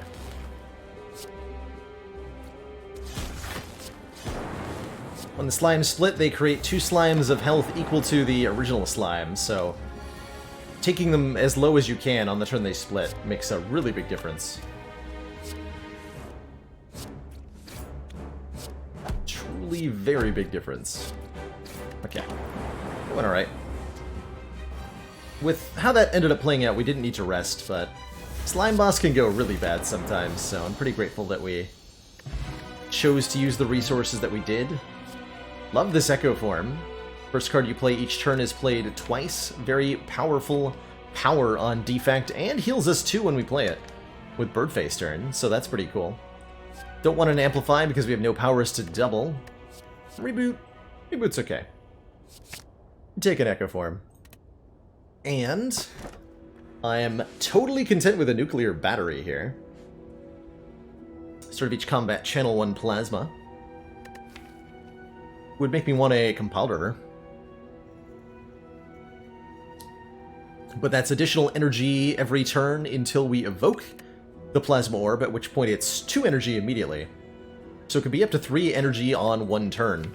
You get the passive benefit and then evoke it in the same turn, which is pretty powerful. And if you use that to, say, play an Echo form, it can put you into a winning position. Otherwise, we could take Astrolabe, transform and upgrade 3 cards. Strikes aren't as bad as normal. One's upgraded and and we have the Vajra, so this is a 10 damage strike. And the deck as is pretty good. I'll take a Nuclear Battery. Third option is the Black Star, giving us 2 relics from each elite, but we need some immediate help, I think. Looking for some focus now. Happy to go to shops. Shops can be card removals, strike removals. We don't need strikes now that we have 2 Ball Lightnings and a Barrage and a Bullseye. I like an upgrade, and can I fight? Wow, this act is so good. We can get 2 upgrades in the early act, and then fight 2 elites in the later half of the act, getting our relics up while still getting plenty of upgrades for the deck. Beautiful. Totally beautiful.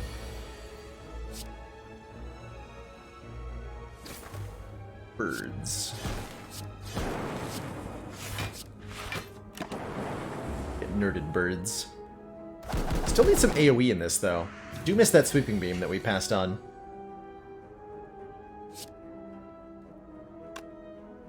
Take a little bit of damage here. Can knock you out of the air, and then defend 1 time. Don't really have the ability to do much else with the strikes and defends in my hands.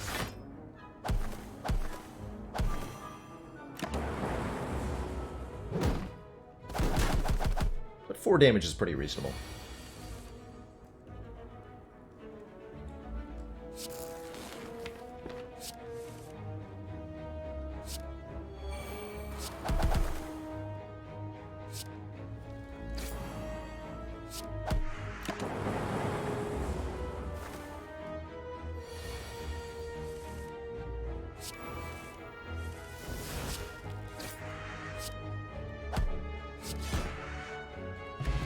Juice, nice, gives us 5 max health and heals us for 5. And a Cold Snap channels a Frost Orb, which I do like quite a bit. We could also take Claw or Beam Cell, but I think it's going to be 1 more orb generating card here. And we're going to look to pick up focus in maybe one of these stores. For example, in the form of this Defragment. Yeah, I'd say this is a pretty good store. Real question is, can I do Defragment, Genetic Algorithm, Orange Pellets, and a card remove? Because that's what I want here, is all of these. All of them. So, math time. 72 plus 40 plus 75 plus 153. 376. No, I am not able to afford all of that. So it's, if I'm going to take the Orange Pellets here, which I'm strongly considering, Orange Pellets say whenever you play a power, attack, and a skill in the same turn, remove all of your debuffs. And this is very, very powerful under the right circumstances. Can help remove Vulnerable from us, can help remove... I did the math wrong. Anyway. Can help remove other stuff. Genetic Algorithm gets real good.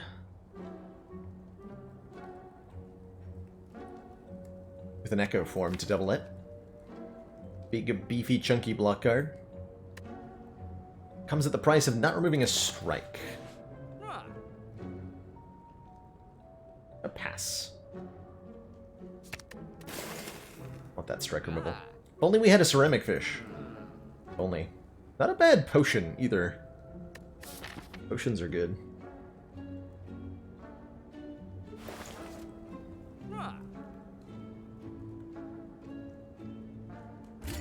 Why a block pot? For the 17 health. Relic next to the Orange Pellets is in the shop. Aka the Singing Bowl, excuse me. When adding cards to your deck, you can instead raise your max health by 2. Yep, Sweeping Beam. Ooh. Would pass on the Necronomicon, but I would take either of the other two pretty happily. Cool. In an abandoned temple, you find a giant book open, riddled with cryptic writings. This costs us 16 health to take the tome here. But because we bought a block potion, I'm pretty sure we can get away with it. What are my thoughts on being able to sell potions to the shop for half of the price? I see the selling idea come up pretty often, and I think it's a reasonable desire to want. You know, it's a you know, RPG standard. In Spire, mechanically, I think it would work better if you could, like, whenever you would pick up a potion, if you could skip the potion instead to gain some benefit, either gold or something. It would work better, like, don't pick up the potion, gain 20 gold. Kind of like Singing Bowl works. Hey, we get Nilri's Codex. At the end of each of our turns, we can shuffle one of 3 cards into the draw pile. Those cards are randomly generated and may be incredibly powerful for what we're trying to do.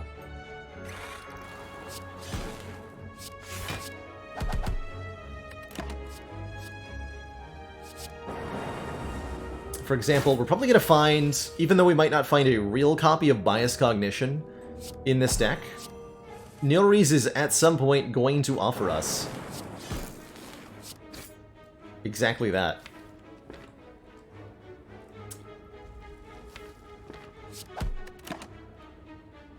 Oh, also it's infinite healing with the Birdface turn.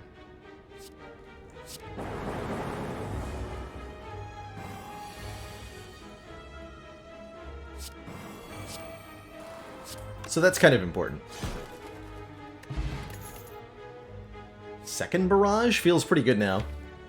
Helps with the front load. Yeah. Last, do I think Nilri's is best on? Ooh, not an easily answered question.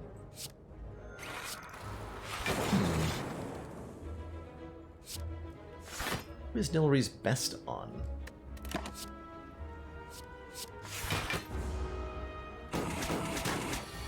It definitely has some really powerful potential on defect, that's for sure. I'm gonna make a decision. Do I want to try to heal to full against Snake Plant?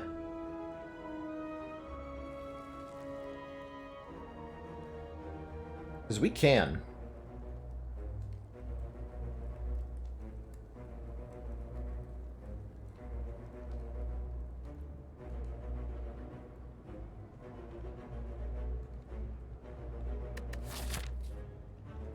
I could fight the Burning Elite.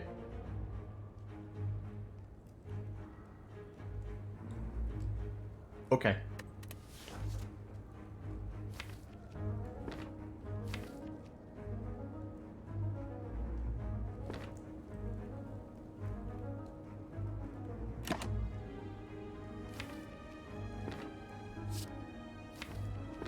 Let's go for the eyes.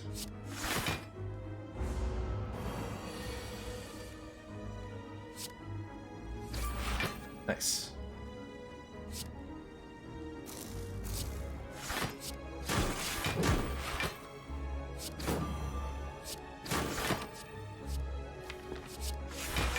Just play Echo Form on this turn. We're gonna take some damage from the Snake Plant in getting ourselves set up here.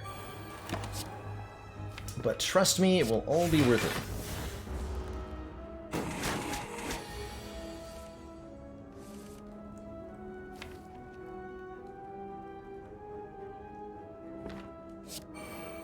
Things I don't want to draw.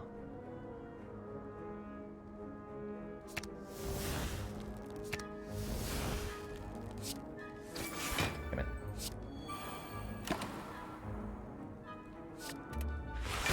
Getting 12 block per turn for more orbs now.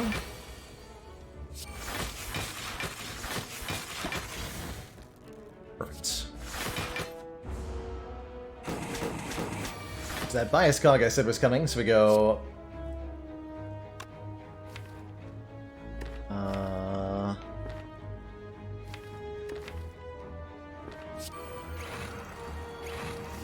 Our skill attack. With the debuffs from ourselves, good.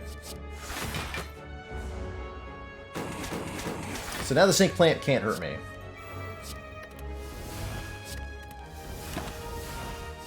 And we just want to add powers into the draw pile that we can use to heal ourselves.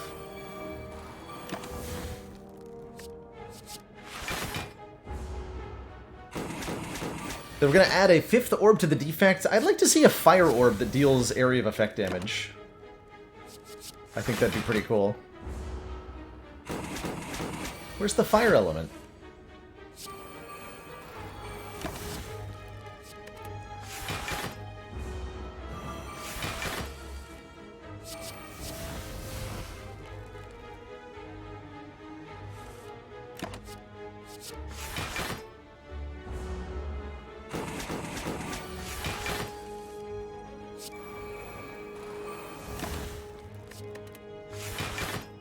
Shouldn't take too long.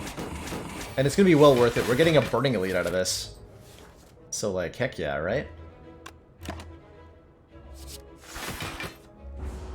Can Nobody's Codex generate Alchemize? I don't believe so. Random card generation, as a general rule, can't give you anything that would provide a permanent bonus. Although the interaction with other relics is there to be able to get healing out of this. But you can't, for example, get Self-Repair from the Nobody's Codex. Or Feed or Reaper. Anything that would on its own heal you. But Birdfaced Urn allows you to break stuff. Sometimes.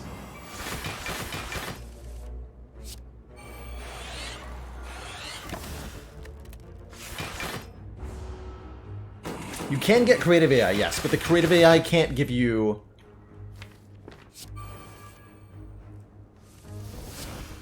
Self-Repair.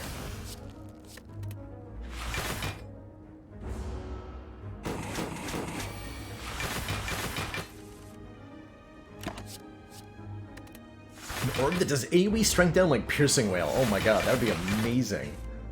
I would love that. I would love that a little too much.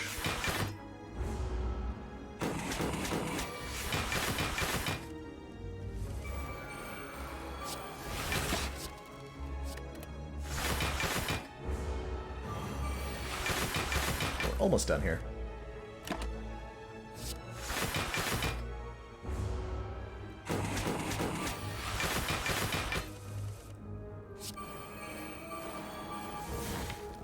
One more power that I can double? Commander, one of our Now we're most buckling. valued supporters. It says continued support of the XCOM project. Thank you so much for those 8 months of Tier 1 support. Have you ever seen a man heal off the snake plant fight? It's me.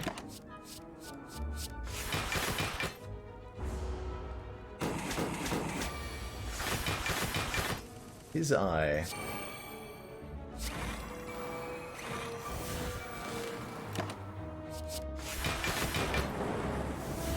Relics are set up. So we go in there with full health and 3 potions. I think the Burning Elite should be no problem at all.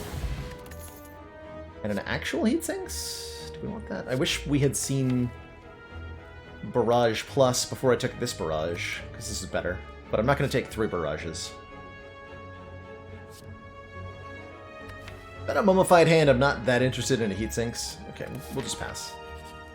And we're going to upgrade Defragment for sure. One more point of focus. Alright, who's it going to be? It's going to be Regenerating Book of Stabarino. Kind of terrifying, actually.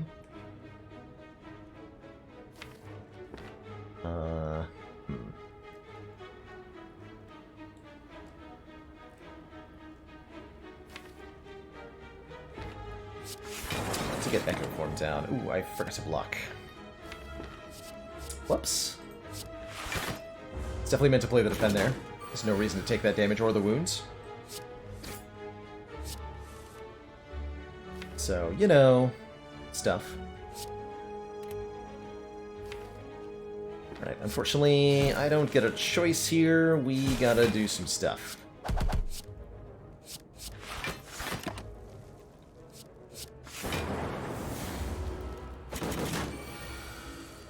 Okay, I was worried about that. I was definitely worried about that. It's fine. That's ultimately fine. Pretty good opportunity for the block pot. Sure. Never mind, we win. Good old Nilry's Codex Bias Cognition. Play a power. Play a skill. Play an attack. And all that debuff wears off, so we just end up with 8 permanent focus because get dunked on. And I do it again.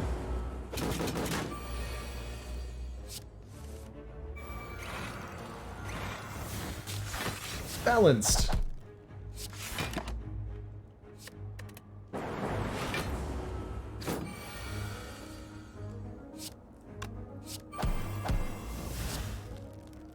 He did what now? He did orange pellets things. These things are really good because of how they interact with the Bias Cognition card. And so many other things in the game. Ooh, love the Blessing of the Forge. Upgrade everything in our hand. Pen Nib every 10th barrage is double damage, and I'm sorry, is that a Reinforced Body plus? It's a pretty good block card. Much as I like that Recycle, it's hard to say no to Reinforced Body plus. Give me that. Give me that. Oh, so many good options now. I love the Skim for the more draw. I love upgrading the Bullseye for more lock-on. I like upgrading Dual Cast just so it's free.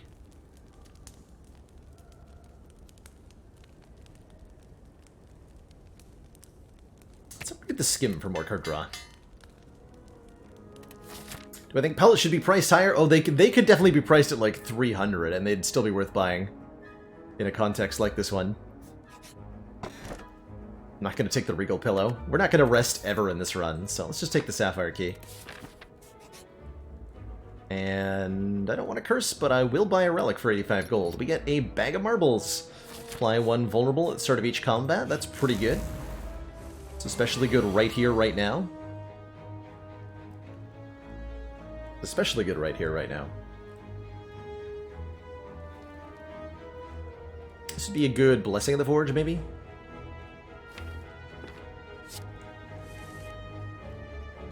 Nice.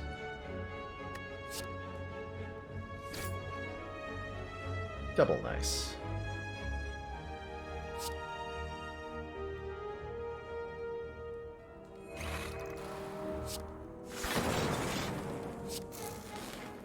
Got 2 extra energy.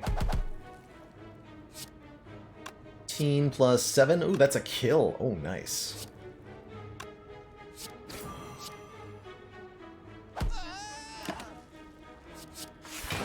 Easy.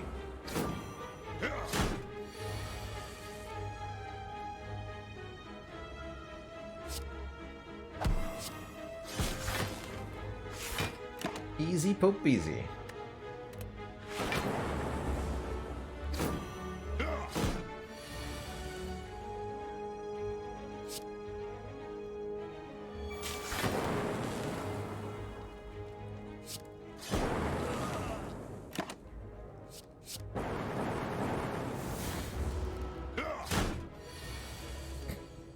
Got him. Bag of Preparation, drawing us 2 more cards on turn 1 when our enemies are vulnerable. That's going to be very good.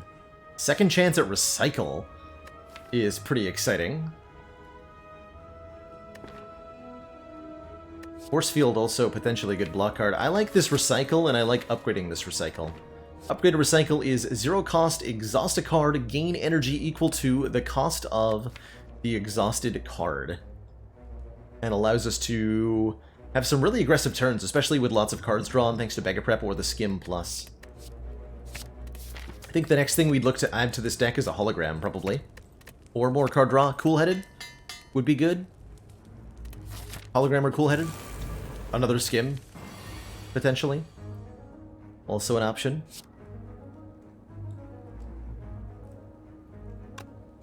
So I've got Pen Nib Bag of Marbles here on turn 1. Our most damaging attack is going to be the Barrage. Yeah.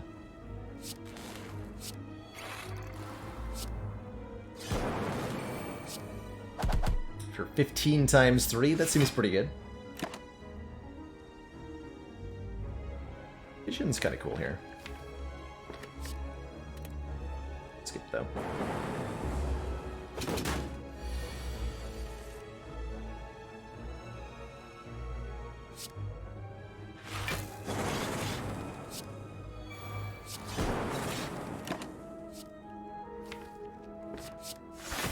hologram I wanted.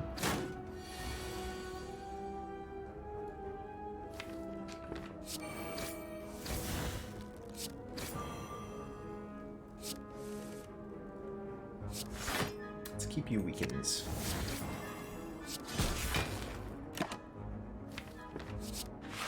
Double buffer. In addition to being just good block, that'll heal me for 4 hit points.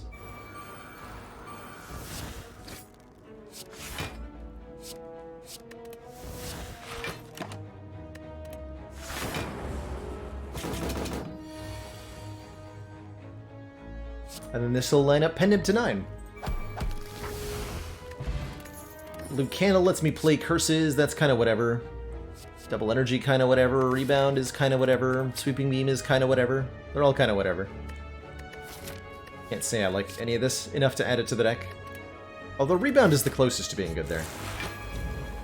Shell Parasite plus Fungi Beast. Hello. Stinky nerds. These both apply debuffs. If we can activate the orange pellets, we can get rid of them, but no powers in hand currently. Let's focus on the parasite itself. There's the whatchamadoodle. So we can indeed kill the fungi beast. That'll make us vulnerable.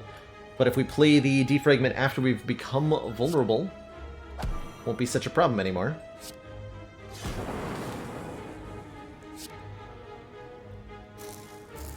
Like so.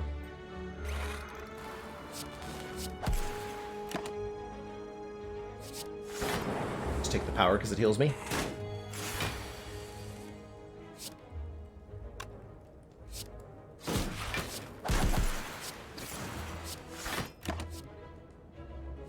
Just take the power because it heals me. They're all powers.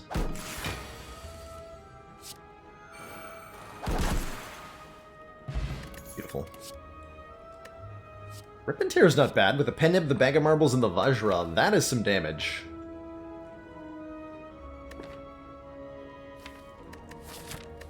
Think about that for a second. Drink that fruit juice so that we have more max health. 81 max health is quite a bit. Feeling really good about this run right now.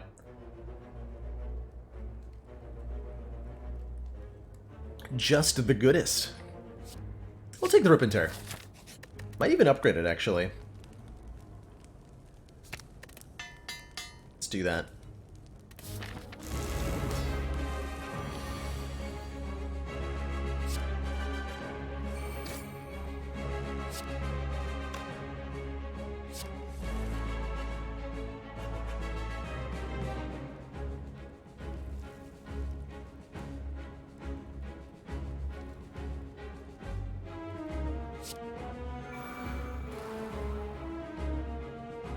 Rid of one defense.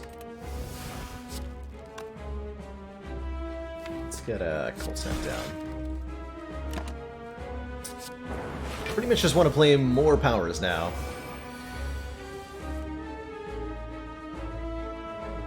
How's about 4 turns a weekend on the boss? Can't fully block this turn. That's okay.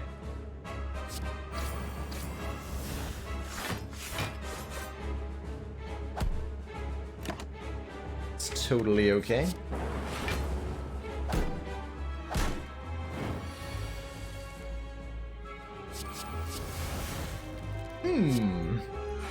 Well, those are good powers to pull. Our lightning orbs are now hitting all enemies at the same time, which means kerblam.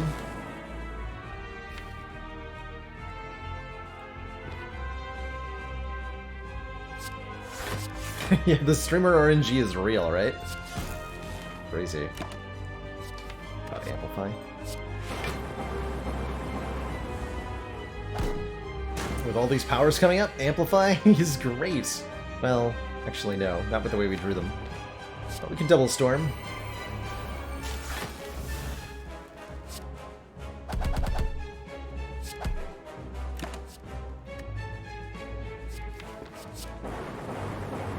So now whenever I play a power, I channel 2 lightning orbs, which is pretty good. Especially if I do this.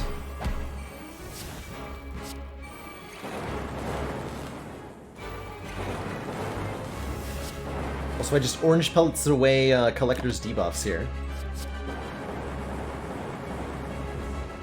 Seems good.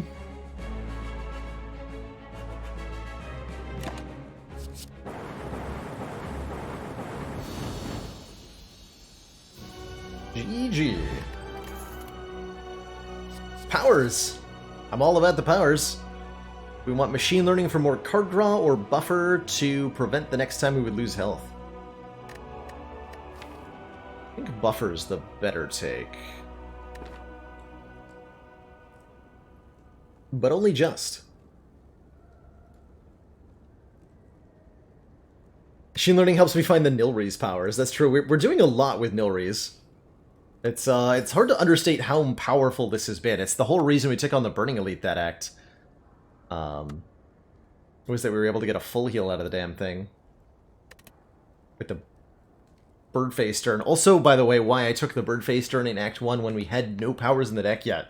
Just because of the ridiculous potential that this relic has, on Defect in particular, to just heal you for millions of hit points. Take the buffer here. And I'm actually pretty cool with a Calling Bell. In a unique curse and 3 relics. Could also take the Curse Key. Gain energy every turn whenever we open a non-boss chest. Obtain a curse. We definitely have the ability to utilize more energy than we are currently doing. But I love this Calling Bell. We can get rid of the curse with the blue candle here. Certainly not going to take Velvet Choker, preventing us from playing more than 6 cards per turn. Go with the bell. Bing.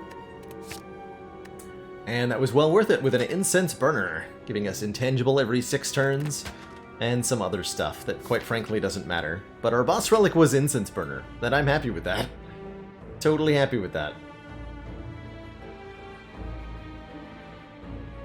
I might actually go for the 2 shop route here, rather than going for 3 elites. If we go to 2 shops, we get 2 removals courtesy of Smiling Mask. That helps quite a bit. These cheaper removals are very good. Is that a significant number of fires different than any other route? Not really. Okay, let's get 2 shops. Instead of 2 shops and 2 elites, rather than less than that.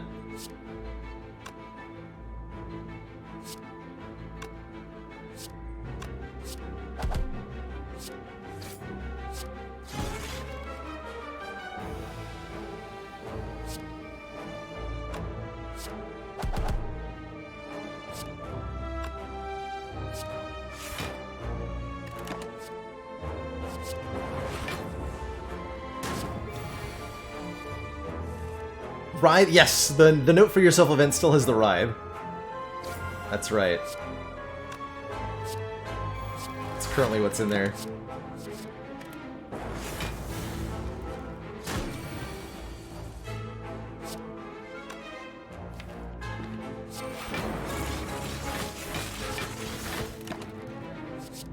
I'm trying to heal a little bit here. I could have just killed it, but I want to heal.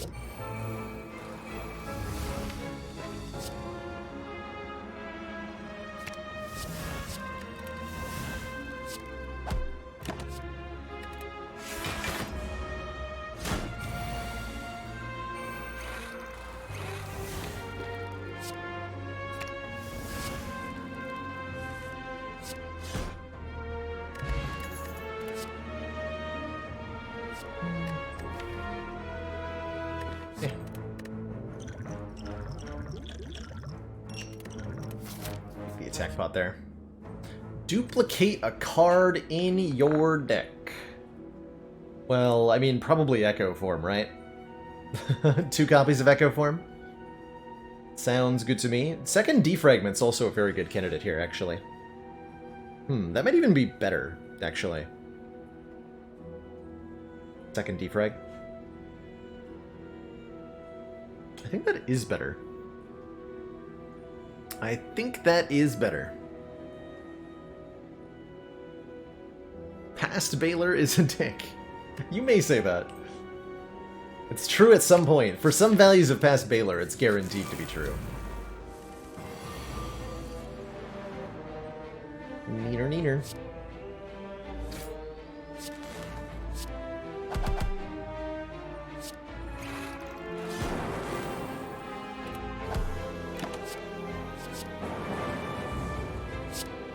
Two Echo Forms playing the card 3 or 4 times. If you've got multiple stacks of Echo Form, you'll play your first X cards twice. So 2 Echo Forms means play your first 2 cards each turn, twice each. Rather than playing the same card more and more times.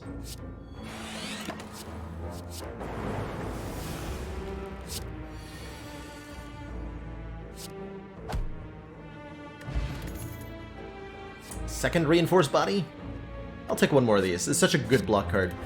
Especially with decks that can generate a lot of energy. Happy to see a Merchant here. Happy to see a Capacitor here. Giving us extra orb slots. That's like the missing piece of the orb scaling puzzle, quite frankly. So we will pick that up. Bye, Shard. Ooh, do we want to upgrade all cards? No. Although it would be nice to get everything upgraded, actually. Prevents us from healing, which means we can no longer get any value to the Bird Face turn or the Toy Ornithopter. Fighting a boss gets us yet another rare relic because we don't have enough of those currently. Could manage the normalities for a while, actually, with Blue Candle. Just have to beat an elite. Get to remove one of them, get to remove 2 of them. Like, we get rid of both normalities by the end of the run. We are going to 2 more shops. Get potions, and I have a blue candle.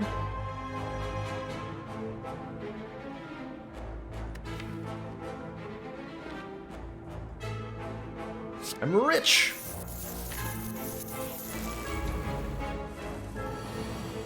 I am rich.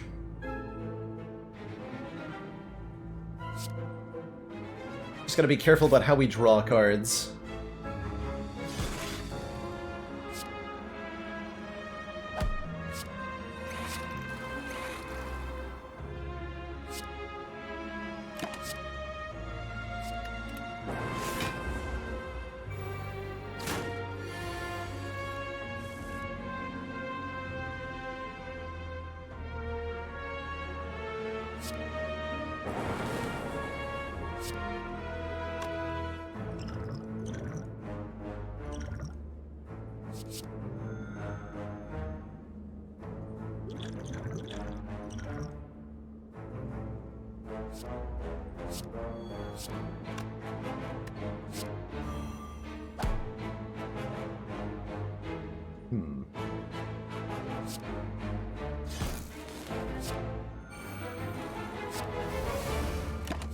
This could hurt a bit.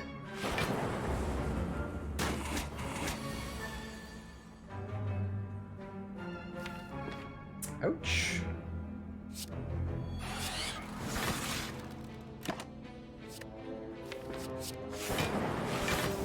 Lots of sustain so we can get most of our health back, but ouch. Ouch indeed.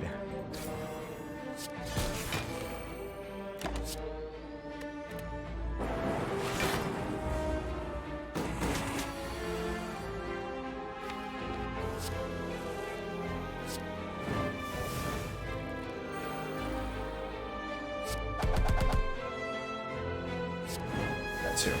Okay. We got rid of all the stinky curses in the deck. Operate a little bit better now.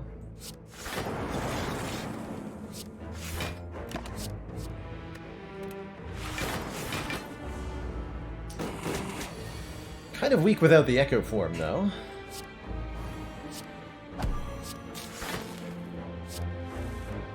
A little bit.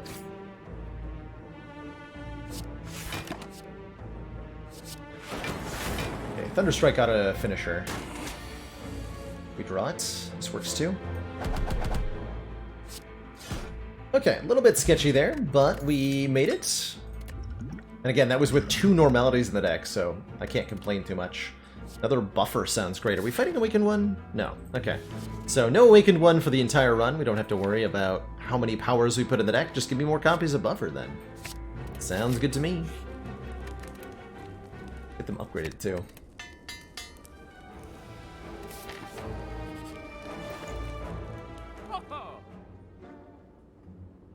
I'm rich. And that's a mummy hand. Whenever you play a power card, a random card in your hand costs 0 until the end of turn. Oh me, oh my, that's very good. Take the defragment to go with it. Get the normality out of there. Still no cool-headeds. Probably gonna buy a pair too for 10 more max health. Go up to 91. Money can't buy happiness, but it sure can buy a severed hand. I think that's good. We have another shop coming up, so we should save the money and, you know, get maximum impact there. But we are strong now. We are definitely strong now. Bottled Lightning. It's a skill card in our opening hands. Don't mind Recycle on turn 1 with a 7-card opening hand. Skim is a interesting candidate too, but I really like... Or we could use the Skim and then try to make the nuclear battery evocation happen. Let's try Skim. Let's try Skim Bottle.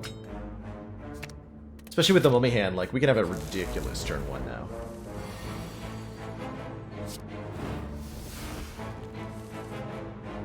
Beautiful. I'm gonna recycle this reinforced body so I can play everything in my hands. And then some. Sounds good to me. Just need a little bit more frost, right? We have Glacier, Cold Snap, but no cool-headeds. Nothing else.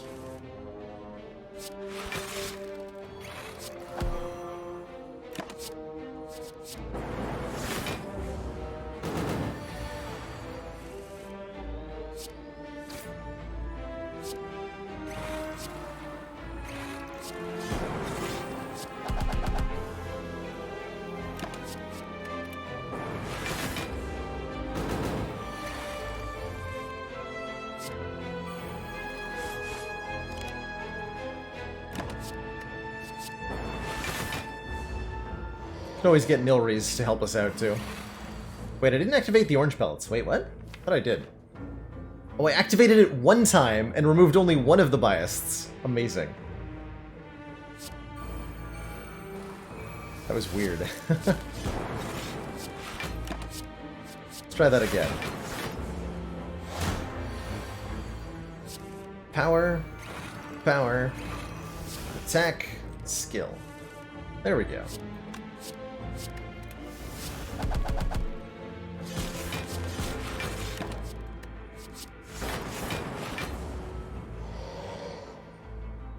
Back up to a reasonable amount of health.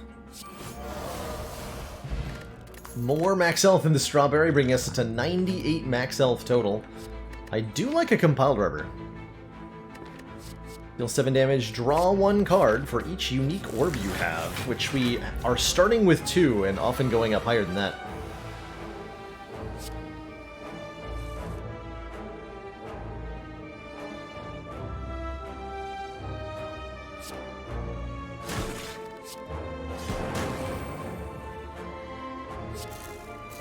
So Rip and Tear does 30 times 2 damage, courtesy of Pendant here. Dang. Got him.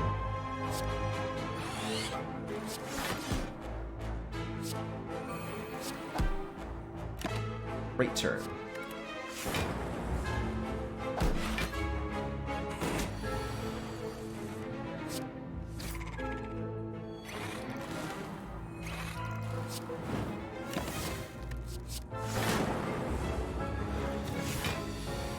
The old buffer removal flex.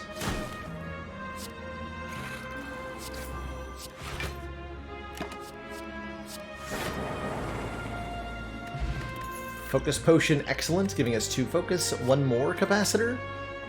Got a mummy hand, so probably?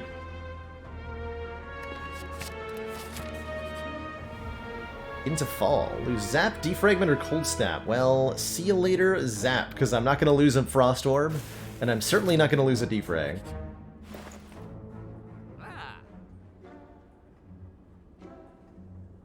Well, well, well. What do we have here? Can dupe another defragment because we needed more copies of defrag.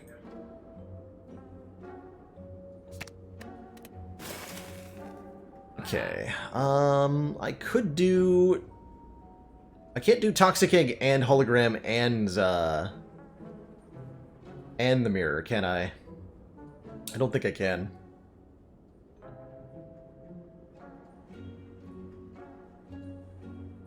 Don't think I can.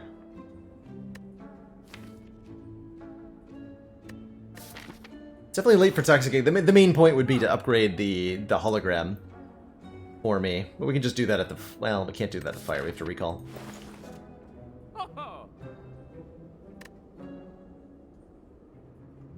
So it's probably Hologram in the Dolly's Mirror. Right? Oh, I do have enough for all of that, actually. And that would get me 2 card upgrades at least. But then prevents me from buying stuff at the next shop. 259 plus 145 plus 54. 458. Yes, we can barely afford that. So I could get 2 upgrades with the Toxic Egg here if I want to. I'm not sure that it matters. I think what I'm going to do is just buy the Hologram, and we're going to Dolly's Mirror. I've been complaining about not having enough Frost, so let's get another Glacier here to patch that weakness.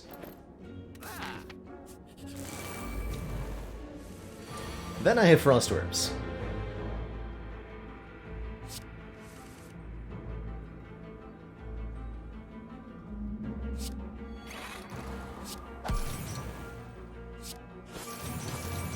Dunked on Transient.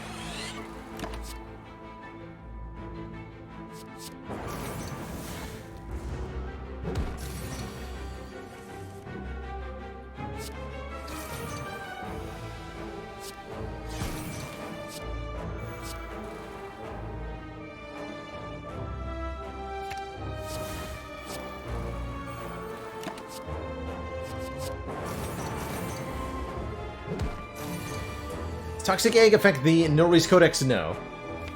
Does not. Unfortunately. Pretty crazy if it did. I'm just gonna try to leave this fight with Penib on 9.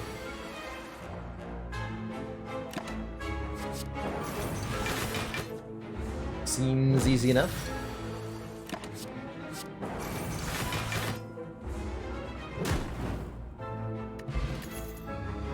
More Frost.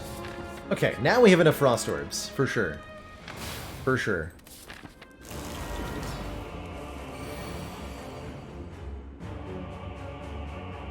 Perfect. We have that Penib Rip and Tear, too. I like it. You are very angry, Mr. Time Eater.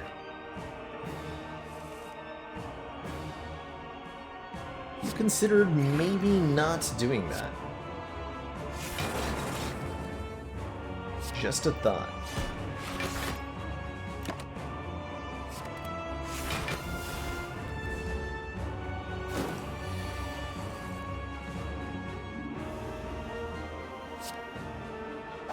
Just a hypothetical thought.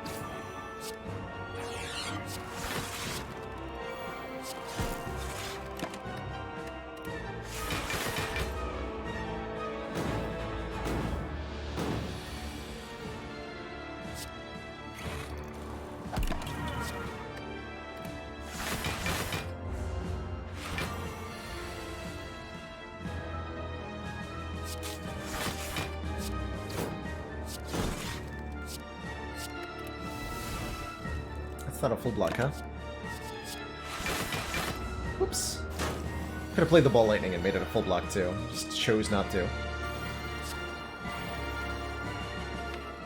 Sure, we'll be fine.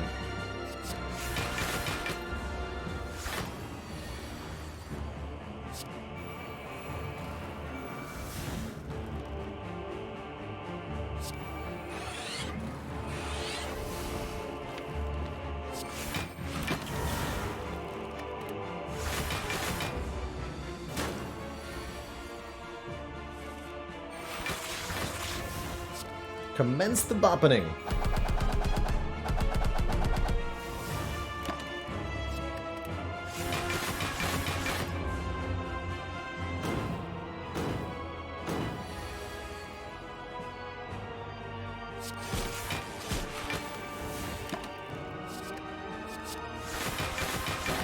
More barrages. They are demanded.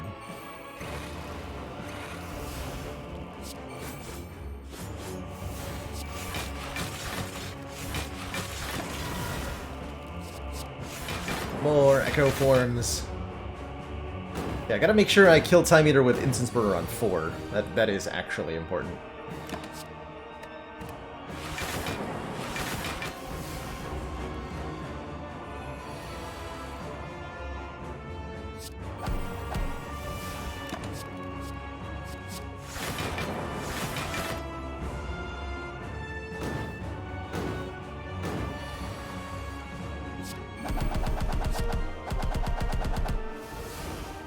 Damn, that's a lot of damage.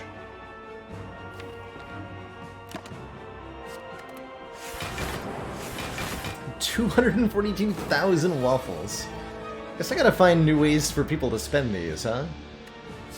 That's a lot of waffles. So 2 turns from now I want to kill? Okay.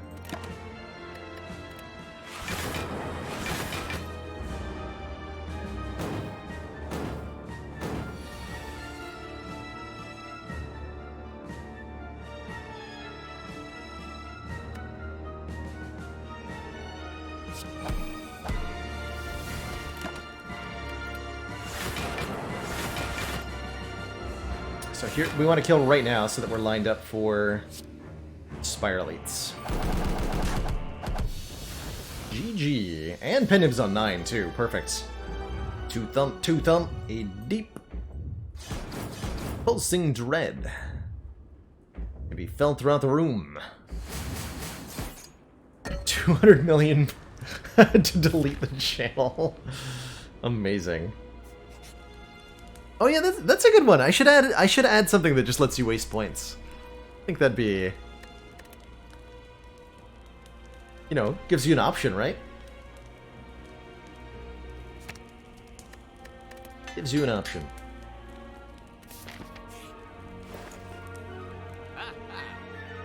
Two random skills, huh?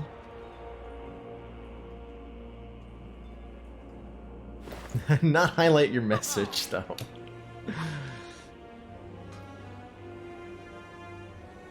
Any way to integrate Slay the Streamer Taka's enemy into channel points? Not without getting some developers involved.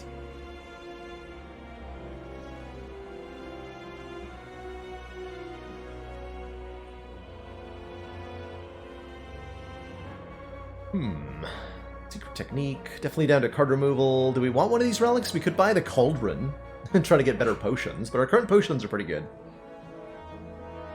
Current potions are pretty good.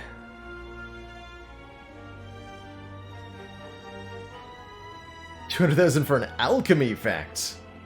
Amazing. Unlock the secrets of transmuting lead to gold. I don't mind this oddly smooth stone. Got 2 reinforced bodies? Yeah, I'll take 1 dexterity. Take the last strike out of the deck as well. I think we're feeling pretty good about life here. Do I care for... like, what am I Blessing of the Forging? Nilree's powers that we add? That will be fine. We'll be fine. Right? Will we be fine?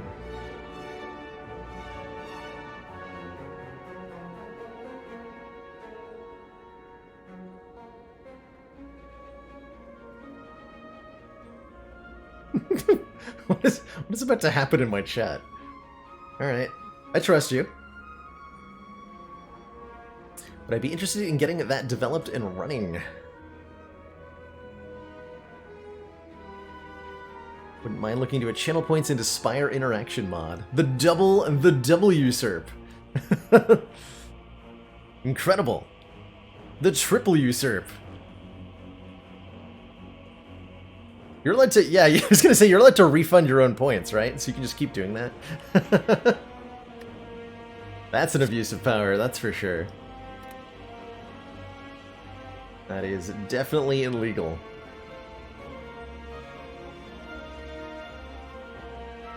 The cheats. The cheats.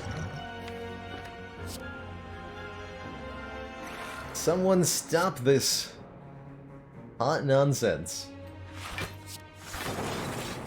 from occurring or whatever. Am I blocking enough? No. Not at all. Not even close to enough block? Well, it is close to enough block. But only close. Actually, it was exactly enough. Alright. Well then. Ignore everything I just said.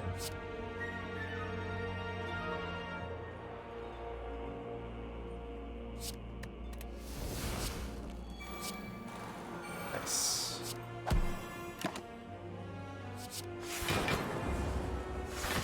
Okay, we got 3 buffers. We ignored your nonsense.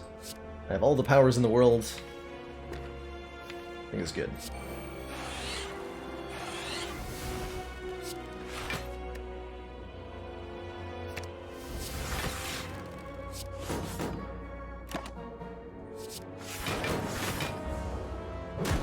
Restacks a buffer. What does it even matter? What does it even matter?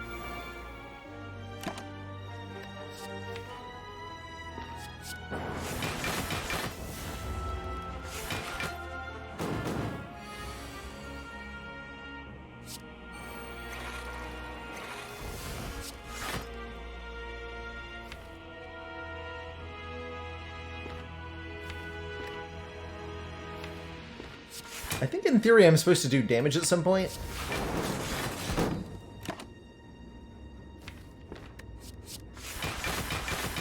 But I'm not sure I understand the point.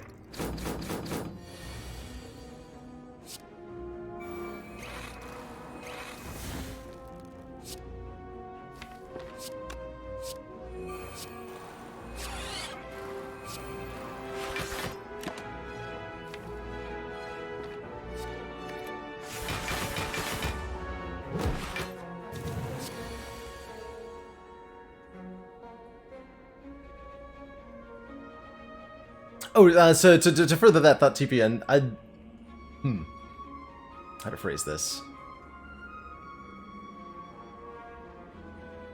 I don't know how feasible that is. I guess my initial assumption and the way that I was like thinking about it is it was something that's kind of impossible. But if it were less than impossible, that's kind of interesting. It wouldn't be something, even if it did exist, wouldn't be something that I would want to use all of the time.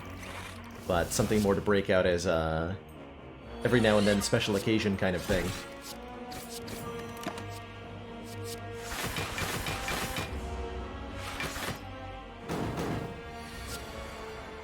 Ooh, there we go. Full power. Attack. Skill. Do I have enough focus yet?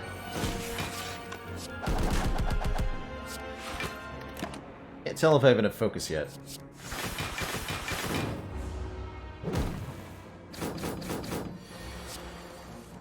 Ah, there we go.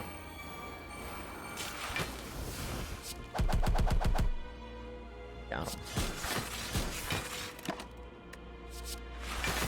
Okay, so we'd like to end with Incense Burner on 4.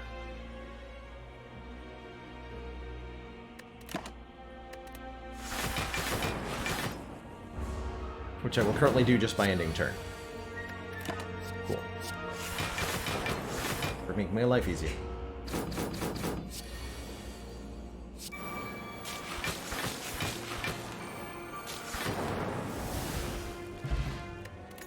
Got him. The bronze could be nice. Amplify could be nice. Amplify could be really nice. Yeah, I'm gonna take an Amplify. Force Field's pretty good here too, but take the Amplify, and I'll take a Liquid Bronze over the Block Potion going into the heart. Get some extra damage here. Oh, that immediate Amplify value. Awesome. So awesome.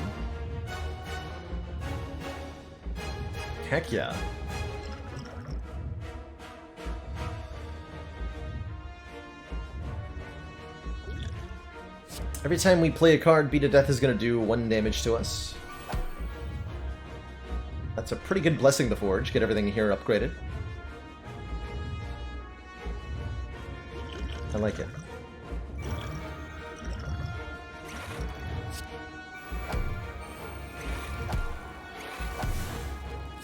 I like Frost Orbs, though.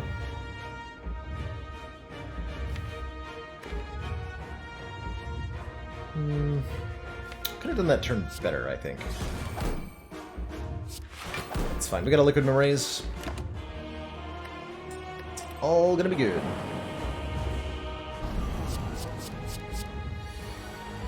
Also, I'm intangible, so, you know.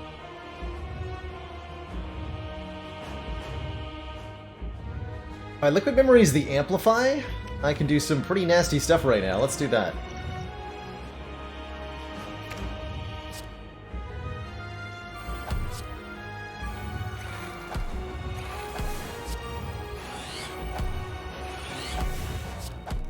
And then Orange Pellets removes all of the debuffs from ourselves. Doesn't mean we have no Frost Orbs for next turn, but minor concern. Minor concern.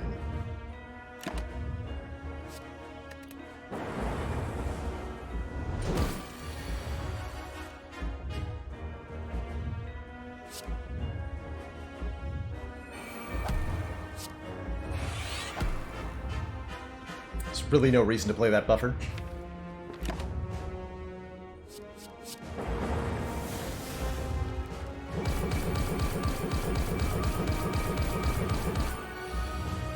Actually, a little bit worried now.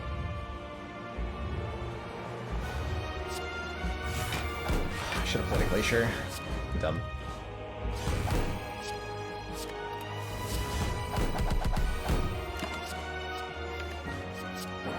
Skim will help. Okay. Frost Orbs, good. A little bit worried there for a second.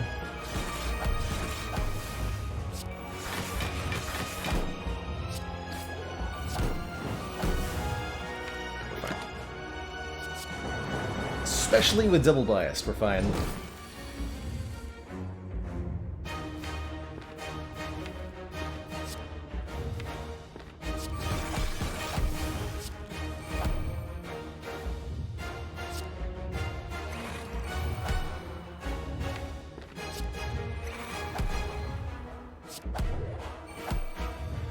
Yeah, that feels pretty good. Excellent work, Commander. Feels pretty good. This council is pleased to see our continued support of this project has been worthwhile. Snuggleugabus, thank you so much for the 2 months of Twitch Prime support. Super appreciated.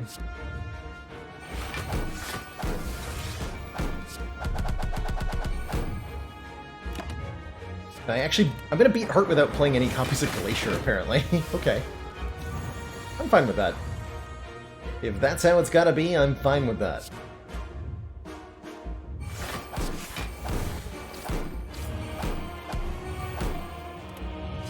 Good old Pen Nib Cold Snap is here for us.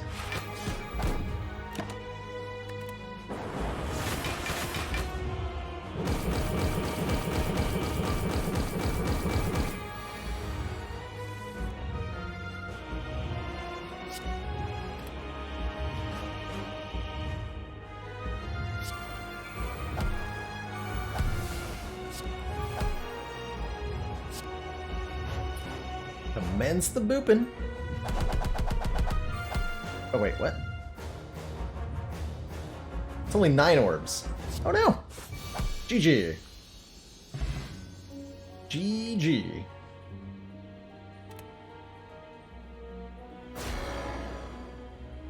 Great run. Very great run. Orange Pellets were definitely worth it.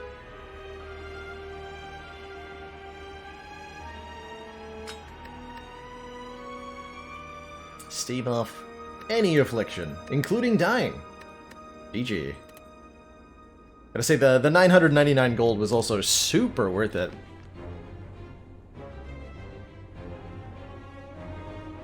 See you later if you're headed out, Janet O'Janin. Has it been done? The spire sleepeth, and so shall I. I got a bit left in stream for the evening, but I do think I'm going to switch it up for the rest of the evening. Maybe play a run of Hades before we go to bed.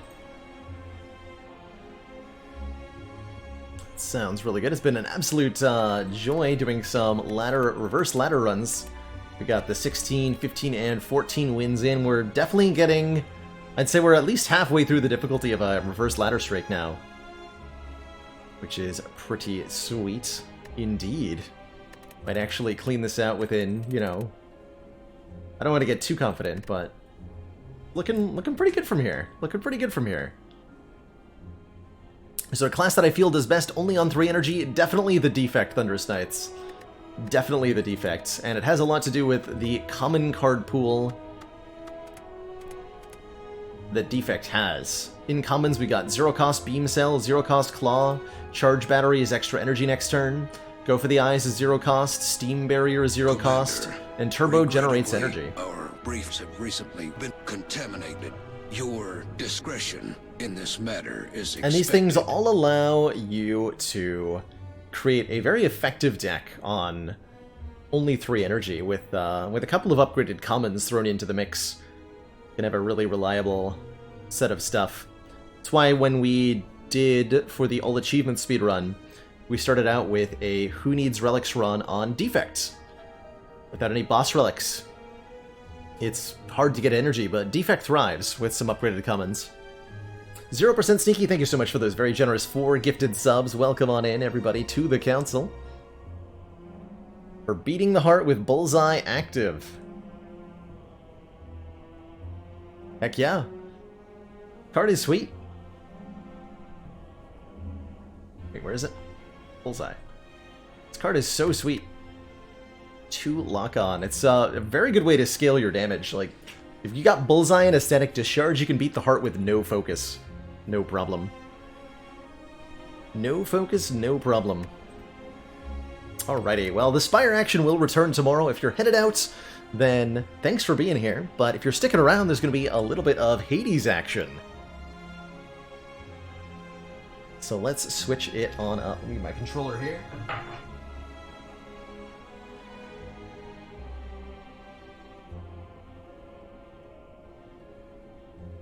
Plug it into the USB slot. No clue what you're talking about, Snack Packs. There's no possible alternate way to interpret our title tonight. No way, no how. Couldn't be done. That's right, there's absolutely nothing to read into. That's right.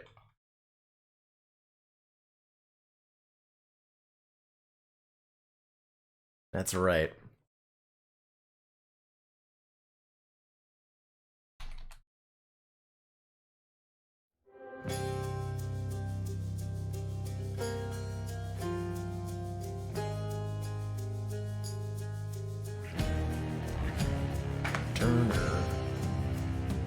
Such a jammin' soundtrack. It's part of the reason I keep coming back to this game is, boy do I love these metal riffs. Hades.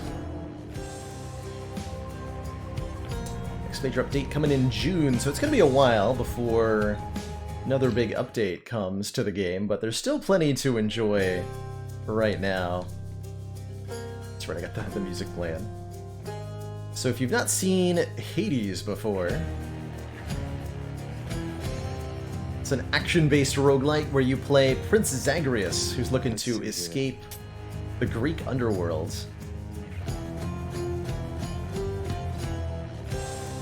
Trying to fight his way through his father's domain, and as he does so, being blessed with, Let me see you now for what you truly are. What's the aspect to Zeus? Being blessed by the various deities of Olympus. We'll just dive right on into it, and talk about it as we go. Ready. Let's just dive right on into it. It's So to start, we get a boon from one of the gods. These are going to affect the various abilities that we've got. Every time we get a boon here, we get a choice of 3. Keep following that heart of yours, dearest. It's good enough a guide, believe you me. Mine tells me you are going to succeed. I just beat the heart, thank you very much. Boons come in 3, well, can be offered to you in 3 different rarities. Heartbreak, common, white, which is the weakest, rare, which is blue, and then epic is purple. Higher rarity boons have bigger and better numbers on them. These are some pretty low rarity offerings from Aphrodite here. We can upgrade our attack, our special, or our cast. I haven't tried Crush Shot before very often. Let's give Crush Shot a chance here. Our cast is a wide, short-range blast that inflicts weak.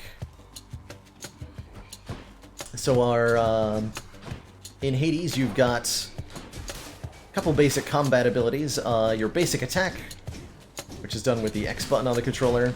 The special, which is, with this shield aspect, throws that disc of a shield, which will do damage to anything near it. And we have our cast, which is a short-range blast that inflicts weaken. And the various boons that we can get are going to affect one or more of those abilities. Got to hold nice and still. Right there. For hellfish. And there's also fish.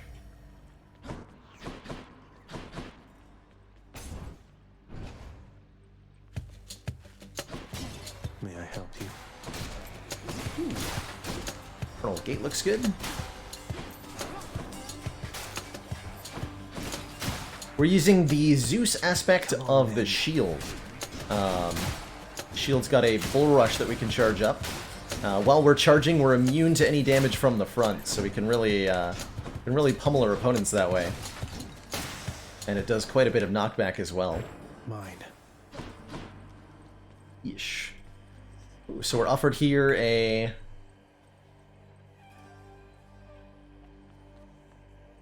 At the end of each chamber, you get to see the rewards offered by the next paths. Each of these doors has a different icon on it. This is a Palm of Power, which would let us level up one of our boons. This is a blessing from the goddess Athena, and this is a blessing of the goddess Demeter. We'll take a Demeter blessing. Maybe I can get her flourish. Here in Erebus, we have to clear this room without taking any damage in order to get the boon, otherwise we get absolutely nothing. Can't touch me, you wretches. So, gotta be careful about that. Oh, jeez. Chariots, not cool. So I'm gonna kinda kite around here.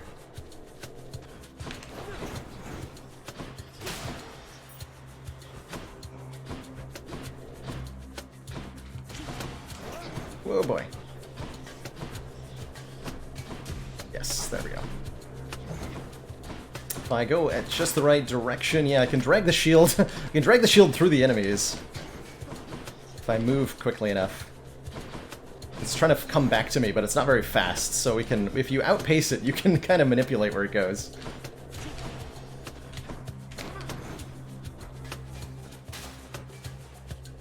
Good night. Blast. Got him. Phew. My foster brother's wayward son appears. I too once lost a child, Zagreus. I was quite foolish with her from the start. Her father was a base-born farm boy, worshipped me. He's gone as well, of course. Only the cold remains. And that was kind of sad.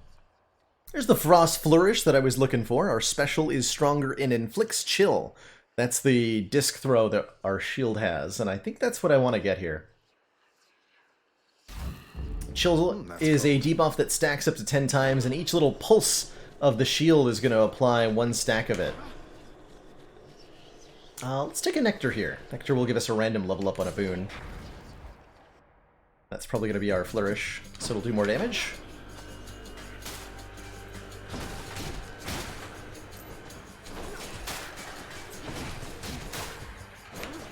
So our shield is doing 60 now, where it was doing 30 before, and it's slowing all the enemies it hits.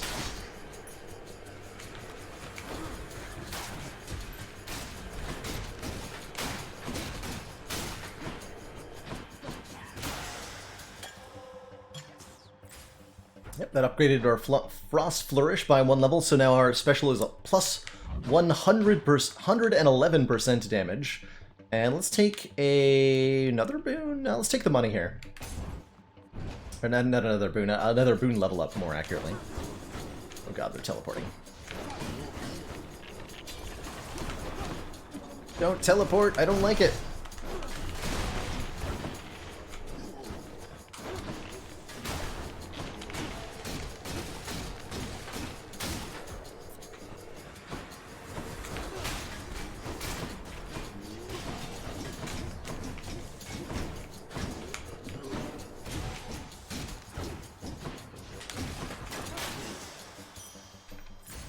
$100 reduce. Next room offers us keys. Keys are decent. They're an unlock thingy. Lots of meta progression unlocks in Hades.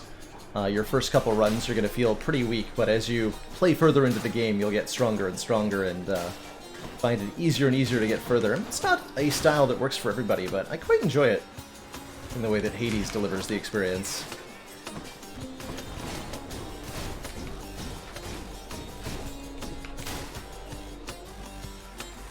The game gives you lots of options to control the difficulties, so no matter how easy or difficult you like it, Hades can accommodate.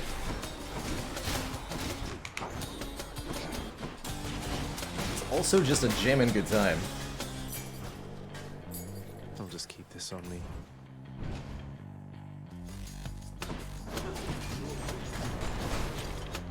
Ouch! And the shield is wrecking everybody, though.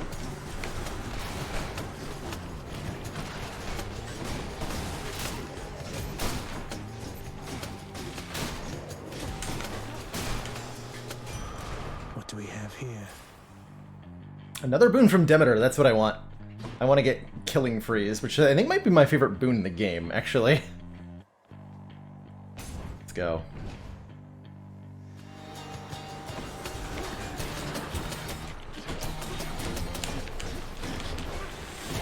Exploded on.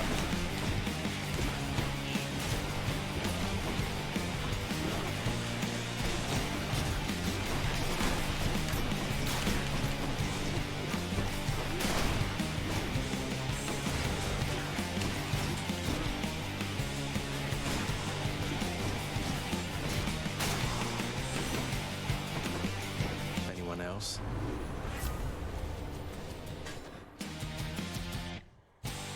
Epic rarity Crystal Beam. Up a Crystal Beam that fires ahead. Mistral Dash makes our dash chill, or Nourish Soul makes healing stronger. I like a Nourish Soul. I play with the heat modifier that makes our healing weaker, and compensating for that by improving our healing is really nice. Oh yeah, 011. We're definitely going to be playing Grifflins when it officially releases. I'll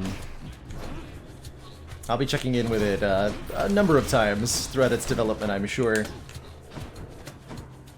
They're planning on releasing the finale for Rook pretty soon, and I'm sure we'll check that out in a week or two when that's live.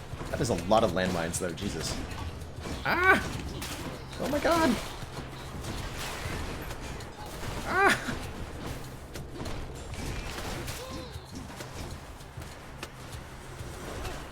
And don't come back.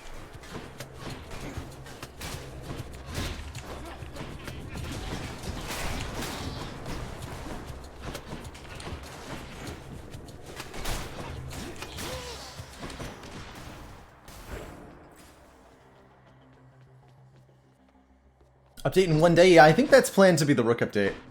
This is a Daedalus Hammer, which are excellent. Daedalus Hammers provide special modifiers to the way that your primary weapon works. Also offered a frickin' Chaos Boon. So good. Welcome back, Shield.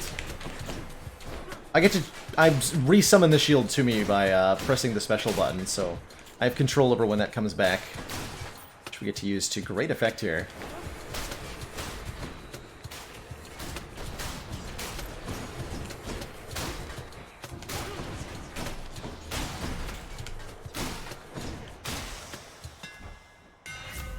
shield's about to get a whole lot stronger. Uh-huh. Our Bull Rush instead fires a piercing shot, so that replaces our charge with a ranged attack, basically. Dash Strike deals more damage in a larger area, or our Bull Rush deals more damage to armor. Breaching Rush. Charge Shot kind of makes us like a bow user instead of a shield user. Gonna recall the shield while charging Bull Rush. That is a good tip. That is a good tip.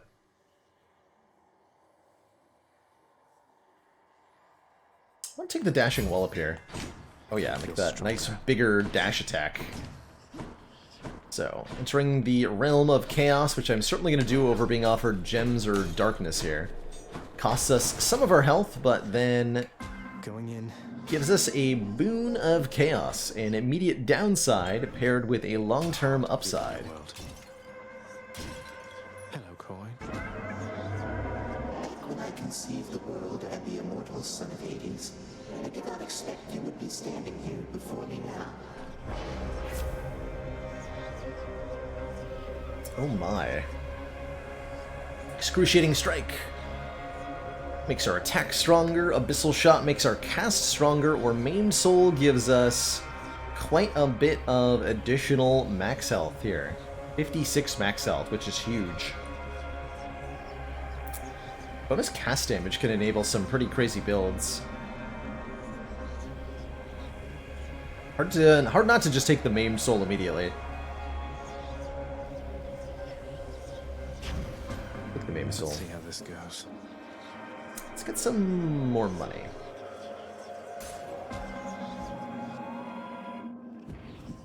So every time I make an attack with the default attack type.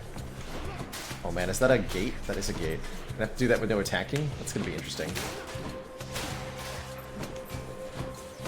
I can still use my special and my cast to do damage without taking damage myself.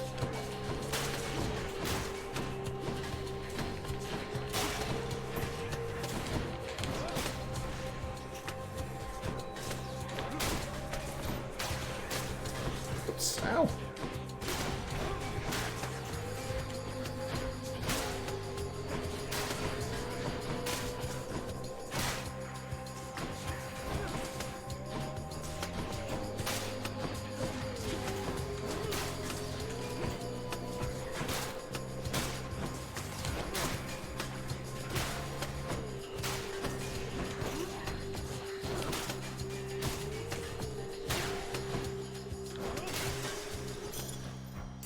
Colorful.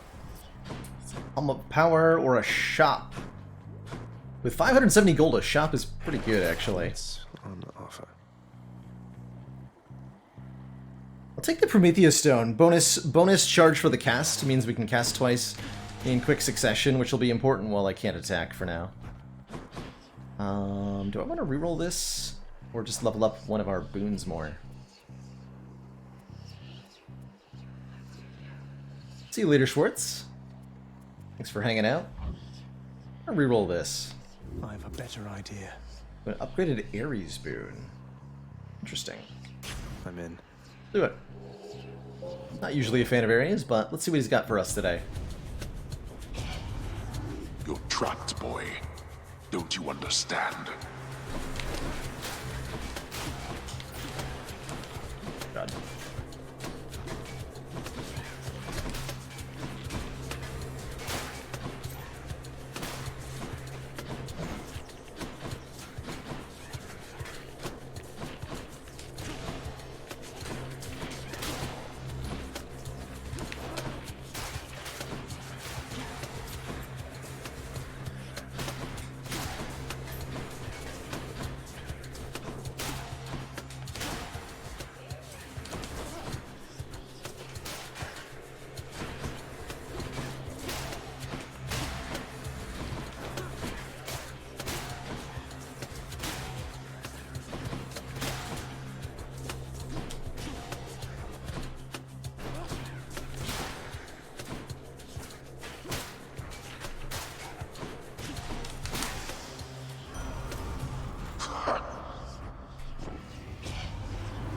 I see that you Can't level up have Chaos the boons now. blessing there already. Love and death together hand in hand. Sounds most agreeable to me. Curse of Agony, our attack inflicts doom. Ooh, I love Ares' Aid. Our call turns us into an impervious blade rift for 2.5 seconds.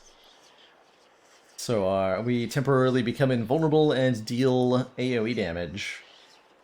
I like Ares' Aid quite a bit. I will keep fighting. Ooh, and we're offered another shop or a Hermes boon. I should take the shop with this much cash. Keep being offered good stuff. Let's take the boon from Hermes. Hermes makes you speedy. Speedy boy. All right, cuz, here's the goods, fresh from our mountaintop. Take all the time you need deciding, if you want to be a slowpoke. Regenerate our cast a lot faster, or we move 30% faster. Could be good. Actually, I like Greater Haste a lot. We've been like trying to run around, making our shield chase us, and this can do that pretty well. So we are just all the time faster now.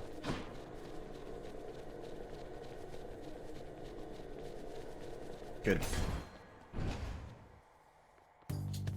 Hope I didn't keep you waiting, ladies. Yes, murderer.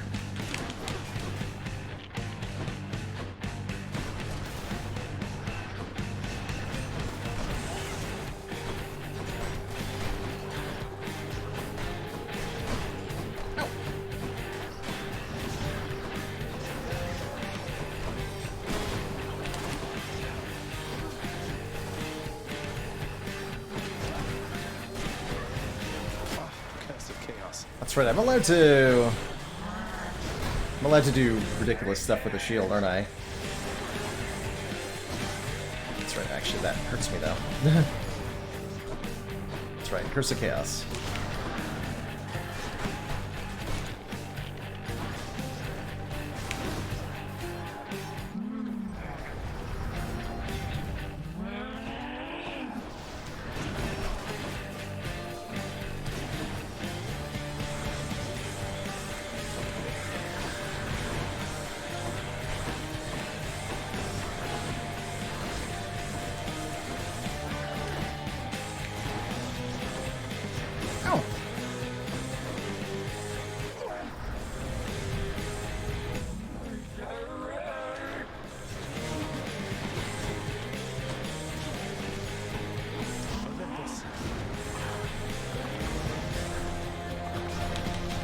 Do that.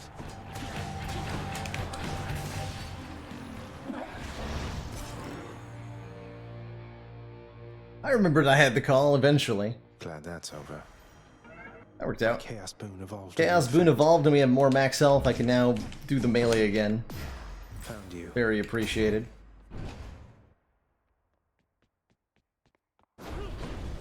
Do bathe yourself in magma. More when you get to boons Aphrodite. from Keep Demeter. going. I demand killing freeze. Going up. I demand killing freeze.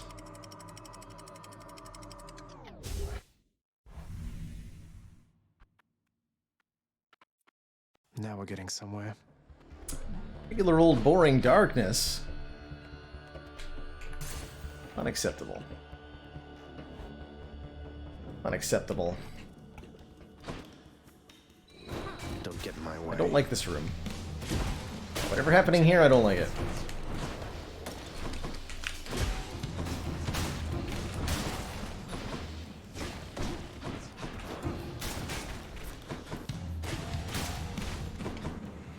Come on in.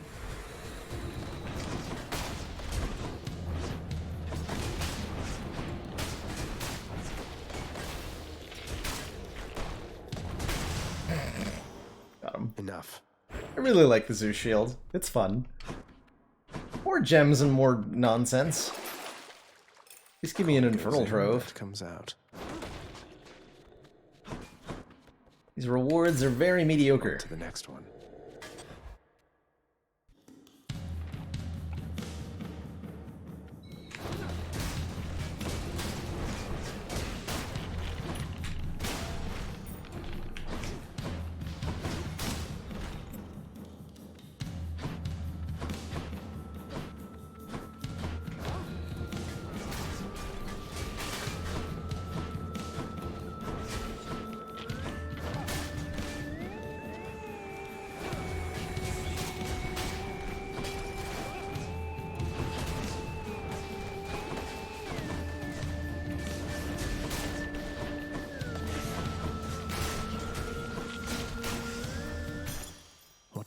have here? What indeed do we got here? For exits, money, or a shop, or max health. I mean, get even more money from this trove, so we're definitely gonna go to the shop. Why you? Shops in Hades only have like 2 to 3 things in them, so you kind of max out at about 500 gold in terms of what you could even theoretically buy, but no. Usually a shop with lots of money is better than most other things, in my limited experience. That's right, I'm trying to kill these quickly, aren't I? Let's make that happen.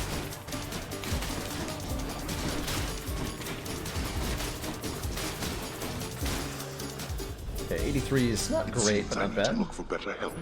There we go. Ooh, and I got a nectar. Very nice. Very, very nice. Must be something I can use. No urns permitted in this chamber. No urns permitted. So we get max health and a pomegranate of power, leveling up our Frost Flourish? Yeah. Make that shield stronger.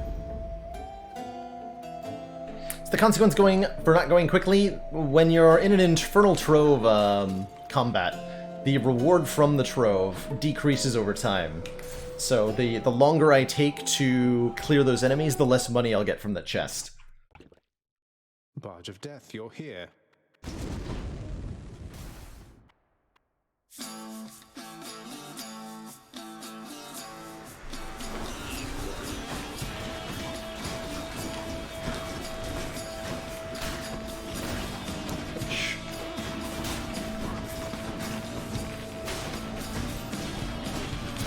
Ouch.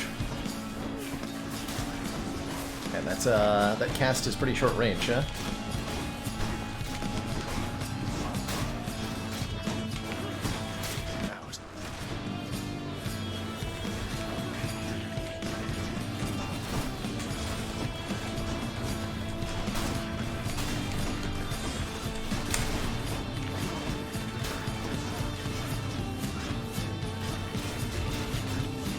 One thing you can do with the shield charge is knock the enemies into your disc with the Zeus cast.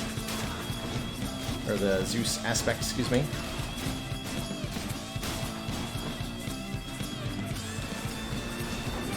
Ares.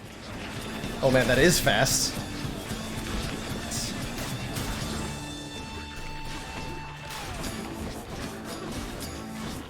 Ares.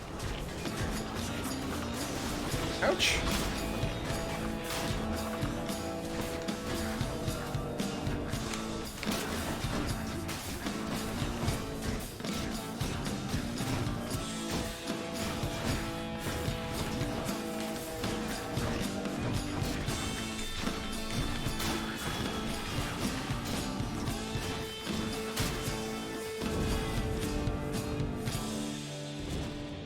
Can't fall off the barge, no. It's just not possible, thankfully. Be terrifying. Killing freeze. I accept this message. Yes! While all foes are chill affected, they are 15% slower, and decay, constantly taking damage over time. Cool. So any enemies that get hit by the shield are chilled, and if all the enemies in the area are chilled, they'll all start taking damage. Works really well against bosses, as it's easy for all of the enemies to be chilled when there's only one.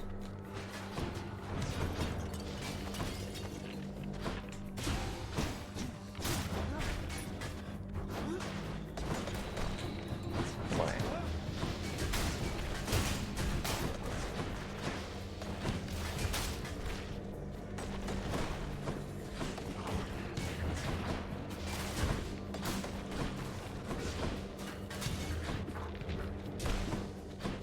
So right now he's taking the decay damage there, 37 constantly. It's quite a lot of damage. How many more of these are there?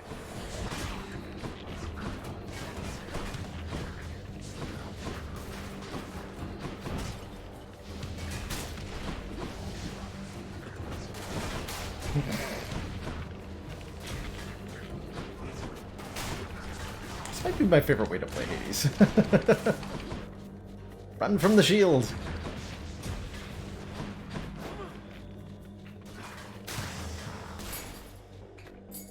Which path?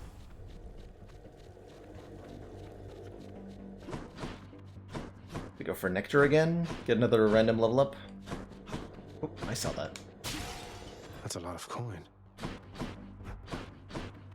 I'm doing checking for those golden urns that can give me money.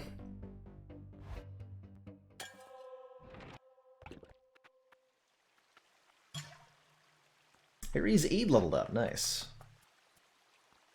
It's 27 damage now, instead of 20. And another shop.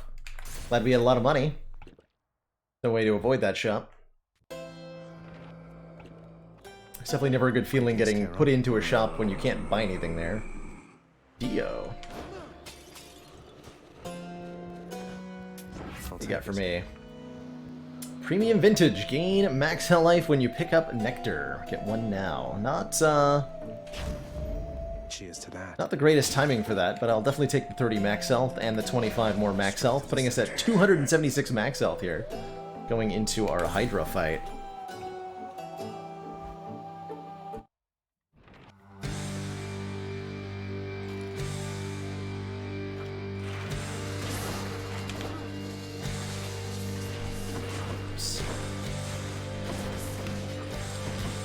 So way to get this to hit right on the Hydra, if I time it right.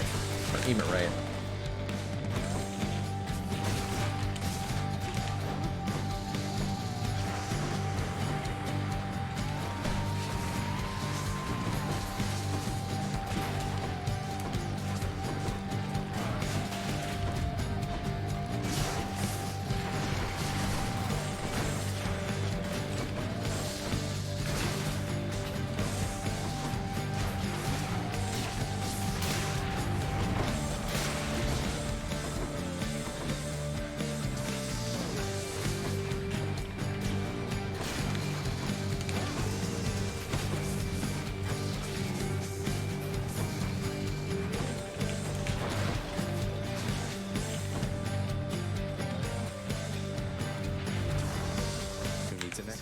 You need a skeleton to stand around? I do need a skeleton to stand around. Thank you very much.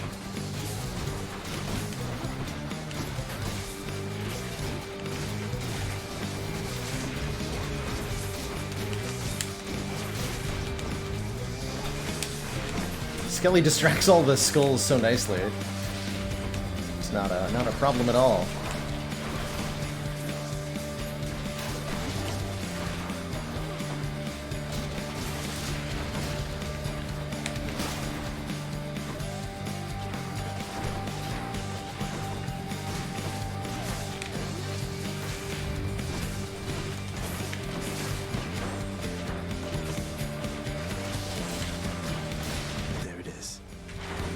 Wherever you are, there you go.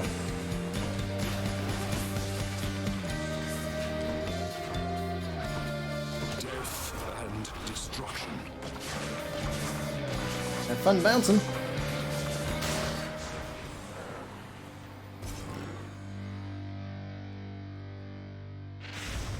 Enjoy your magma bath. Got him. Got him.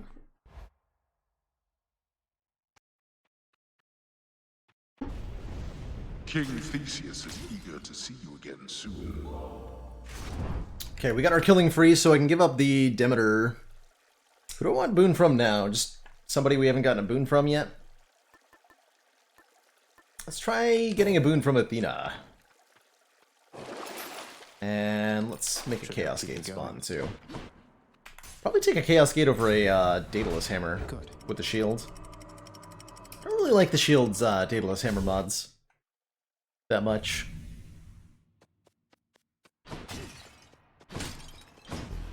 I don't even have an attack boon to go with his dash attack, and it's not even up against a hammer anyway. So what do you got for me, Chaos? Might as well.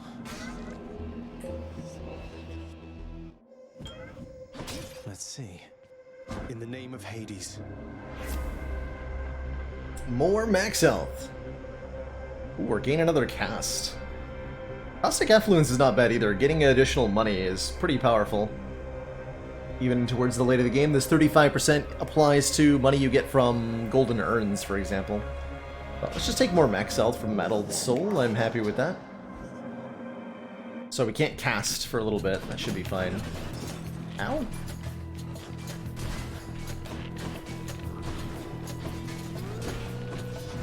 So these jerks are rude.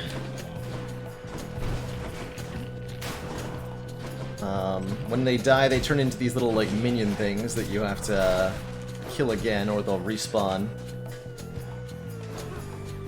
What? God, chariots.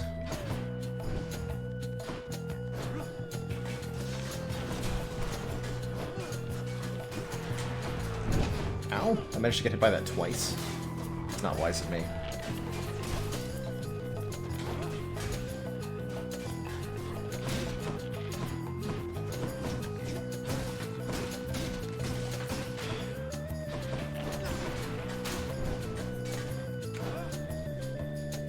Hey, hey!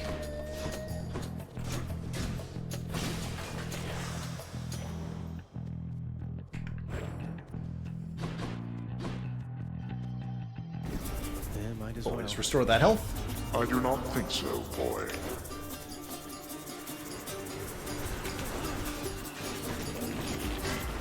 Oh, cursed. That's right, I am cursed.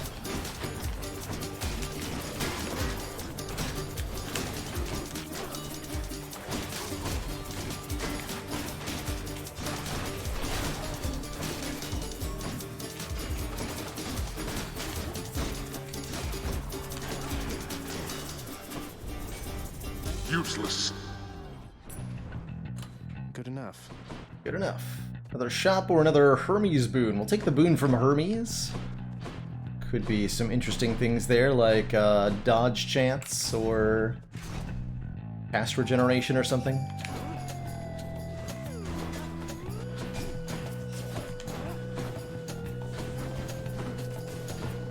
Oh, this is going to be annoying. They're teleporting archers. It's going to be really annoying.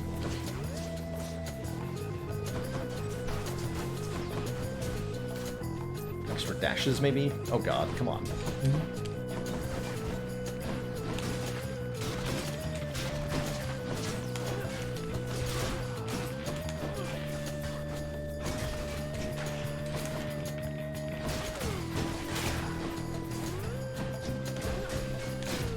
One's rearming.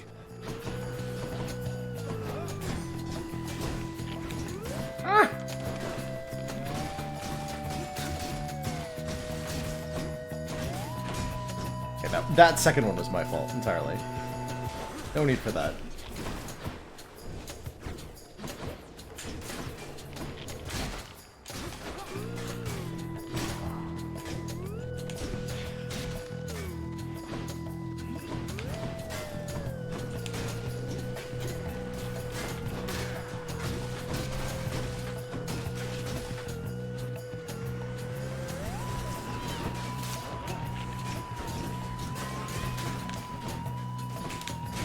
I shouldn't have done that. That's right, can't cast.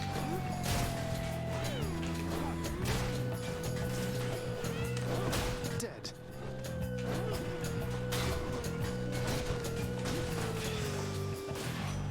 Oof, that was a tough one. Hear me on my authority. Special is 30% faster. Does that work?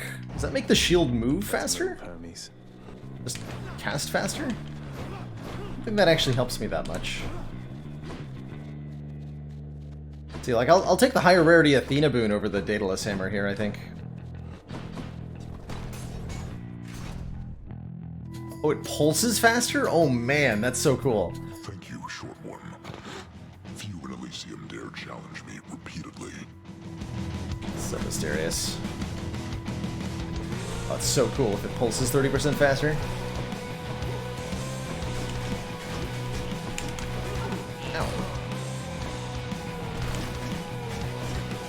Prepare yourself.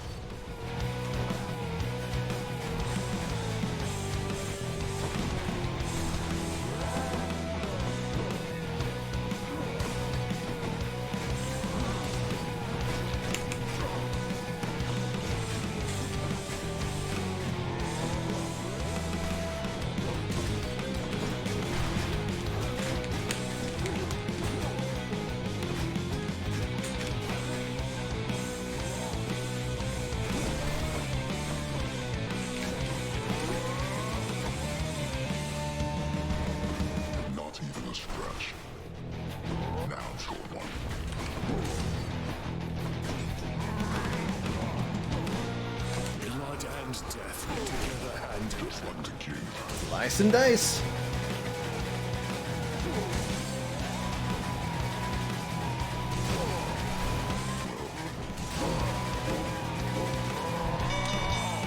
Stand down. Toodaloo. Well fought, Asterius. What do you got for me, Athena? There you go. Fine dash? I'm here again to lend to you my power, noble cousin. Though your own strength of will is how you'll finally break free of that cruel place. Divine Strike. In beat each encounter with our God gauge partially full. That's pretty cool. Or after we take damage, damage nearby foes and briefly deflect. Deflect on our attack would be pretty cool, actually. Let's take Divine Strike. Athena's power. It's gonna make these dashes deflecting now. Yeah, now I'm forced to take the Daedalus Hammer. I figured. Should put some extra punch into this shield. Upgrade the Bull Rush in some fashion. Let's take the Breaching Rush. Excellent. Take the dash, deal more damage to armor. That's a relief. Or Ares. For boon from Ares. Surprise.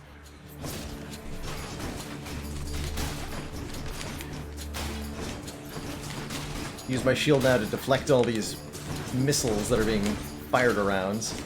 Back at the casters here.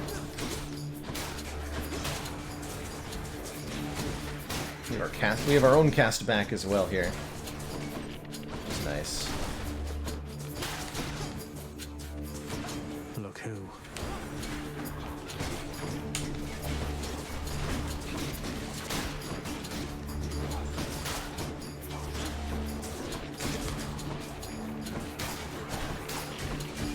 Ares.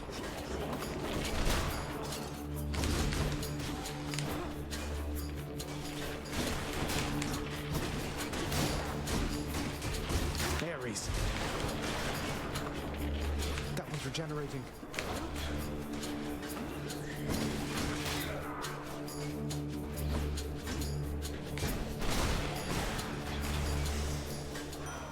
Always a pleasure. Blade Dash. Our Blade Rift powers deal damage in a 20% wider area, or our Blade Rift effects last longer and pull foes in. Let's take the Epic Rarity Blade Dash. Because that looks cool, quite honestly. What's for sale? No more Divine Dash for us, that's fine. I'll just take, you know, more max health.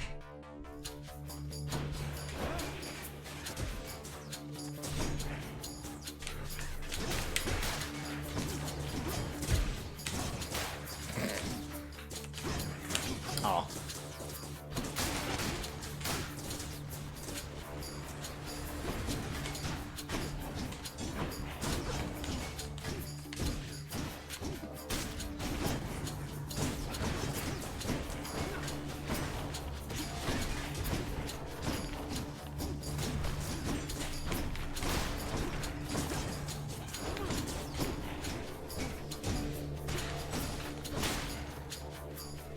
Got to hold on.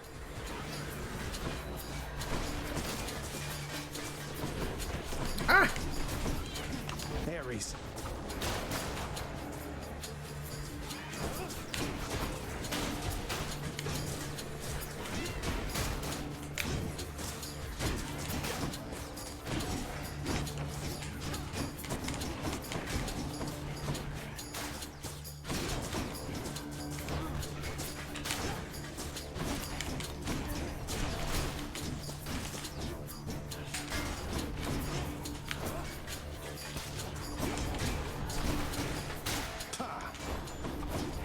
Off the butterflies.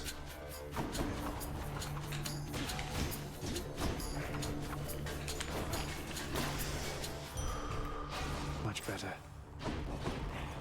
Anything but the butterflies.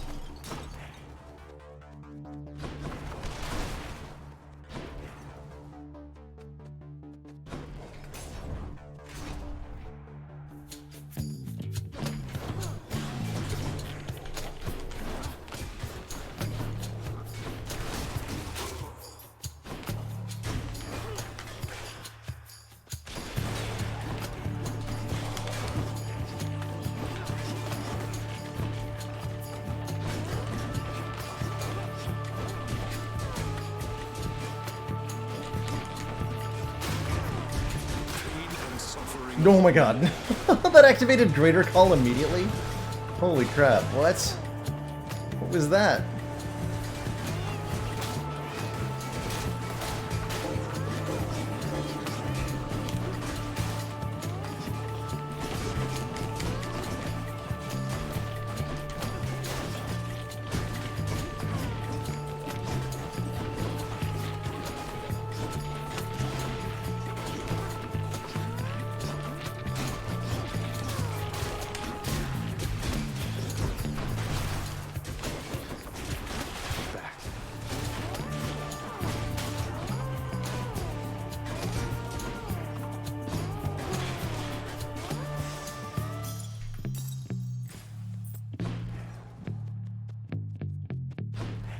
Hey, Video Game Despot. We had a really awesome defect power base run to finish out the day. Let's take another shot. Actually no, let's go Demeter here. That's right, I have the Bullrush armor upgrade. That'll be potentially irrelevant. Ooh, applying 10 stacks of chill causes a blast, clearing the fact. Oh wait! Early rare crop also. Your 2 boons become common, then gain rarity every 3 encounters. I gotta take Arctic Blast, though, with what we're doing. So if we apply 10 stacks of chill with our shield, then it'll cause a icy explosion of doom. Let's fight some bosses, shall we? Time for the main event. Let us destroy him quickly, King. Or perhaps slowly. So we fought a Sirius earlier, so he'll start with, what, 20% less health? Something like that?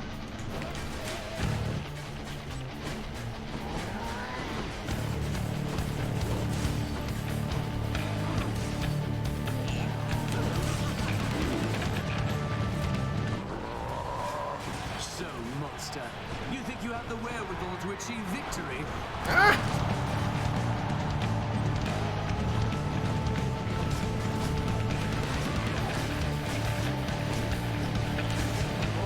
Nothing like battling before an audience.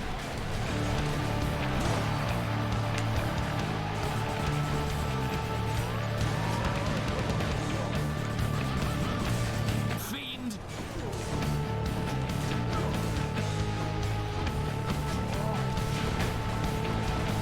Behold the violence. A clean hit. Oh, blackguard! How your spirit must be quivering inside.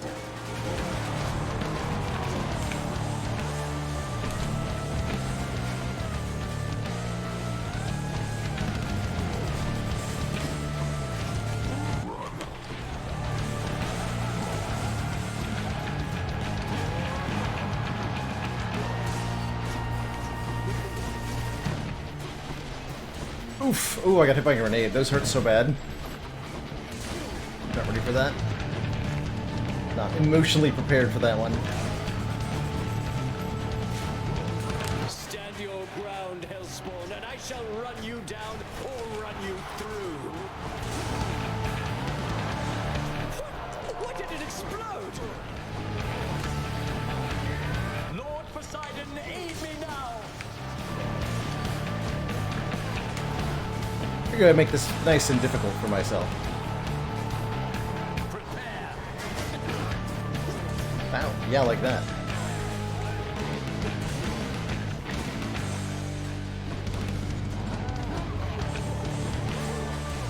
You?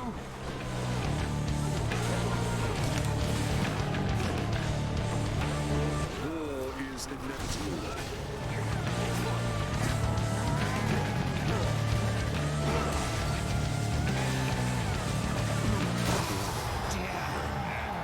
You're next. Double KO! See that, Bullman? Got him.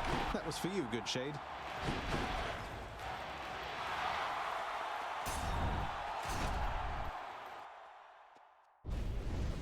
You force me to send Cerberus ahead again. Which to choose? Let's take the Acorn for 5 hit protection against our dad. I'll pay for that. No achievement for double KO? There really ought to be, right? Got it. Really ought to be.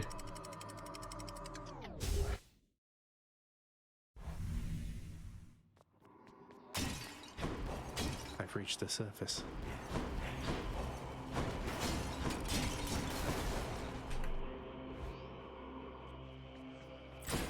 Let's see. We'll take a up rarity Athena boon here. Should be useful.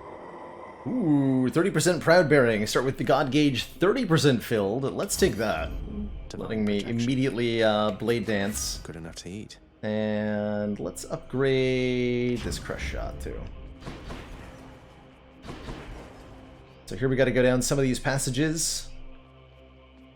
Behind one of them is a sack full of vermin for Cerberus to eat.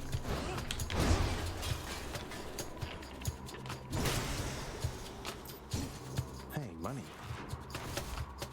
And then Cerberus will let us past.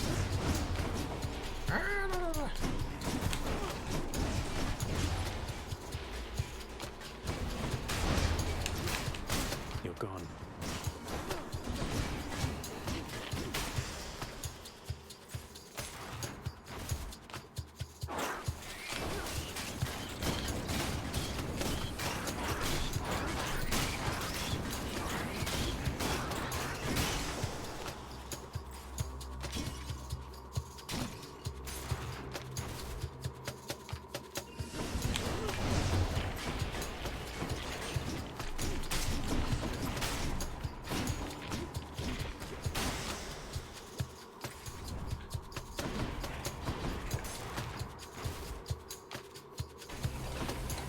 Don't like the look of that big bother over there.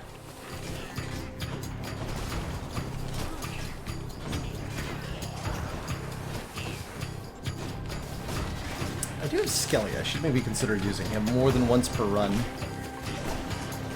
Oh, I hate this stuff. Good. Yeah, let's Skelly, I shall answer the call, boyo. Ares.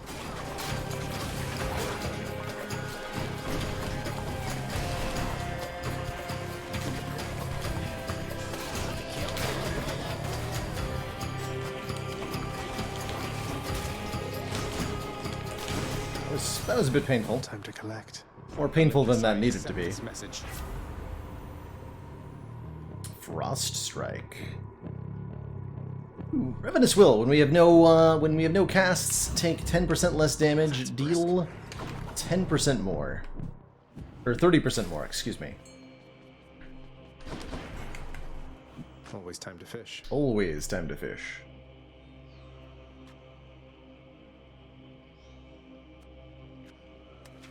Got it. Looks like a gup.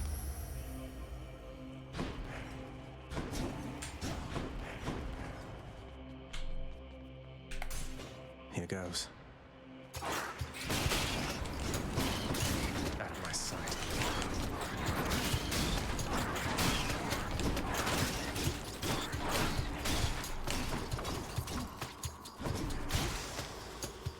Not now.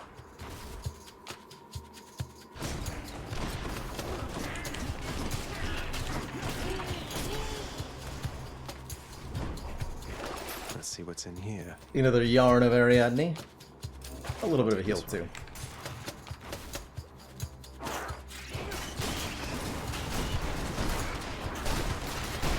guess I have rerolls I should be using.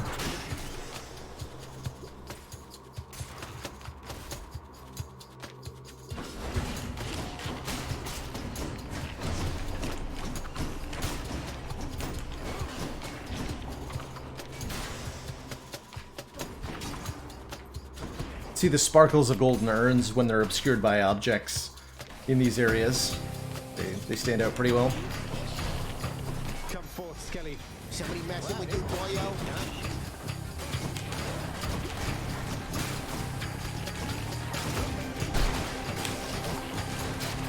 Oops, all right, I'm out.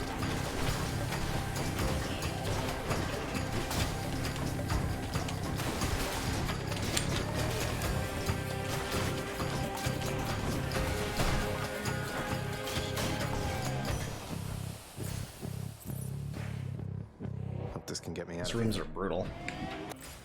Alright, what do I want to reroll? Dio, I don't want you. Not what I need right now. Also don't want the palm. Better? No? Damn it. I bet it's in here. So we're taking Dio after all.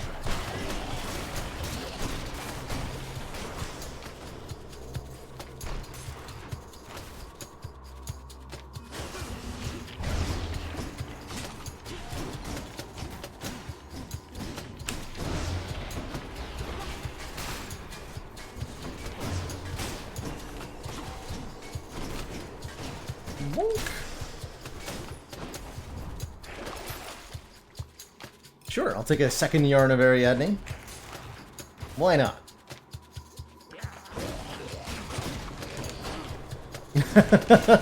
Probably fair, mums. If I remembered and decided to use all my boons, well, that would just be unfair to my opponents. Gotta throw them a bone now and then, right?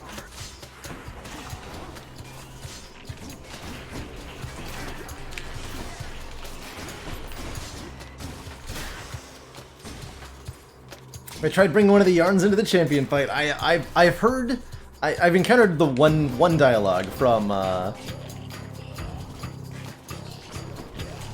on, from what's his face, Theseus, about the Yarn of Ariadne. I hear there's more than one, so I do want to do it more.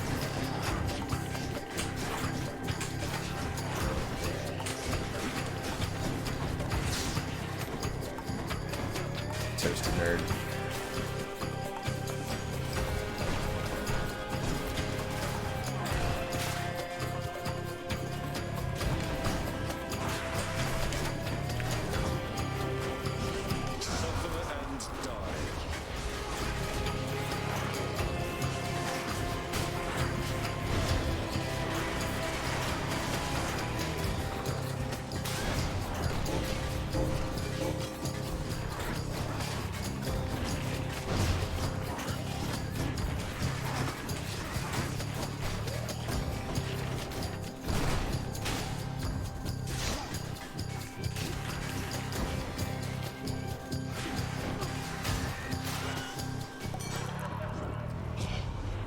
Zag, ever see a fellow by the name of Orpheus down there? You ever heard of him? I bet you have. And I have had a funny thought, a little jest that maybe we could try if you'd be up to have a little harmless fun. Do you want me to prank Orpheus? Because I'm down. Harmless fun at the expense of Orpheus? You have my full and complete attention, Dionysus, mate. Yeah. That chap comes up with the most smashing songs, so I was thinking maybe we could spin him into tall tales, something like how maybe you and I, like, we're connected or something. He'll buy it. Tell him for me, yeah? We can switch to a different boon. Sure. Heroic Rarity Drunken Dash. Interesting. We'll take a positive outlook. 20% less damage taken when we're at 40% or below hit points. Strong stuff. Not interested in the health restoration one. Someday I'll find a need for such a thing, but... Should be able to get back through here. Okay, with Yarn of Ariadne... Why not? So, let's buy this and take the Greater Evasion, 25% dodge chance. Hermes, Sounds very good.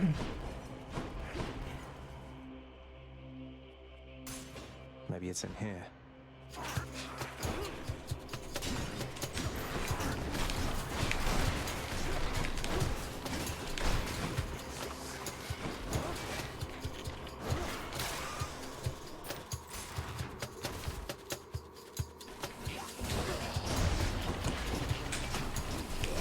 Gone. Good.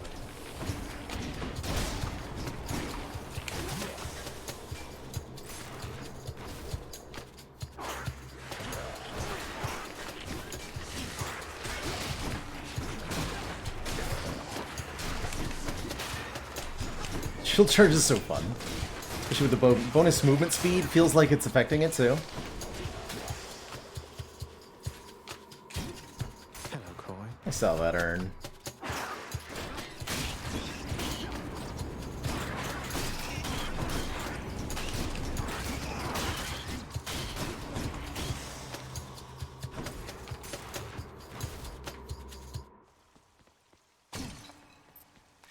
Just what I need. A foul sack.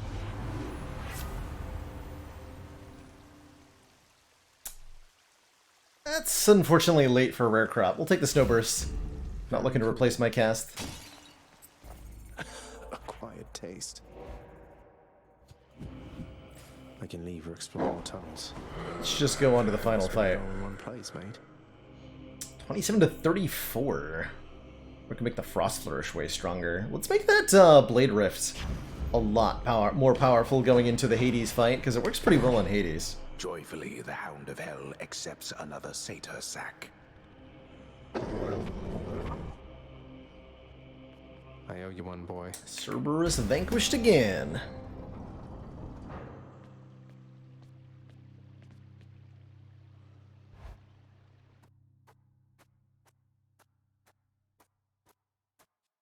Father. Hell? My phone died. Go Damn it. not one step farther past this threshold, boy.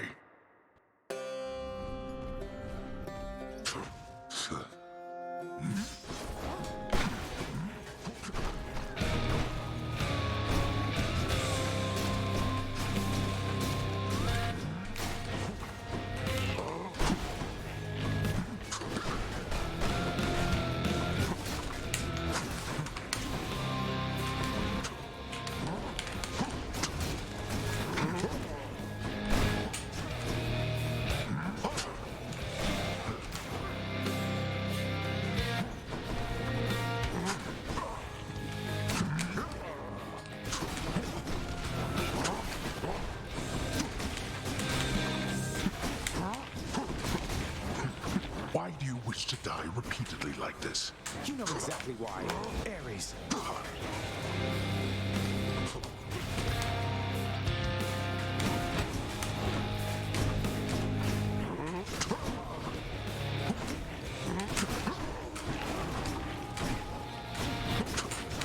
Now.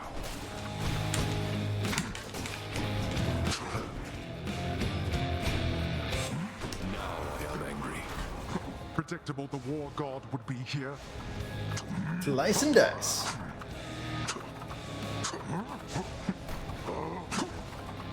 No.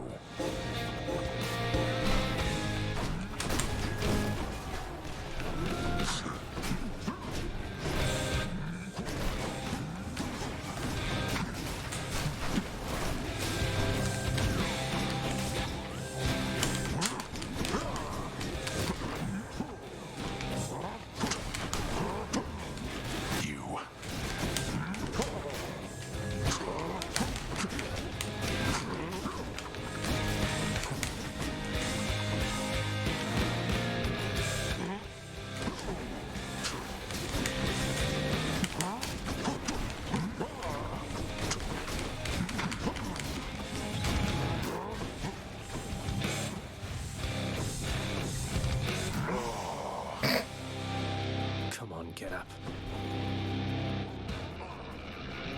Father.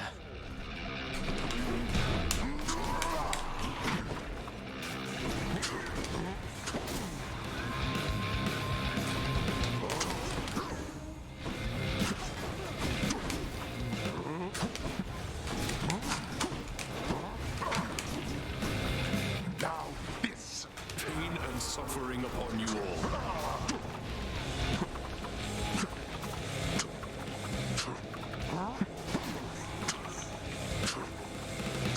Fall.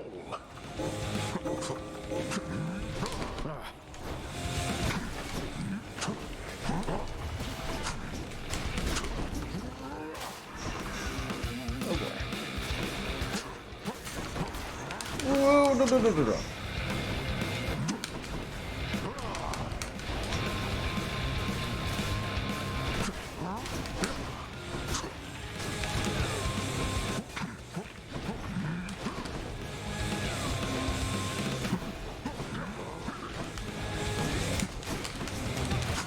Ares.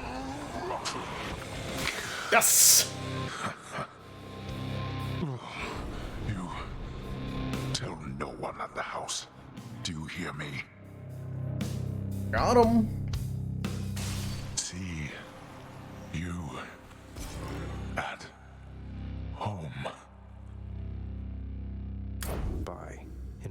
his name.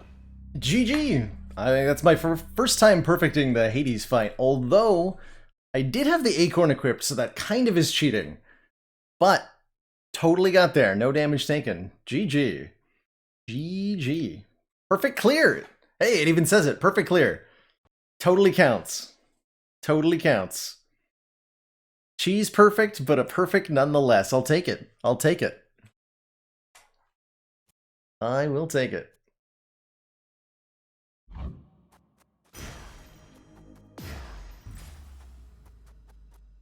The game told me it was perfect, so I'm gonna ride that. The prince, in his great haste, ignored surveying each side of a rather busy crossing, where a swiftly passing chariot collided with him very forcefully. Oh no! Not observing proper road safety. No. That's a peddling. GG, everybody. What's the Acorn do? The Acorn negated the first 5 hits in that combat, and I think we used up the whole thing, so I took 5 hits from Hades. We just, you know, ignored them. GG. Alrighty, well, that is gonna wind the stream down for tonight. Thank you so very much for joining me, everybody. It's been an absolute pleasure.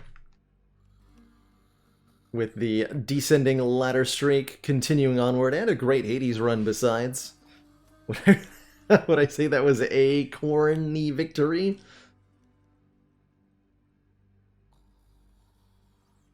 I'd say you'd be nuts to call it that.